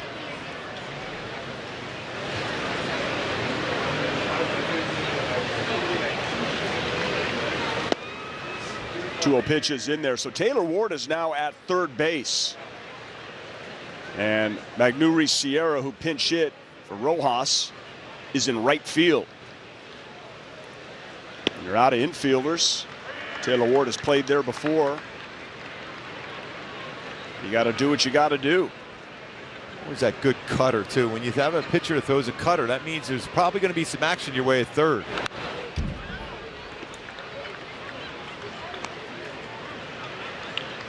When I asked Taylor about the last time, it was a couple of games ago, right? He was moved to third base. He said, well, I was a lot closer to the action than I remember.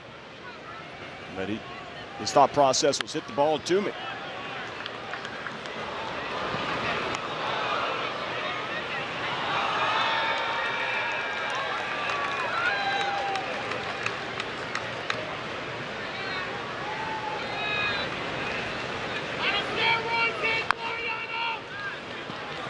Suzuki going to make another play. Indeed, he does. The veteran catcher. And that's a guy that could run real well. He's made a couple really nice plays on guys with good speed. Getting out of that catching position, it's a position he's played a lot. Push that ball down in the dirt and then gets underneath the throw to make a good throw to first base.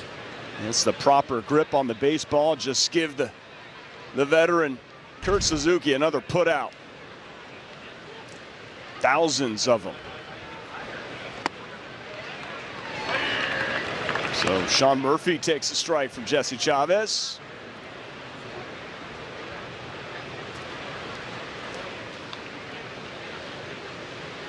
We've made it all the way to the top of the 9th inning. 7, 8, 9 due up for the Halos in the bottom of the 9th.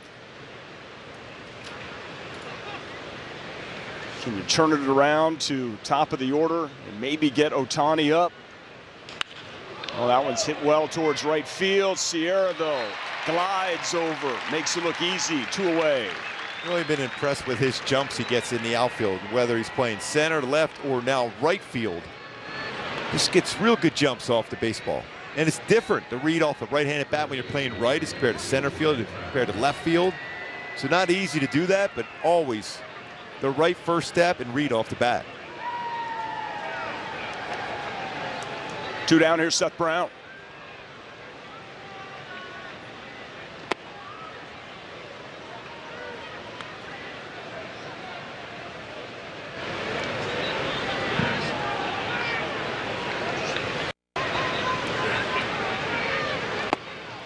One and one. So you haven't played third base all that much, like once in 3 years, or this being twice. You're all by yourself on that side. Yep. Taylor Ward. I don't think he seems too fazed by it.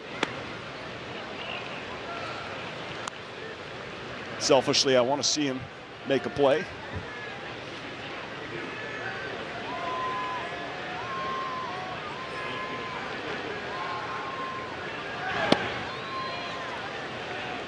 Three and 1 to Brown.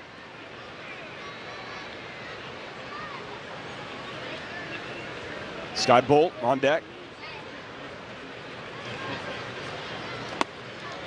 And he's going to get a chance. That is out of the strike zone, 2-out walk.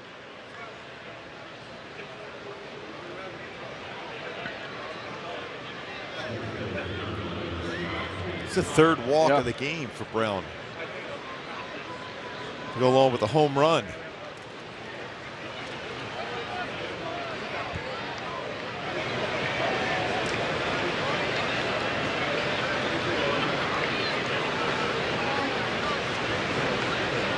And my third inning is just a mess in my scorebook after the 11 batters came up and 6 runs came in. It all could be good if the Angels will be able to drop a 3 spot in 9th. Oh, no, I'd love it.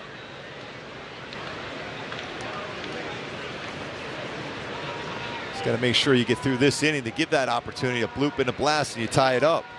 Certainly had enough blasts today with 6 of them for the Halos. In there, 0-2 to Bolt.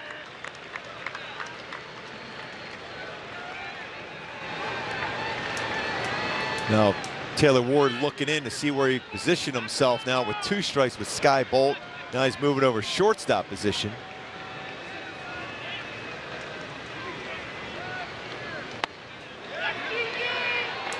No, yeah, it looked like he held up.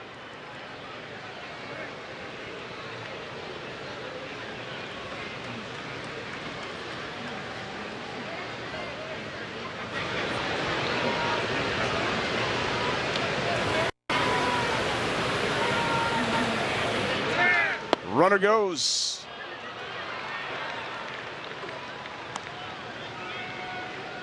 Well, Seth Brown, another stolen base. That's 8.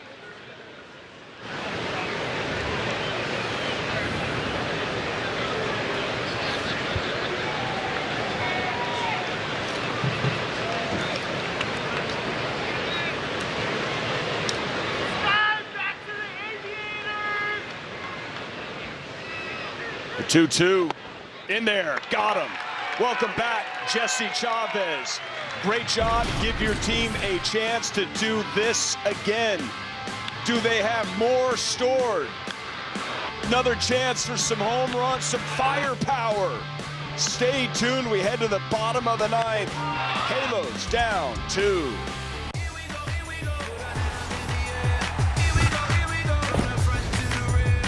Watch games and coverage all day, every day, your way on MLB Network.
See all those ones in the first 4 innings, all solo home runs. 6, in fact, by the Angels. First time ever the Angels have homered in each of the first 4 innings at home. But 6 runs in a game, all by solo. Major League Baseball history since 1900. That would be the 3rd time ever. But the first 2, all losses. And going back to our Hyundai key for the game today, let it ride. Well, they have let it ride 6 times for home runs, 6 solo shots, looking for some action and some traffic, and another home run here. See if they can come back and pull this one off. Well, they're going to have to find a way to beat Zach Jackson. Picked up the save and a 3-1 victory for the A's last night. And look at that, 47th game as a rookie. Kotze going to Jackson plenty this season. A's 3 outs away from winning this series. Kurt Suzuki's going to lead off. He one of the 6 solo homers in the game.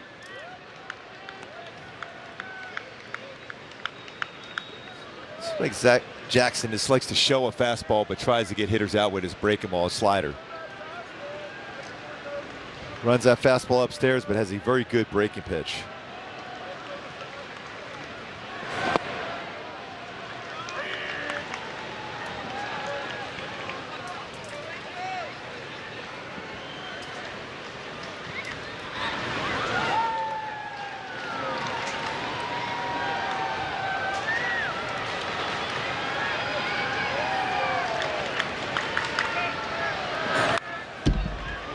Hack at a 4-seam fastball by Suzuki. He's trying to hit the ball right center. A lot of room out that way. A lot of room on the infield, the right side.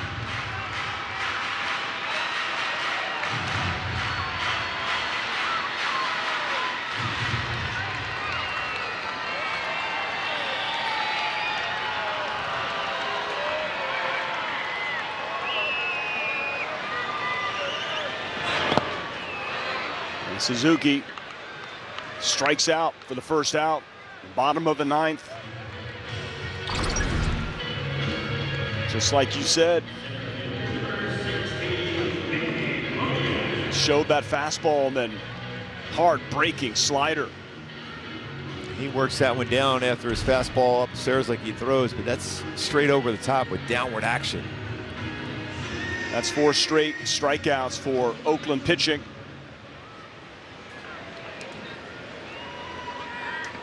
Mickey Moniak 0 for 3.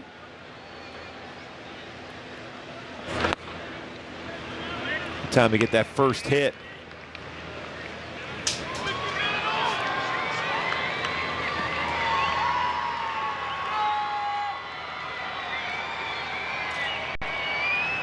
Stassi would pinch hit.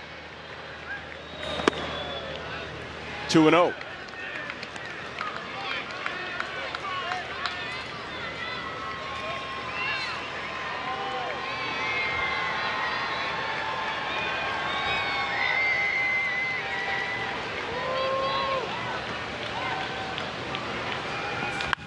That one is driven towards right field and hit well. And it's a home run. His first hit as an Angel, another solo homer for the Halos.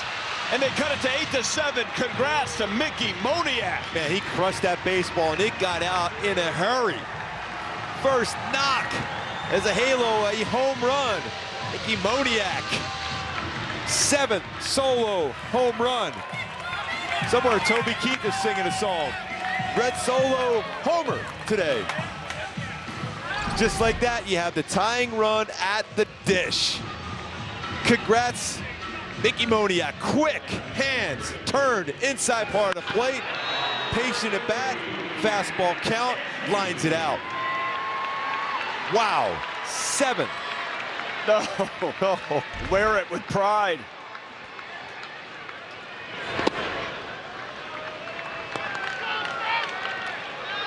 Unreal, 7 solo homers. His first hit, Mickey Moniak, a home run, his 2nd homer of his career last season in Philadelphia. And he's back home, growing up in San Diego. The 1st overall pick in 2016. Adds his name to this Halo historic day, but they still need another.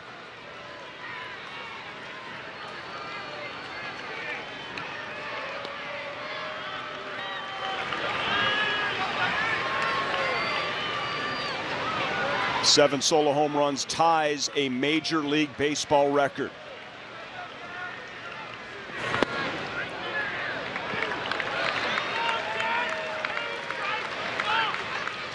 And we know that Max Stassi, especially the way the baseball is carrying out to right center, that's his power.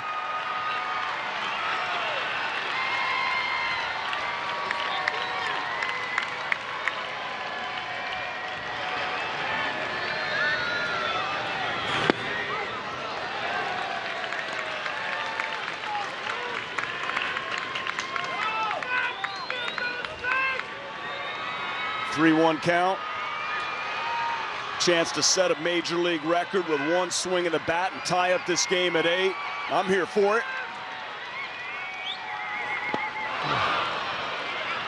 Just a little impatient on that one. Went after that pitch out of the zone.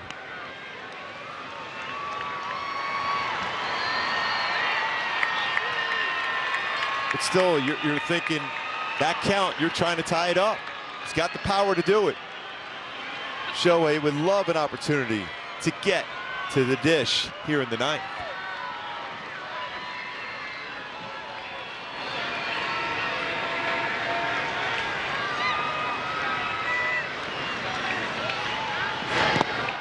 How about that? Max Stassi draws a walk. That's the tying run at first. And the winning run coming to the plate, Taylor Ward. And 7 solo home runs, ties a major league record. As we mentioned, it's an Angels record, but you know what? How about one with a runner on? Taylor Ward with a home run in this game. What a game. Wow.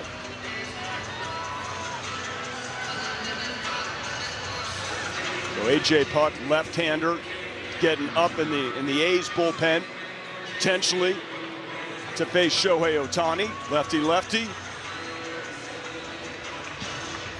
And you're wondering, with Max Stassi at first base,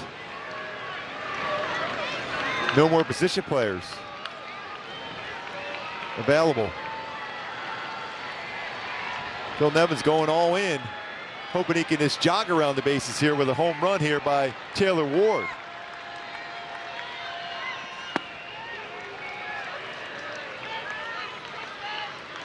And the rookie Zach Jackson facing Taylor Ward, starts him off, fastball for a strike. Halo's trying to walk this off. Off speed in there. 0-2.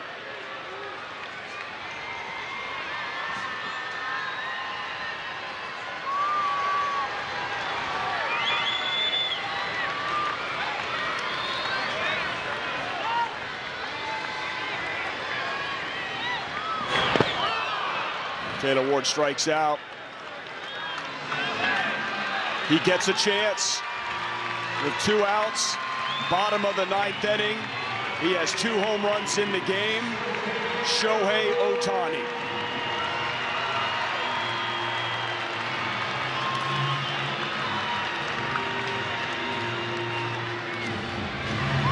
That's going to do it for Zach Jackson.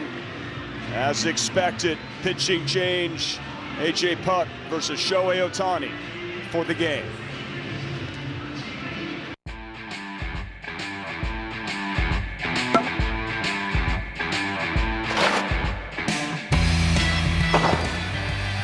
It's time for MLB Pitch, Hit, and Run, the official youth skills competition of Major League Baseball. Sign up for free for a chance to play your way to the 2022 Pitch, Hit, and Run National Finals. Visit pitchhitrun.com today.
Of the game, Ohtani.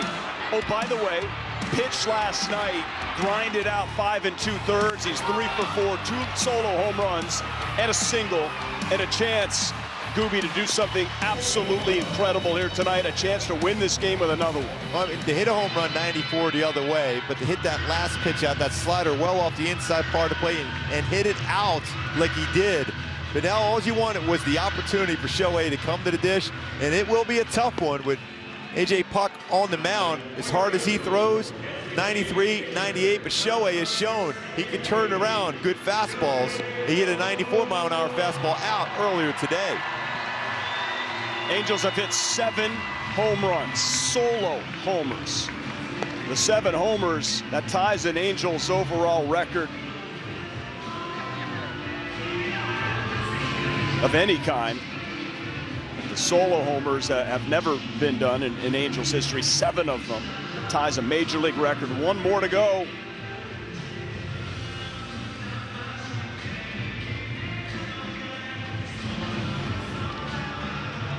You know, Shohei loves it dramatic. Might be swinging and trying to do damage. First pitch. Puck, first pitch to lefties. About 54% of the time he'll throw fastball. More than likely he's going to see a slider. Ohtani pops it up, and that's the ball game. First pitch, 8-7.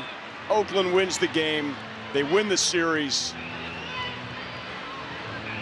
Oh, so close, but just fall that 1 run short. Yeah, you wanted that opportunity for Shohei to get a chance, and he was trying to do the damage. 7 solo home runs in the game for the Halos, but falls short by a run. 8-7. That's a heartbreaker for sure. That'll do it for this homestand. Angels hit the road for 7 starting tomorrow night in Seattle. Gooby and I will be there, but Angels Live Post is next.